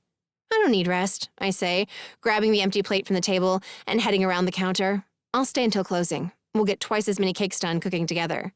She smiles. I know I should tell you to go home, but I like being in the kitchen with you. Me too. I return her grin, trying not to think about the fact that my curving lips very nearly touched Jameson's. Things have been weird enough with Jameson, and I don't want to make them any weirder. Especially since anything like that between Jameson and me would be doomed from the start. I make a promise to myself as I step into the kitchen. What almost happened this morning between us is never going to almost happen again. Our lips will never meet, and our relationship will never change. We'll stay just good, old friends, the way we've always been. It's the best choice. The only choice. But later, when the young woman we hired to work the counter, Lucy, arrives, and Naomi joins me in the kitchen, I can't deny that the memory of Jameson's lips moving closer to mine lingers. Far more tempting than any tall, dark, and delicious chocolate cake. Chapter 17. Faith. Valentine's Day is a ridiculous day to lose your virginity. Just ridiculous. I know this. And despite the fact that I'm crazy in love and have romantic plans, I still loathe V-Day more than push-up bras and hose testing combined. It's just so commercial and cheesy and pink. So grossly pink. But I can't stand the thought of waiting another day to be with Mick. Abstaining for the full month it took for my birth control prescription to become effective is seriously one of the hardest things I've ever done in my life. If someone had told me a few months ago I'd be so desperate to pounce a man's bones I'd be marking off the days until we can sleep together on my fridge calendar with obnoxious little doodle hearts, I would have laughed my face off. But that was BMW. Before Mick Whitehouse. Mick, with his kisses that drive me wild, his hands that know my body better than I do, and his heart that makes me feel like the most beautiful, interesting, fabulous woman in the world. Despite my rough childhood, or maybe because of it, I've always had a solid sense of self-worth. But lately I've felt invincible. With Mick beside me, I can conquer any obstacle, overcome any hardship, scale high mountains in foreign countries with names I can barely pronounce, armed only with a backpack, walking stick, and several thermoses of water. Yeah, we're planning a trip to Tanzania to climb Mount Kilimanjaro, something we've both secretly wanted to do since we were teens, early next year. If all goes as planned, next January 1st, we'll be on our way to Africa to celebrate our 1-year anniversary atop the continent's highest mountain. It's going to be an amazing adventure, but nothing compared to the adventure I've had already. In 6 weeks, I've gone from lonely and pretty sure Captain Snugglepants was destined to be my only long-term steady date, to being in a relationship that makes the world seem wonderful in ways it never has before. I'm just so happy. So happy, not even spending Friday afternoon listening to Mama insist I need to sweet talk Mick into proposing before the bloom is off my rose can sour my spirits. I simply take a deep breath and shrug off my mama's crazy at the bakery's front door. Then I weave my way through the crowd, waiting to pick up Valentine's Day treats with a grin on my face.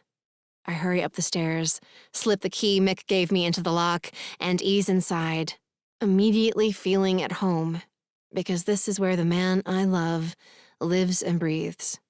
I spy him across the room, bent over his desk, studying for his first big EMT exam. His curls standing up in a dozen directions because he runs his hands through his hair when he's thinking, and my chest fills with a delicious, full sensation. And then he turns and smiles my way, clearly thrilled I'm back, even though we've only been apart a few hours. And the feeling of fullness gets so intense, I'm worried it might do internal damage. God, I love this man. I love him like nothing else, and I can't wait to be with him tonight. My fears and nerves are long gone, leaving only a warm assurance that making love to Mick is something I'm never going to regret. Hey, sexy. He rises from his chair, crossing the room to pull me into his arms. I missed you. Missed you too. He arches a brow. Did your mom drive you crazy? No more than usual. I tip my head back to welcome his kiss. A long, slow kiss that has us both breathing faster by the time he pulls away. Damn, he mutters, his voice thick. If I wasn't worried that half the town and my sisters would overhear, there's no way I could wait until tonight. We could go back to my place. I lean into him, body humming with awareness. No customers or sisters there. That's a fucking brilliant idea. I wink, literally. Laughing, his hand slipped down to cup my bottom, urging me closer, summoning a hungry sigh from my throat. Are you sure you're ready? Dude, I am so ready. Past ready, I promise. I'm so ready, I've been thinking filthy things about you all day long. His eyes darken, and his fingers dig a little deeper into my ass, making things low in my body clench. Oh yeah? Like what? Like... I push up on tiptoe to whisper one of my naughtier fantasies into his ear. I've gotten to the part where we're naked on a bearskin rug in front of a roaring fire, and he's pulling my panties off with his teeth when he groans. Stop. He swallows hard. I can't take any more, or I won't be able to wait until we get to your house. I bite my lip, secretly loving that a few whispered words can affect him like this. I love my man's good heart, but I also really enjoy making him horny. Then grab your things and let's get going, I say, before adding in a softer voice. The anticipation is killing me. He cups my face in his hands. Me too. You have no idea. He takes a deep breath, his eyes scanning my face in a way that leaves no doubt that he thinks I'm beautiful, inside and out. Do you have any idea how much I love you? A disturbing amount, I say, my heart soaring, even as the ache inside twists tighter, but not as disturbing as how much I want you. How much do you want me? Well, my panties are already wet, I whisper, my heart skipping a beat as his jaw clenches in response, if that gives you a clue. He makes that growling sound low in his throat again. I'm beginning to think you want the whole town listening in. And I'm beginning to think you're all talk and no action, I challenge, grinning as I back out of his arms, crooking my finger as I go. Come on, White House. This virginity isn't going to take care of itself. He blows out a long breath and rolls his eyes upward, as if praying for strength. I'll be down in 2 minutes, he says, pinning me with a heated look that makes my entire body hum. Get the truck ready to roll. Yes, sir. I give him a naughty salute before turning and practically skipping across the room to the door, my heart light and easy. This is so different than I thought it would be.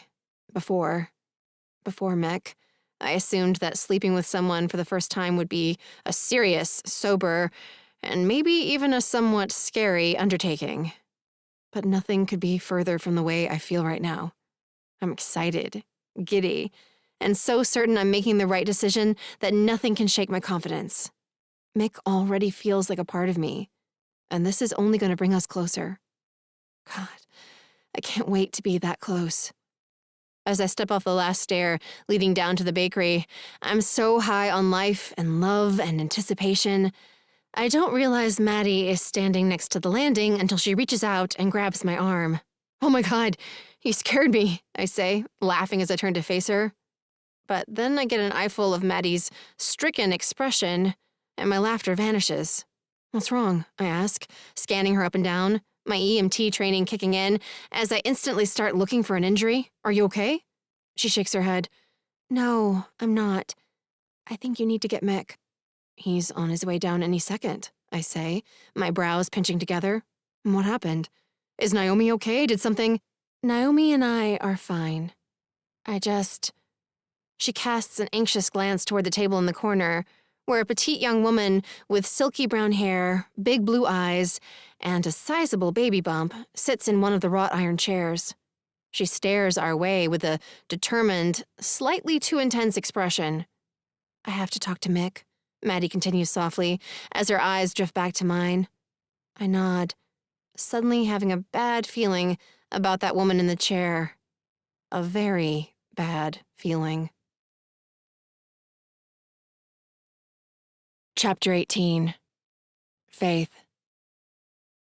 There's something familiar about this girl, even though I'm positive we've never met. I would remember if we'd been introduced, or even passed on the street. She's so tiny and delicate. She makes me feel like an Amazonian in comparison. And so perfectly put together, she looks like a doll. From the crisp navy ribbon in her hair, to her adorable white maternity sweater with the sailor collar, and that navy pleated skirt, she's almost too pretty to be real. If it weren't for that look on her face, the one that's more resolute than reposed, she'd be the perfect picture of blissful, expectant motherhood. What's the problem? I ask, dragging my gaze from the woman's with effort. But she's still staring.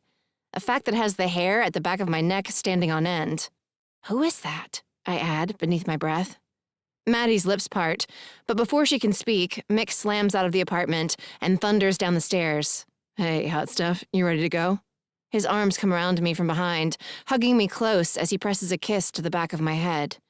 I'm about to warn him that Maddie has something important to discuss with him when the pretty pregnant girl stands, her eyes lighting up in her impossibly lovely face. Mick, there you are.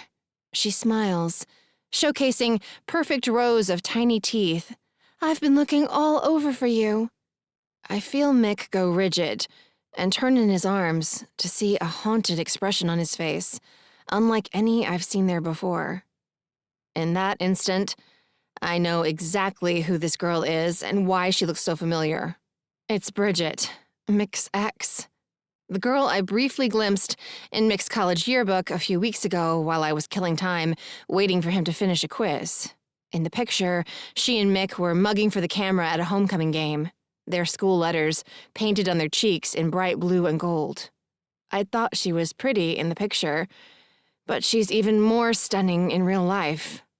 Stunning, and very petite, and very girly, and very, very pregnant.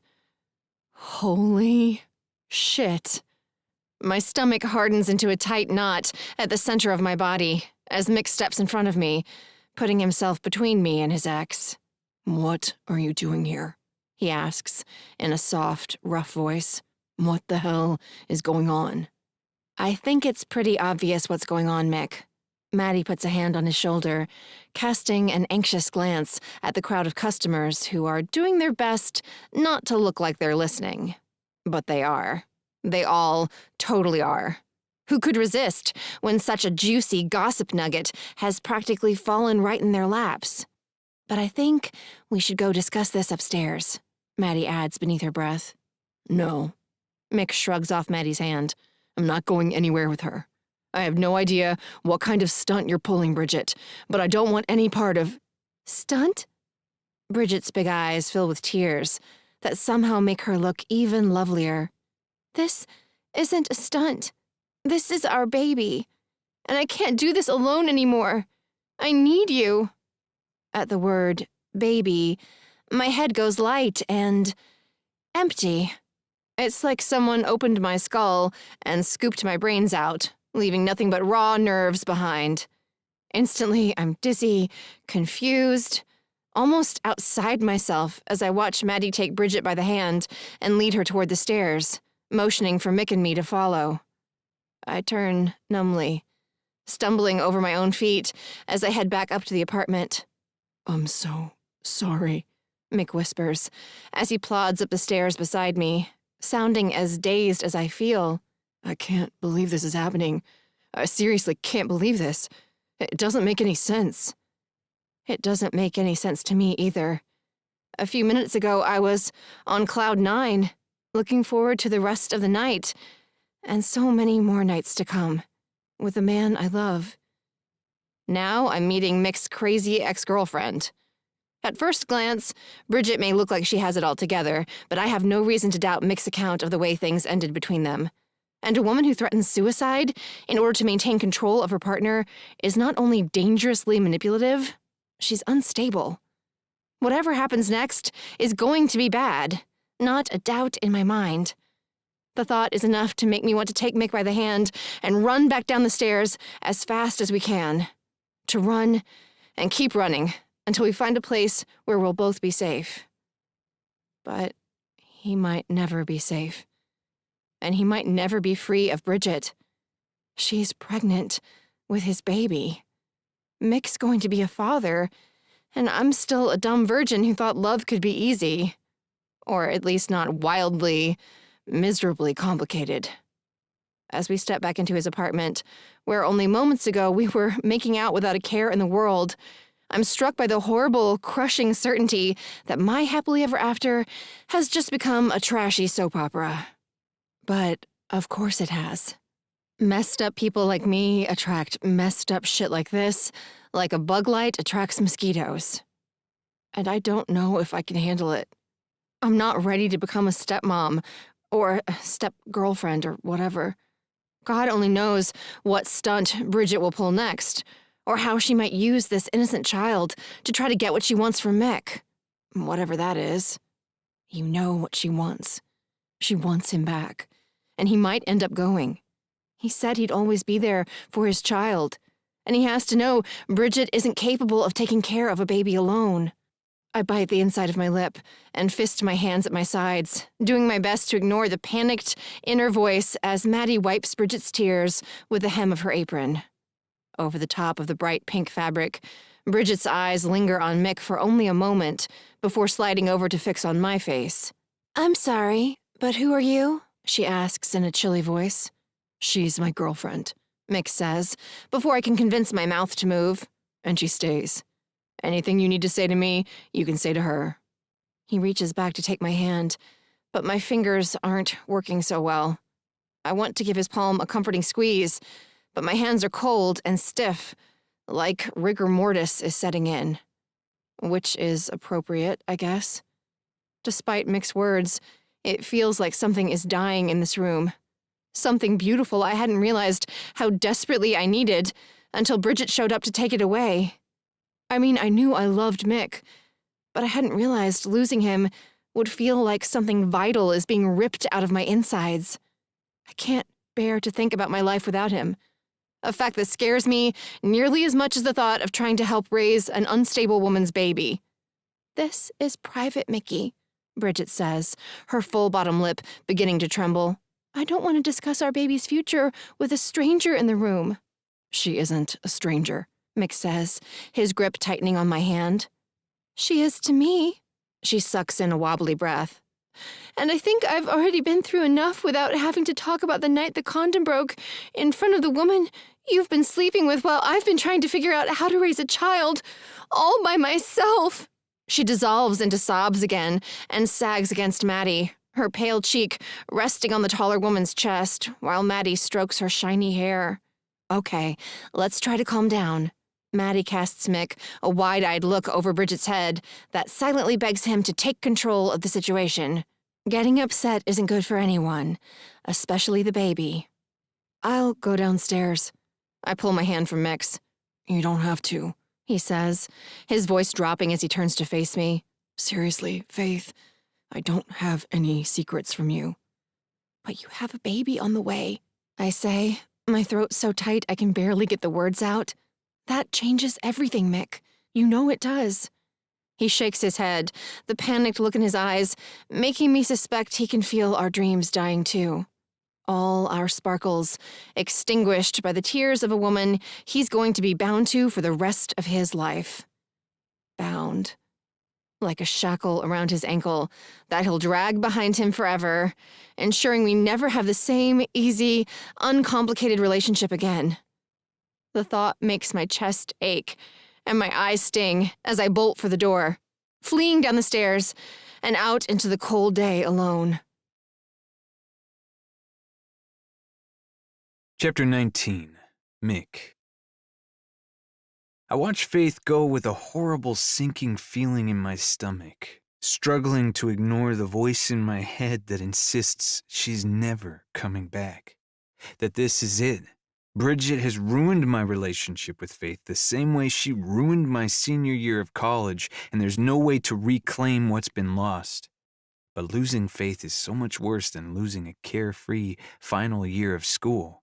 A future without Faith in it is unthinkable, intolerable, so terrifying and rage-inducing that when I turn back to face Bridget, it takes all my self-control to keep from shouting for her to cut the waterworks and tell me what it's going to take to get her out of my apartment. I get that Bridget's tears are convincing to people who don't know her well. Maddie's obviously worried for the girl sobbing on her chest, but I've seen Bridget turn tears on and off like a faucet more times than I can count. There's simply another weapon in her arsenal, a tool she uses to manipulate people. I'm honestly not sure Bridget's capable of feeling sadness the way other people feel it. Our final months together made it clear she has very little empathy, only a driving desire to get what she wants, no matter the cost. Even if the cost is another person's will to live. By the end of our relationship, there were days when the thought of checking out was preferable to living another day under her reign of emotional terror. But I never seriously considered that final permanent escape. Deep down, I knew I'd find a way to be free of her, that one day I'd leave her in my rear view and never look back. But now she's here. And she's having my baby, and I hate myself for having continued to sleep with her, even if it was the one area where we weren't completely dysfunctional by the end. I hate that condom for breaking, and I hate fate for its lousy fucking timing.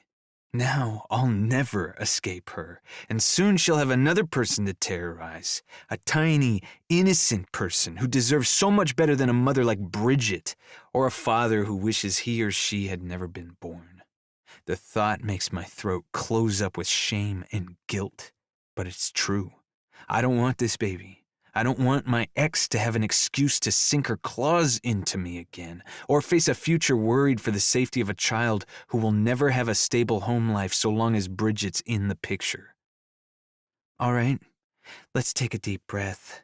Maddie rubs Bridget's back as she wipes the tears from her cheeks with trembling hands. The trembling is probably an act too, I think. My contempt for her so intense, there's no room in my heart for compassion. There hasn't been for a long time. Why don't I go make you something to drink? Maddie casts a pointed glance my way as she steps over to the dining table and pulls out a chair. You two sit down and talk this out, and I'll be right back with warm milk. It will help you calm down. Thank you so much, Maddie, Bridget says, sniffing as she beams up at my sister. You're as sweet as Mick always said you were. I appreciate your support so much. Of course, Maddie says as she helps Bridget get settled at the table. Mick, do you want something, tea or coffee? No, thank you. My jaw clenches with reluctance, but I force myself to circle the table and sit down across from Bridget, meeting her watery gaze as Maddie crosses the room to the kitchenette to fetch the milk and a pan to warm it in. As soon as she's out of earshot, I say softly, I don't know what you want from me, but if it's anything more than child support and my half of the child care duties, you're going to be disappointed. Her bottom lip starts to tremble again, but I cut her off before she can get started. Save your energy, I say. Tears won't work on me anymore. Almost instantly, her eyes clear and her features shift. I would say she drops her mask, but there's nothing real at the heart of Bridget to conceal. I ought to know. I stupidly hunted for it long enough. But there is no authentic person to uncover, only a series of masks she employs with such proficiency, most people never realize there's only emptiness underneath. I'm not the bad guy, Mickey, she says, using the nickname I always hated. Even at the beginning, when I was so smitten with my beautiful new girlfriend, I was willing to forgive a multitude of sins. You're the one who left without saying goodbye, without even a note to explain why you ended a 2-year relationship out of the blue. It wasn't out of the blue.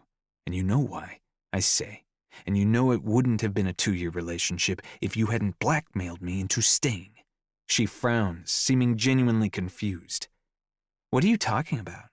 I'm talking about threatening to kill yourself if I broke up with you. Her eyebrows shoot up her forehead. What? I never said that, Mick. I might have said it felt like I would die without you because I loved you so much, but I would never. Don't.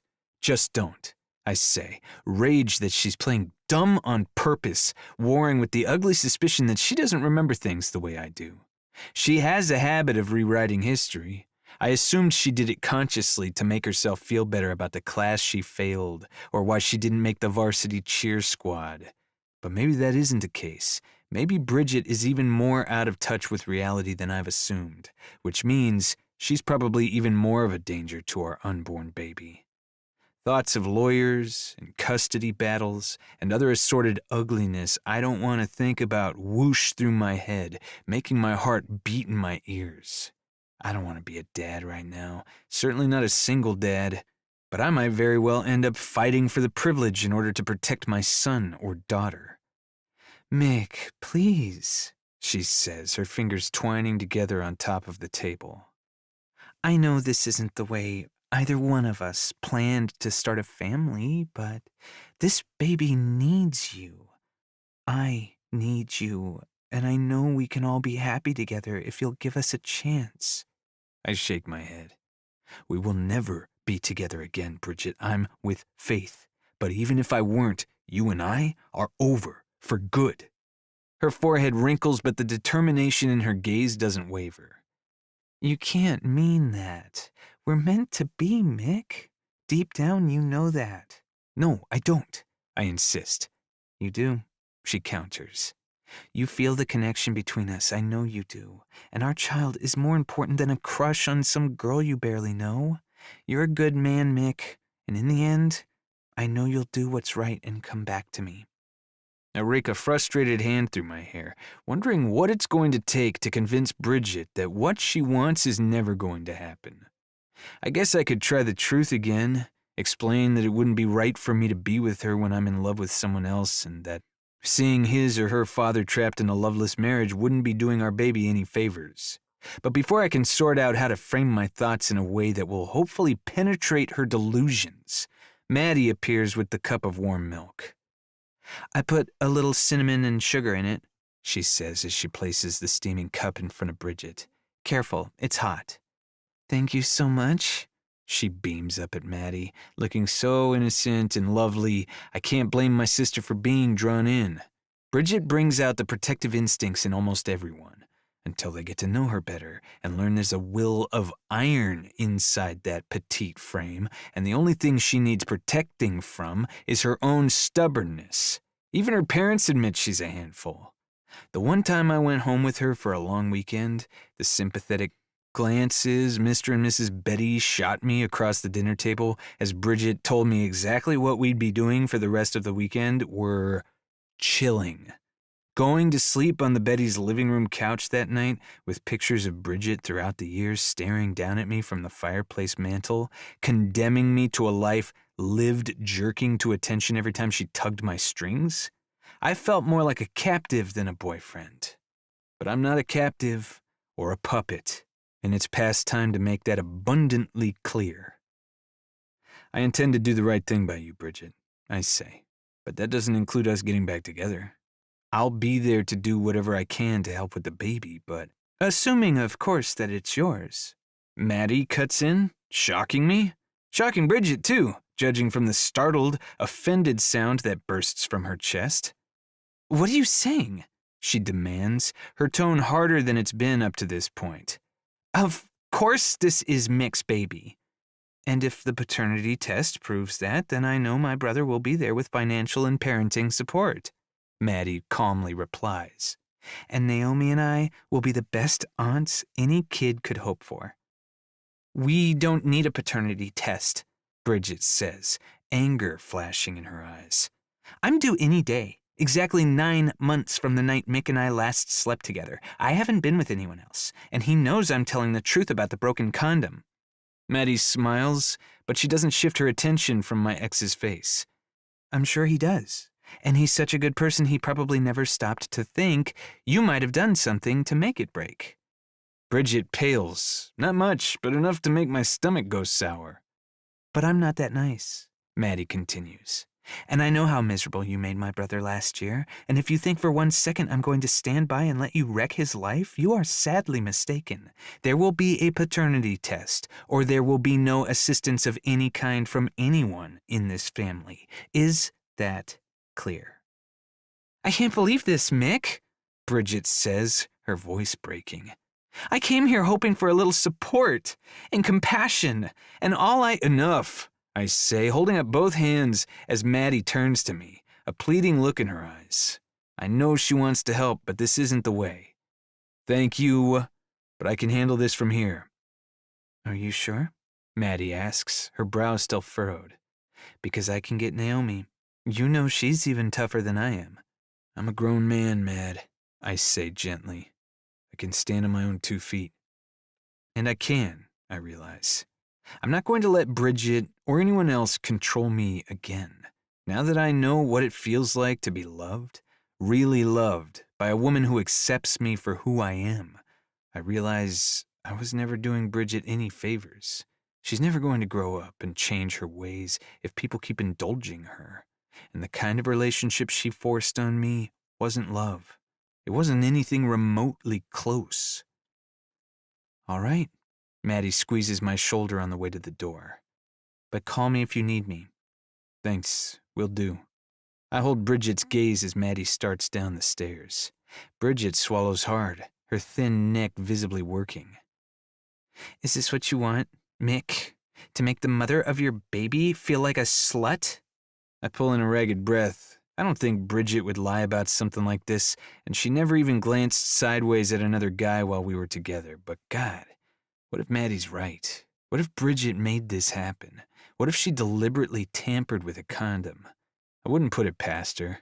She wouldn't have thought about the moral implications of using a baby as a pawn, or all the far-reaching consequences of her actions. She would have only thought that having my baby would bind me to her in a way I wouldn't be able to escape. Please, Mick, she continues. You know me. There has never been anyone for me but you. Seriously, I don't know what you want from— I want some time to think, I cut in, rubbing my temple, which started throbbing the second I spotted her downstairs. And I want to know why you didn't tell me sooner. Why keep it a secret until it's so close to time for the baby to be born? She glances down at the warm milk in her hands. I was afraid. Afraid of what? The more I think about it, the stranger it seems that she waited so long to contact me. Sure, I changed cell phones, but she knows where my family lives. Obviously. It isn't like her to let months of holding something over my head slip through her fingers. There has to be some other reason she waited. I need an answer, I press when she continues to stare down at the mug in silence. Well, I spotted a lot at first, she says, her voice soft. There was blood almost every day. I worried I was going to lose the baby, and then my mom and dad were being difficult, and I had a hard time finding a way to reach you. I frown. How were your mom and dad being difficult? What do they think about all this? They don't understand me, she says, reaching up to adjust the ribbon in her hair, though it's perfectly tied, as usual. They never have. That's why I have to stay here, with you. She shifts her gaze, meeting mine with a pleading look. Please, Mick, let me stay here with you. I don't have anywhere else to go, and I'm scared of doing this alone. If she were anyone else, I would have reached out, taken her hand, and offered what comfort I could. But she's Bridget, and I don't want to give her any reason to think I'm reconsidering my position. I feel sorry for her, and worried about the baby, and afraid for the future. But no matter what happens, I'm not going to take her in and take care of her. It's time for her to stand on her own 2 feet if she can manage it, or to find professional help if she can't. You aren't alone, I say, my voice firm but gentle. I meant what I said. I'm here to help with money, and I'm happy to split custody 50-50. I can even take the baby more at first if you need time to work things out with your parents. Or log some quality time with a shrink, I add silently. We'll work this out, I continue. You don't have to be afraid. I'll make sure the baby never wants for anything. She sniffs. But I don't want to split custody. I want to be a family. I hold her gaze, willing her to look into my eyes and see the truth. No, Bridget, we will never be a family. I will never live with you. I will never love you, and I will never touch you again. Not ever. Her bottom lip starts to tremble again. You don't mean that. I do, I say. I'm sorry if that hurts you, but it's the truth, and nothing is going to change that. You'll change your mind. Silent tears stream down her face, even as she smiles. I know you will. I'll make you understand. I sigh. This conversation is futile. I might as well be trying to reason with a rock. No, a rock would probably be more receptive to logic. All right, I push back from the table. Leave a number where I can reach you on my desk before you go. I'll call you tomorrow and we can talk more about what to do over the phone. Where are you going? She asks, her eyes going wide as I stand. I'm going to find Faith and apologize for ruining her Valentine's Day. What about me? Her hands tighten around her cup until her fingertips go white. What about ruining my life? I shake my head. You're in charge of your life, not me. If it isn't going the way you like, I suggest you take a look in the mirror and make a few changes in the way you handle yourself. Her nostrils flare. So, this is all my fault? I got pregnant all on my own, is that it? I guess you are going to ask for a paternity test and add insult to the rest of your abuse. As long as the baby's born in the right time frame, I don't need a test. I know you were too busy making my life miserable to sleep with anyone else while we were together. I turned toward the door, ignoring Bridget's outraged huff. She was the abusive party in our relationship, but she'll never admit it. She's determined to play the victim and keep right on blaming everyone else for her problems. Come back here, Mick, she calls. The words followed by a loud thump, I assume is her fist hitting the table, but I don't turn back to check. I'll talk to you tomorrow. Feel free to let yourself out. I step onto the landing and start down the stairs, ignoring Bridget's cry for me to wait. I'm done waiting, and I'm not about to let Bridget or anyone else keep me from making things right with Faith. Chapter 20. Faith. I haven't cried in public in years. Not since I was 15 and rolled a four-wheeler on my uncle's property, breaking my arm in 2 places when I smashed into a fallen tree. And even then, I only cried for a few minutes, determined to pull myself together before my cousins came back with help, to prove I was tougher than the other girls and could absolutely hang with the guys for the rest of the summer. The fact that there are tears in my eyes as I hurry across the street to the firehouse is enough to send a tsunami of shame sweeping through my insides. Pull yourself together, Miller. Get a grip. But I can't seem to pull myself together. The harder I try, the faster the tears fall. By the time I reach my truck, I'm a soppy, snotty mess, and shaking so hard, I drop my keys on the concrete, not once, but twice, before I finally manage to shove the key in the door. I'm so miserable. I don't hear anyone calling my name, or even realize someone's close, until a big, warm hand settles on my back. What the fuck? I exhale in a rush as I spin around, knocking the hand away and instinctively preparing to defend myself. Easy, killer. Just saying hello.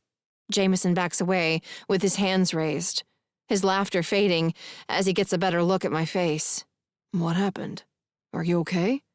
I'm fine.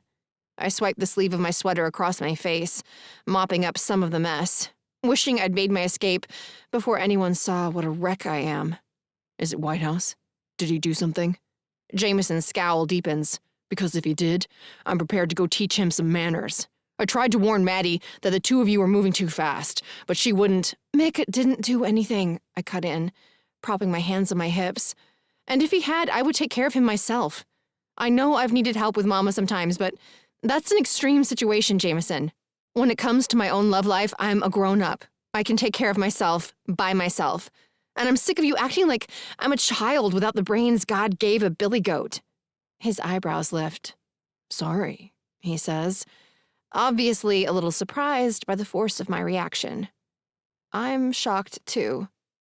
And maybe full of shit. Sure, I can take care of myself, all by myself. But I don't want to anymore. I don't want to face the future standing on my own 2 feet without anyone to lean on.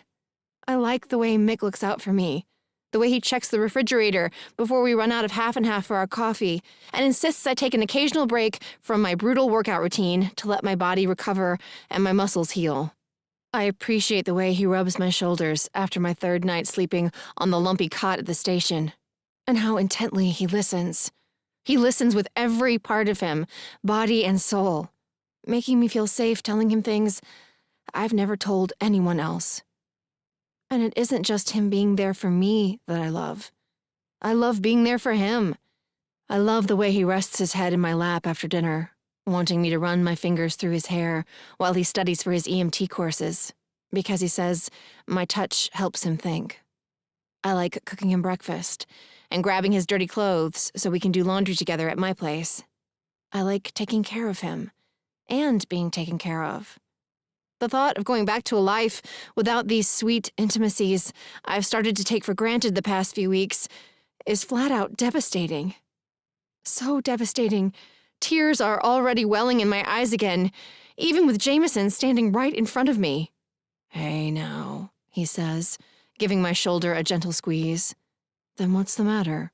What happened to make your pretty face all red?" I press my lips together, fighting another wave of tears. Jameson lives to tease me. He's only conventionally nice when I'm really down, and I can't remember him ever calling me pretty. I must be a truly pathetic-looking specimen indeed. "You can talk to me, about anything at all." He leans down, catching my eye with an expression so kind, it threatens to break my heart all over again. "I won't tell a soul if you don't want me to. I just want to help." I sniff, the unfamiliar urge to spill my guts, warring with my usual, saying nothing is best when feelings are concerned, policy. "Is it your mom?" he asks. "Did something happen?" I shake my head. "No. It's Mick's horrible ex-girlfriend, I confess. The dam breaking. She's here. And she's pregnant." Jameson's eyes widen ever so slightly before he nods, as if this isn't the most awful news ever. "I see." "It's his," I emphasize. "They're going to have a baby together." His eyes narrow. "Well, they made a baby together, and they're each going to have to do their part to raise it. But that doesn't mean they'll be doing any of it together."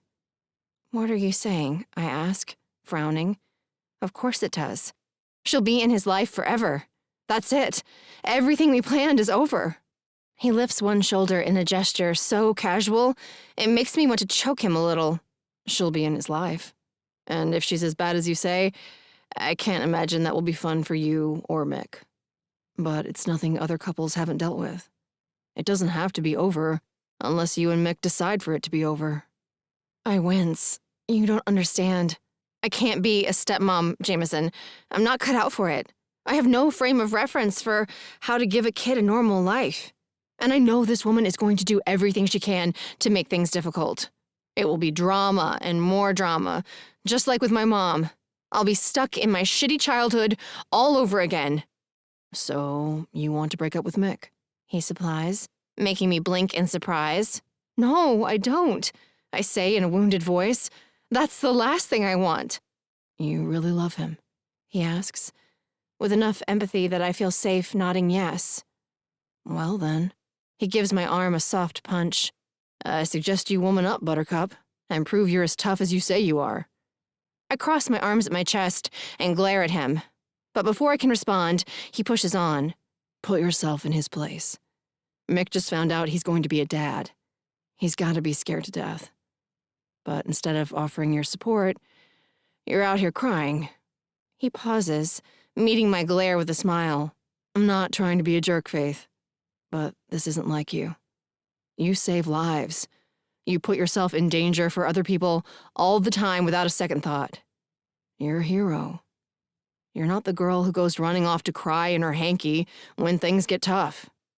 Hero. The word sparks something in my memory. The fortune teller in New Orleans. She mentioned adversity and a card that symbolized someone being called upon to stand strong in a time of trial. Someone who would need to be a hero. But I'm scared, I whisper, knowing I'm in a dark place if I'm willing to admit that to Jameson. He steps closer, brushing his thumb across my damp cheek. That's okay. We all get scared when the stakes are high, and there are no higher stakes than knowing you might lose the person you love. He takes a deep breath and lets it out with a sigh more melancholy than anything I've heard out of him in all the years I've known him. But if you run away without a fight, you'll regret it. Take it from someone who knows from experience. I glance up at him, surprised. As far as I know, he hasn't been in a serious relationship with anyone, or anything, aside from his Mustang, in years. Who was she?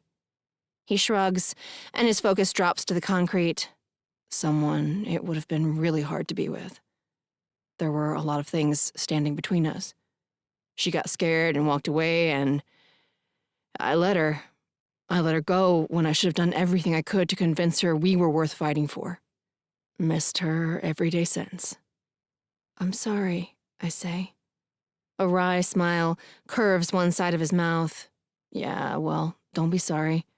Be smart, and learn from my mistakes.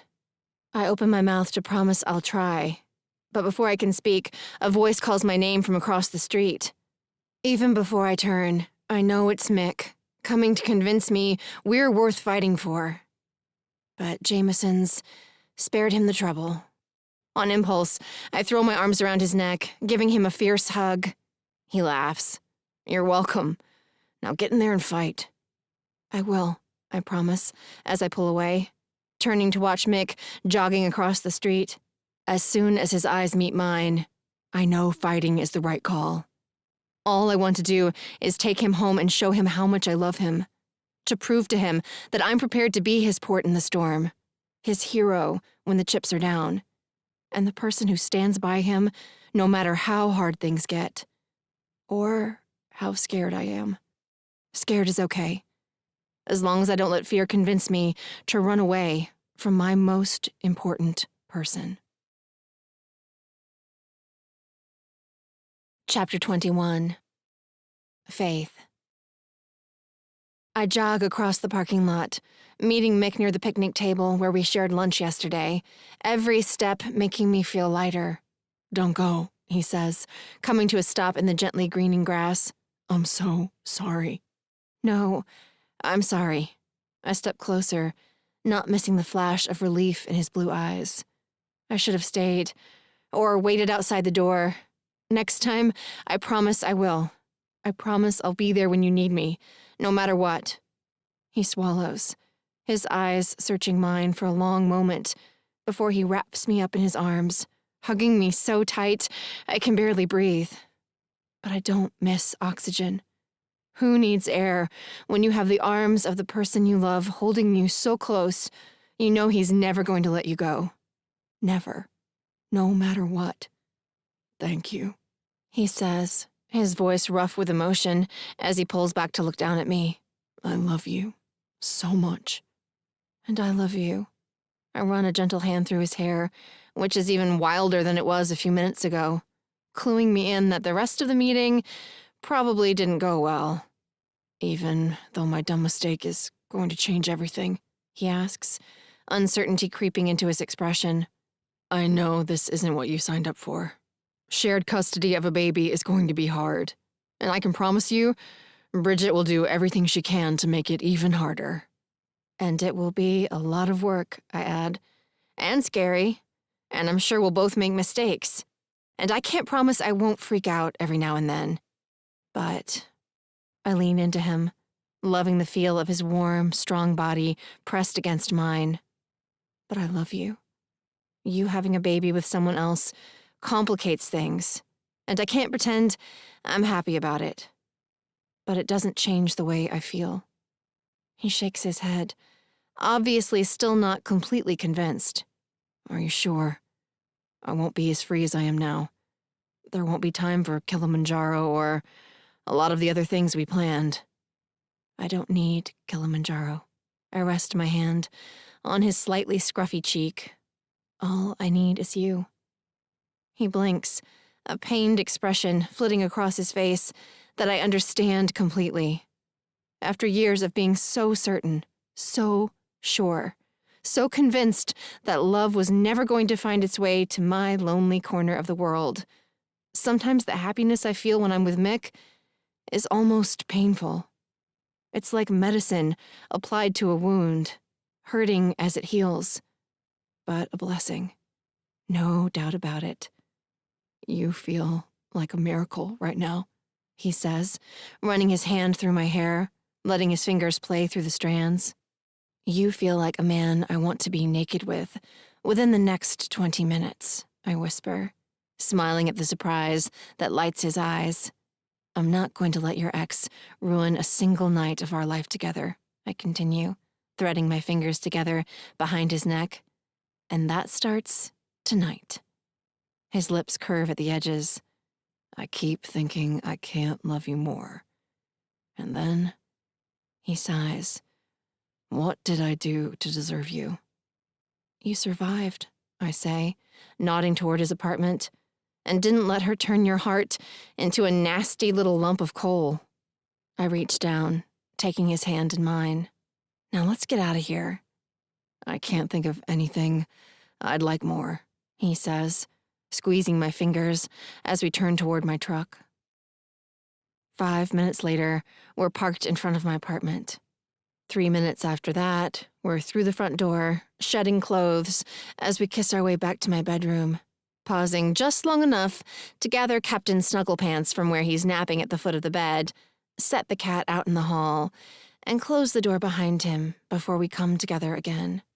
We fall onto the bed in a tangle of arms and legs, mouths meeting with a hunger that leaves no doubt in my mind that Mick is every bit as desperate for this as I am. My bra vanishes, and Mick's undershirt follows, and then his mouth is on my bare skin. I reach down, cupping his jaw in my hands. No more. I can't take it. You're making me crazy.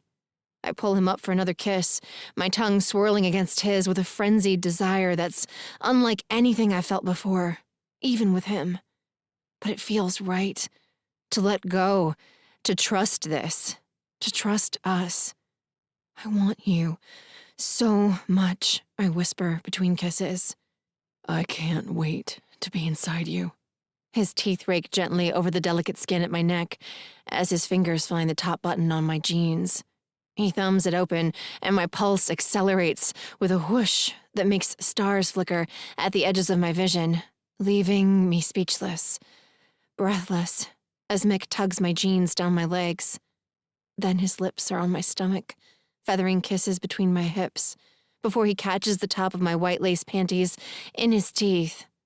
I lift my hips, moaning in approval as I realize he's playing out part of my fantasy. His breath is hot against my skin as he tugs the fabric down, bearing me, inch by inch, until my panties slip off one ankle and there's no longer any barrier in place. Beautiful, he murmurs, hooking his fingers behind my thighs. I need Mick as close as he can get. I need to show him with my body how much I love him, and want to keep loving and wanting him for a long, long time. Now, please, I say, tugging at his arms, hands shaking as I help him dispose of his jeans and boxers. He is beautiful. Tell me if it hurts, he whispers. His fingers thread into my hair as he cups my face, holding my gaze. To make love. And for once that phrase doesn't seem the slightest bit cheesy. Making love is exactly what this is. And it's so right. So very right. So free. It's like all the windows and doors are being thrown open inside me, and Mick's love is rushing in, banishing the last of the darkness and doubt. I'm not afraid anymore. Why should I be? There's nothing to be afraid of. No matter what hardships we face, Mick and I will get through them. Together. I'm sure of that. I'm so sure that, hours later, after a shower, dinner from the freezer, and a second time that puts even our beautiful first time to shame. I drift off to sleep without a moment spared for stressing about what tomorrow might hold. I sleep like a stone until 3 a.m, when the phone rings and our cozy shelter from the world comes crashing down around us. Chapter 22. Mick. There's a wreck on the highway. A drunk driver flipped his Camaro and shut down traffic for almost half an hour. By the time Faith and I arrive at the hospital, Naomi and Jake are already in the beige and yellow labor and delivery waiting room, and my baby, a little girl, has been born. She's in the NICU, Naomi says, pulling me into a hug, and she's doing fine. NICU, I repeat, my heart pounding as I step back and reclaim Faith's hand. She was a rock the entire way here, talking me back from the edge when I was tempted to get out and start running toward the hospital. That's where they take the babies who have problems, right? I ask, fighting to swallow past the lump forming in my throat. It is, Naomi says, before adding in a reassuring tone. But the baby is going to be fine. She's about 8 weeks premature and having some trouble breathing on her own, but the nurse I talked to was very encouraging. I drag a clawed hand through my hair. She's going to be okay. As far as we know. Jake rests a calming hand on my back for a moment. The doctors were worried at first because the labor was trauma-induced, but the baby seems to be fine, and Bridget's going to come out on the other side with nothing but a few bumps and bruises. I heave a sigh, relief and anger coursing through me, leaving me feeling at odds with my own body. I can't believe Bridget fell down the stairs at her hotel, let alone at 2:30 in the morning. What the hell was she doing walking around in the dark at that hour? She should have been asleep, taking care of herself. She has an innocent life depending on her, for God's sake. But she's not up for visitors, even extended family. Naomi casts a glance around the empty waiting room before adding in a whisper, I told them we were relatives so the nurse would give me all the dirt. Apparently, they had to sedate Bridget. A few minutes ago, we could hear her melting down all the way out here. I wince. She's in a lot of pain? She's in a lot of distress, Jake says diplomatically. She's out of her damned mind is what she is, Naomi adds, obviously not in the mood for diplomacy at the moment. Any woman who would throw herself down a flight of stairs to induce labor isn't playing with a full deck. She needs professional— What? Wait a second. Faith cuts in, her grip tightening on my hand. They think she did this on purpose? Naomi's eyes go wide. She said she did it on purpose. After the baby went into distress, she started crying, saying she didn't mean to hurt anyone. She was just trying to make sure the baby came in the right time frame.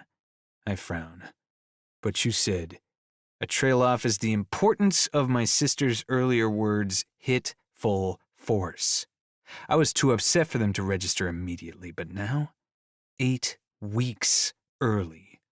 The baby is at least 8 weeks early, which means I'm not the father, I say, wondering why I'm not more relieved.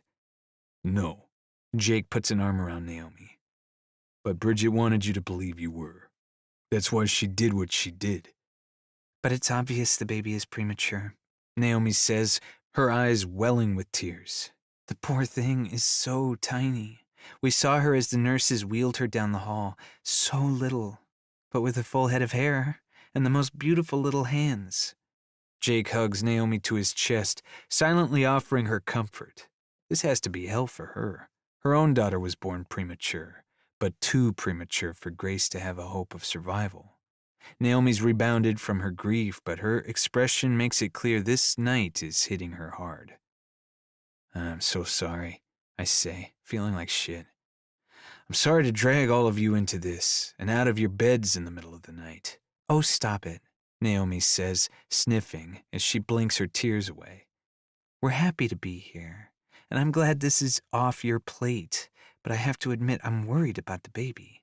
That woman isn't ready to be a mother. I shudder to think what's going to happen to that sweet little girl. I sigh. Yeah, I'm not nearly as relieved as I thought I'd be. It's scary, Faith agrees. I mean, I'm guessing the real father wants nothing to do with the baby, or Bridget wouldn't have come looking for you, so... Silence falls, during which we all stand staring helplessly at each other. This is a terrible situation, but there's nothing any of us can do. Bridget is the birth mother.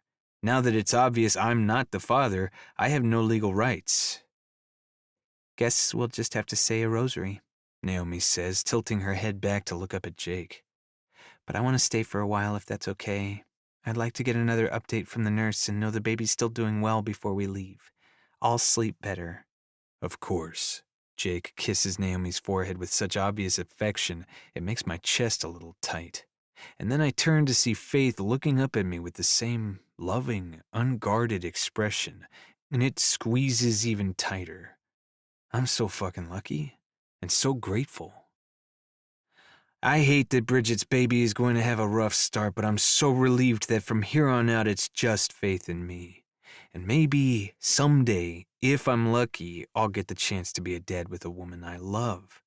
Maybe even this woman, because I sure as hell can't imagine loving anyone more. You want to stay too? Faith asks, proving she's 1 in a million. I don't mind. Yeah, I'd like to know that the baby is out of the woods, I say. And Bridget, too. I should call her parents and let them know what happened. They live in D.C., but they can probably get here by tomorrow evening. That's a good idea. Naomi pulls herself from her purse.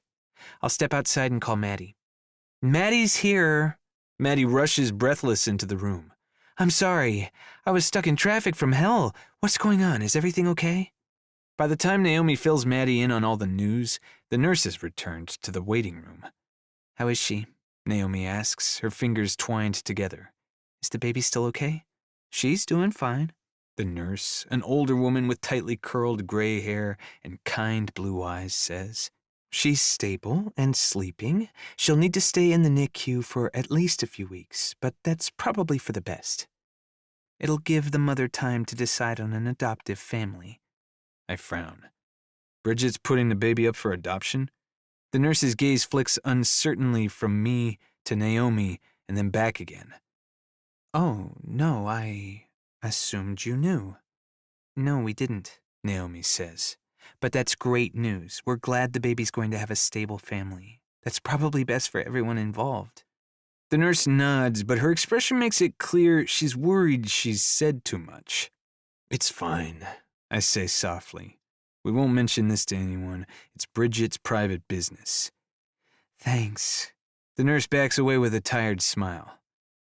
All right, then. Bridget should be able to receive visitors this afternoon. If you want to go home and get some rest, you can come back then. Thank you. We will. Naomi waits until the nurse leaves the room before turning back to the rest of the family. Well, that's amazing news. You think her parents are going to be okay with Bridget putting the baby up for adoption, Mick? I nod. I'd imagine so. They're both older. They had Bridget when they were in their 40s, so I'm pretty sure they're not up for raising an infant at this point in their lives. But they might want to try anyway. Naomi nibbles her thumb as she paces back and forth across the room. I mean, she's their grandchild. But if they knew the adoptive family was going to be really great, financially stable and committed, and so excited to raise a child. Jake's posture shifts, going from relaxed to alert as he turns to me. The moment our eyes connect, I get what Jake's already guessed. Naomi and Jake are on the waiting list with an adoption agency, but Naomi clearly sees this as an opportunity to cut her waiting time and have the baby she's been dreaming about in her arms within weeks instead of months. You want to adopt my ex-girlfriend's baby, I say, not exactly sure how I feel about that. On one hand, I know that little girl couldn't ask for a better mother than Naomi, but on the other hand, Bridget's baby would be my niece. It's an uncomfortable thought. I didn't say that. Naomi turns, her gaze flitting between me and Jake. You might as well, babe, Jake says. We all knew where that train was headed. It's a nice idea, Maddie says gently. But what if Bridget wants an open adoption and wants to be a part of the baby's life? It isn't fair to do that to Mick. The sooner he gets that girl out of his hair for good, the better. Right. Naomi nods, but I can see the disappointment she's trying to hide. I wasn't even thinking about that. And I'm sure there are tons of other ways it could get awkward. Forget I started plotting. I'm sure Bridget will find a great adoptive couple on her own. But not a couple who was there the night the baby was born, I think. Not a couple who obviously forged an instant connection to this little girl as she was wheeled by on her way to the NICU. I can't deny it feels like there's an element of fate at work here, and I don't want to be the reason a family that's meant to be together doesn't find their way home. I glance at Faith, not surprised when she makes a "why not" face. I mean, I was prepared to be a stepmom, she whispers. I think I can handle being an aunt, even if Bridget is planning to stick around. Are you sure? I ask. Look how much trouble she caused in less than 12 hours. She shrugs. I'm not scared of a little trouble. Are you? I squeeze her hand, so grateful this fearless, big-hearted woman picked me. Nah, not with you around to back me up. Always. She smiles, that smile that brings the sun into a room, even at 4 o'clock in the morning on a cold February night. I turn back to Naomi. You should go for it. Her eyes immediately light up. Really? Are you sure? She asks, waiting for my nod before she turns to Jake with a hopeful look. What do you think, babe? You already know what I think. He smiles. Let's go home and get some rest, and we can come talk to Bridget this afternoon. Naomi's breath comes out in a rush. This is really happening, isn't it? Don't get your hopes up too high, Maddie warns. She might want to pick someone else. Right, of course, she says, but I can tell she's already started decorating the nursery. A fact Faith clearly gets, too. You think she's going to be disappointed? She asks a few minutes later as we cross the parking lot to her truck. I shake my head. No. Weirdly, I think it's going to work out. I have a feeling about it, you know? She sighs. I have a feeling I'm going to be too beat to go into work at noon today. You want to drive, and I'll call Ben to see if he can cover my shift until 5 so I can get some rest before I go in? I take the keys, but don't move to open her door right away. Instead, I pull her into my arms, feeling even more connected to her after tonight. Every part of it, from being together for the first time to the ride to the hospital and everything since. I have something important to ask you first, I say, my palms skimming up and down her back. What? She asks, leaning into me. I've noticed that we don't like to spend time apart. You think? She asks dryly. What tipped you off? I pretend to think on it. Well, the fact that we've spent almost every night together since we got back from New Orleans was a pretty major clue. Good detective work? Right? I'm thinking of opening an agency if the becoming an EMT and firefighter thing doesn't work out. I'm also thinking you should move in with me. Are you crazy? She asks, surprising me, but then she adds, You're moving in with me, where there are no pans banging at 4 in the morning or sisters eavesdropping downstairs, not to mention more room for Captain Snugglepants to roam around and get his cat on while we're gone. I grin. That probably makes more sense. The captain does enjoy his space. And I enjoy you, she says. If I didn't have to be rested for work, I would take you home and ravage you all over again right now. Oh, yeah? I pull her closer. Well, if Ben can cover for you until 5, you'll probably be good to go as long as you get to sleep by 8 or 9. Her tongue slips out to dampen her lips.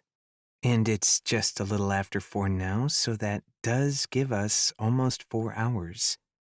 I bite my bottom lip before asking in a faux, scandalized voice, Do you have any idea how many times I could make you come in 4 hours? She shivers. I'm imagining it right now. Let's hit the road. I'll call Ben. If he can't do it, I'll call Brandon and twist his arm. He owes me a favor after all the times I've bought him burritos. I snatch her up, hugging her so tight her feet leave the pavement. She laughs, her arms twining around my shoulders. What's this for? I just love you a lot. I set her back down, gazing into her upturned face as I add, A ridiculous amount, really. She smiles. Same. She wiggles her brows. I'm also ridiculously hot for your body. One of the things I love best about you. I tip my lips closer to hers. Can I move my things into your place while you're at work? I would be pissed if you didn't, she says with a content-sounding sigh. I like coming home to you. And I like that you called yourself an aunt back there, I murmur. She makes a soft, surprised sound. I did, didn't I?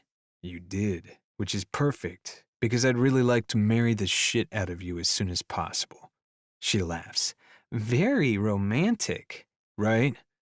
But that had better not be your proposal, she warns. I want a sappy one. Lots of talk about your feelings and how excited you are to be together forever and stuff. Down on one knee, the whole thing. I'll get on that. Good, she says, a little shy and a little sexy and just so her. My girl, my best friend, my faith. But maybe get on me first?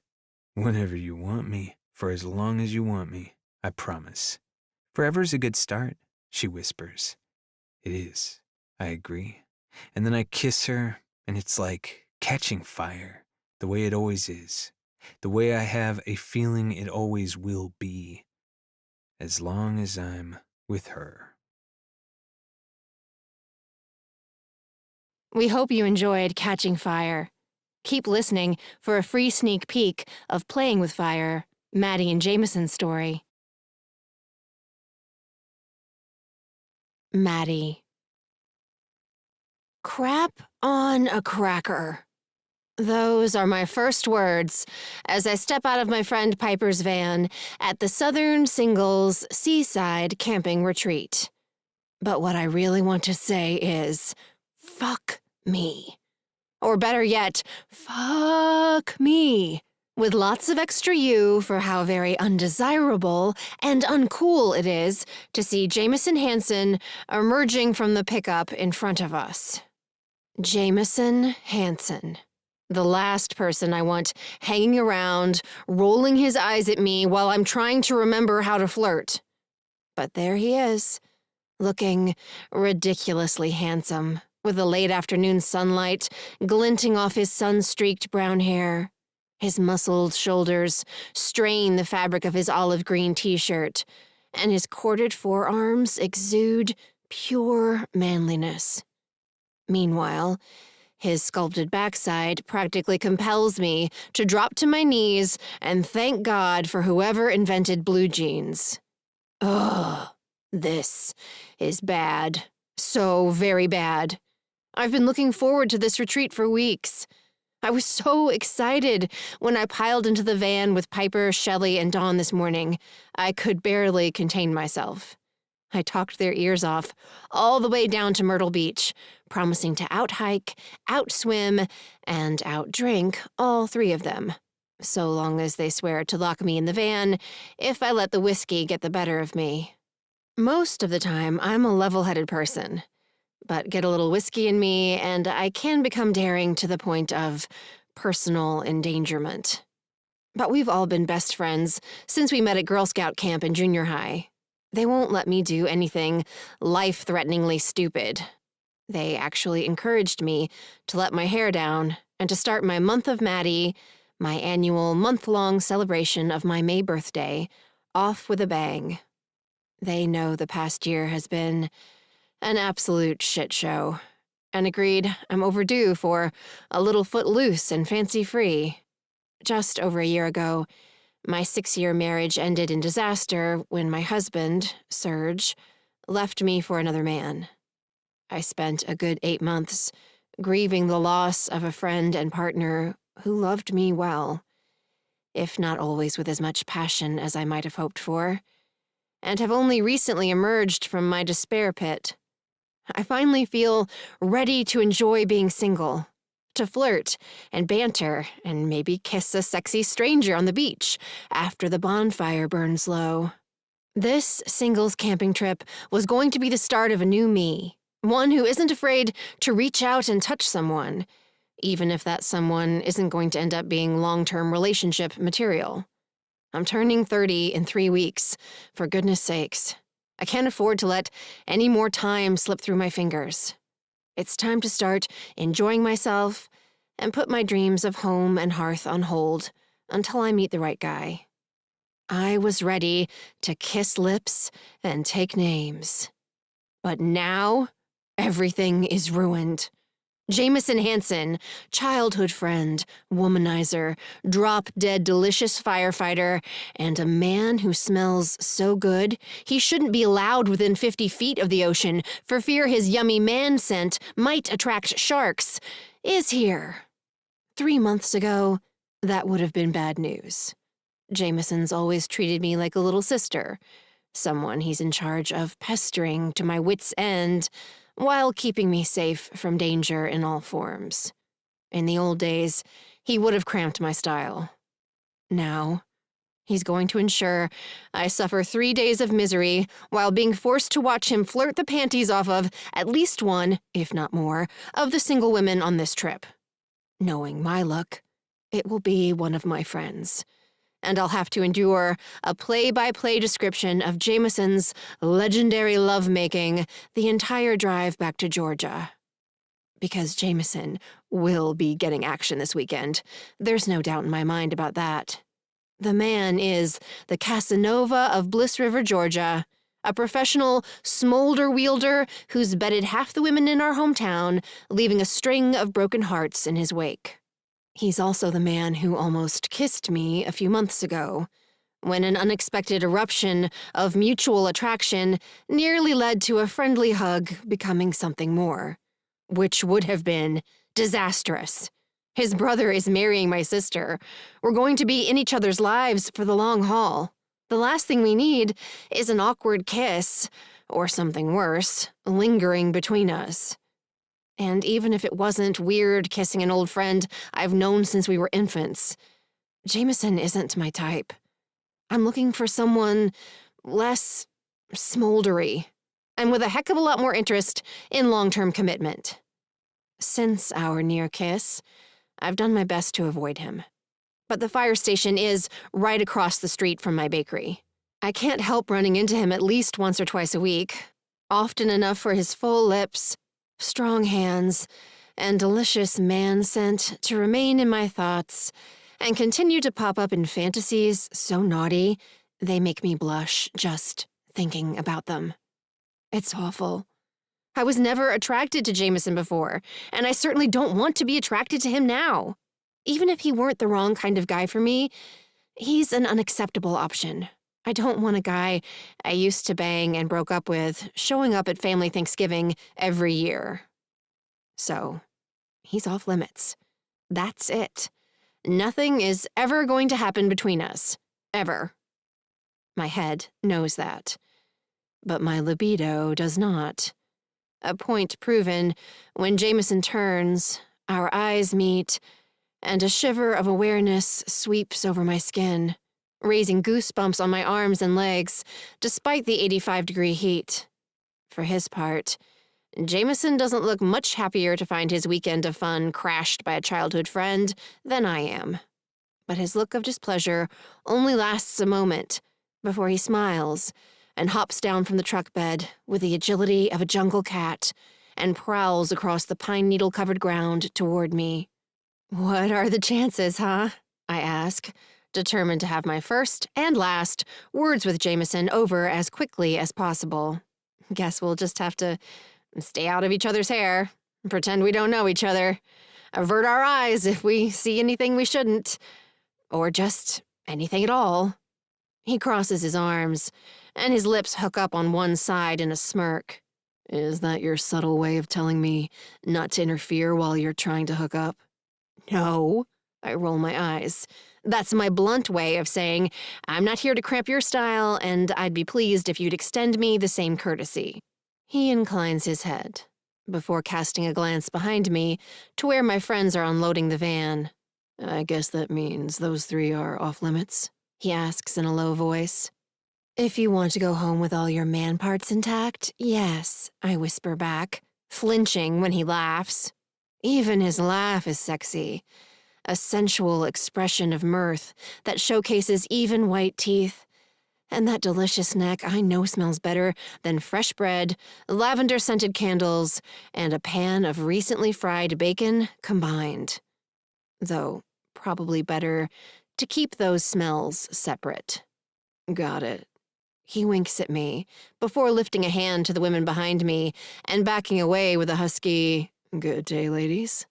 That triggers a sigh from one of the weaker members of our company. I spin back around to find out which of my friends has become tangled in Jameson's smolder web, to find Shelley and Dawn leaning against the van with slightly dazed expressions, and Piper wiping drool from her chin. "Are you drooling?" I ask, glaring at the athletic brunette I'm sure Jameson would have made a play for, if I hadn't made it clear that my friends are off limits. "Tell me you aren't drooling, Piper Youngman." "Who was that?" she asks with a grin, not even bothering to deny the accusation. "Me like." "Me too," Shelley adds with a sigh that stirs the fuzzy blonde curls falling into her face. "But you can have dibs, Piper, since you drooled and all." "No, she cannot have dibs." I prop my hands on my hips. "Jameson is off limits." Dawn's pierced eyebrow lifts. "Oh, it's like that, is it? Back off, ladies. Studley's already spoken for by the birthday queen." "No, it's not like that," I say. "I just—" "And what the birthday queen wants, the birthday queen gets," Piper interrupts, lifting her hands into the air. "I withdraw my claws. Pounce away, sister." I huff.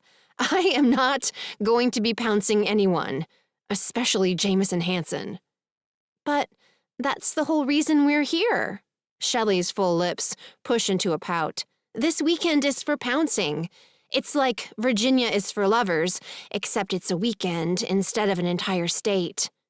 "Jameson is my sister's fiancé's brother," I explain, since none of my besties live in Bliss River. It would be like incest. "No, that's when you marry a cousin or something," Shelley says. "I know because my stepsister married her first cousin. She lives in Arkansas, but they went to Tennessee to get married because it's legal to marry your first cousin there." "That's it," Dawn says, frowning as she pulls her shiny blue-black hair into a low ponytail, showcasing the mermaid tattoo on her upper arm. "I'm officially divorcing Tennessee as my birth state. I mean, what is the world coming to when something is illegal in Arkansas but not in the volunteer state?" "Tennessee is simply volunteering to perform a cousin-marrying service other states won't," Piper says, as she grabs her pack from the van and swings it onto her back. "I think you should be proud of them. Love is love, after all." "As long as you don't have inbred children," Dawn adds. I shake my head, wondering how this conversation wandered so far into the cousin-loving woods. "But I think you should go for him, Maddie," Dawn continues. "He's yummy, and he was looking at you like he already had you half naked in his mind." I scoff, ignoring the way the thought of being undressed by Jameson, mentally or otherwise, makes my skin prickle. "You're crazy." "I am not crazy," Dawn says.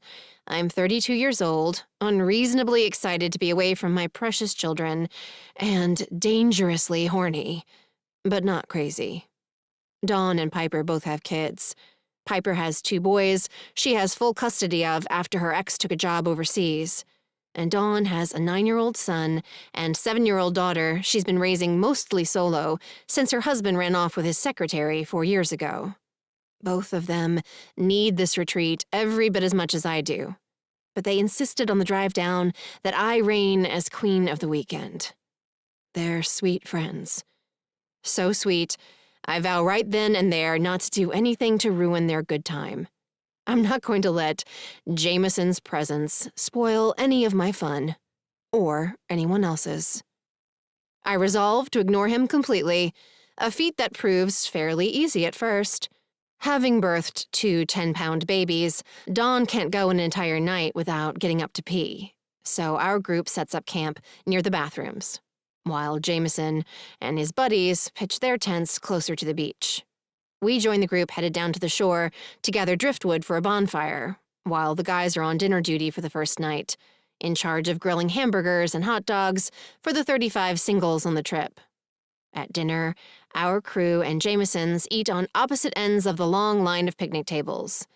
And by the time supper is over and the beer's been flowing for a while, I can barely hear the rumble of Jameson's voice over the laughter and flirtation at my table. Shelley and a man with brown eyes and glasses who resembles a graying Harry Potter are getting along like gangbusters. And Piper has 2 gorgeous coworkers from an Atlanta law firm hanging on her every word. The other 2 men at our table seem more interested in texting than talking, but Dawn is deep in conversation with a pretty red-haired woman named Helen, whose kids attend the same art camp as Dawn's son, and seems to be having a great time. I'm the only one who hasn't found a conversation mate, but I don't mind. It makes me feel free to toss my compostable paper plate, grab a fresh beer from the cooler, and head down the path to the beach. I arrive as the sun is setting and kick off my sandals, letting the cool sand slither between my toes as I walk toward the ocean. The sound of the waves shushing in and out against the shore is one of my favorite sounds in the world. But it also makes me a little melancholy. Serge and I spent most of our marriage on an island, in a condo right on the beach. We ate almost every meal on our patio, and sometimes even slept outside in his and her hammocks, letting the surf lull us to sleep. Some of my most beautiful memories of my marriage are set to the music of the sea. And for a moment, I can't help missing the days when I assumed I was in a relationship that would last. I sit down behind the pile of driftwood we gathered earlier in the day and stare out at the water, watching the twilight air take on a bluish hue. Gradually, the early summer air grows chilly, and my toes begin to go numb. I'm about to head back to the campground to ask the organizers if it's okay for me to get the bonfire started, when a woman's bubbly laugh drifts my way on the breeze. "No, you go in first." The woman's voice comes from the other side of the woodpile. "I bet the water's still freezing." "That's all right." Jameson's drawl makes the hair on my neck stand on end, even before he adds, "If you get cold, I'll warm you back up." "Is that right?" The woman giggles again. "Yes, ma'am," he says, followed by the unmistakable smacking sounds of 2 people sucking face. Ew. I cringe. Grossed outedness that Jameson's already hooking up with a complete stranger mere hours after arrival, warring with the embarrassment pulsing through my veins. I'll die if I'm discovered eavesdropping on his makeout session, but I can't very well make a run for it now. I hunch lower in the sand, praying Jameson and his friend will finish their smooching and make a dash for the ocean without noticing me. No sooner has the thought shimmied through my head than the couple stumbles across the sand 3 feet away. Despite the fact that his lips are trailing down the blonde's neck and his hands wandering all over her bikini-clad body, Jameson spots me immediately. This has been Catching Fire by Lili Valente, read by Teddy Hamilton and Lili Valente. Copyright 2021 Lili Valente. Production copyright 2021 Lili Valente.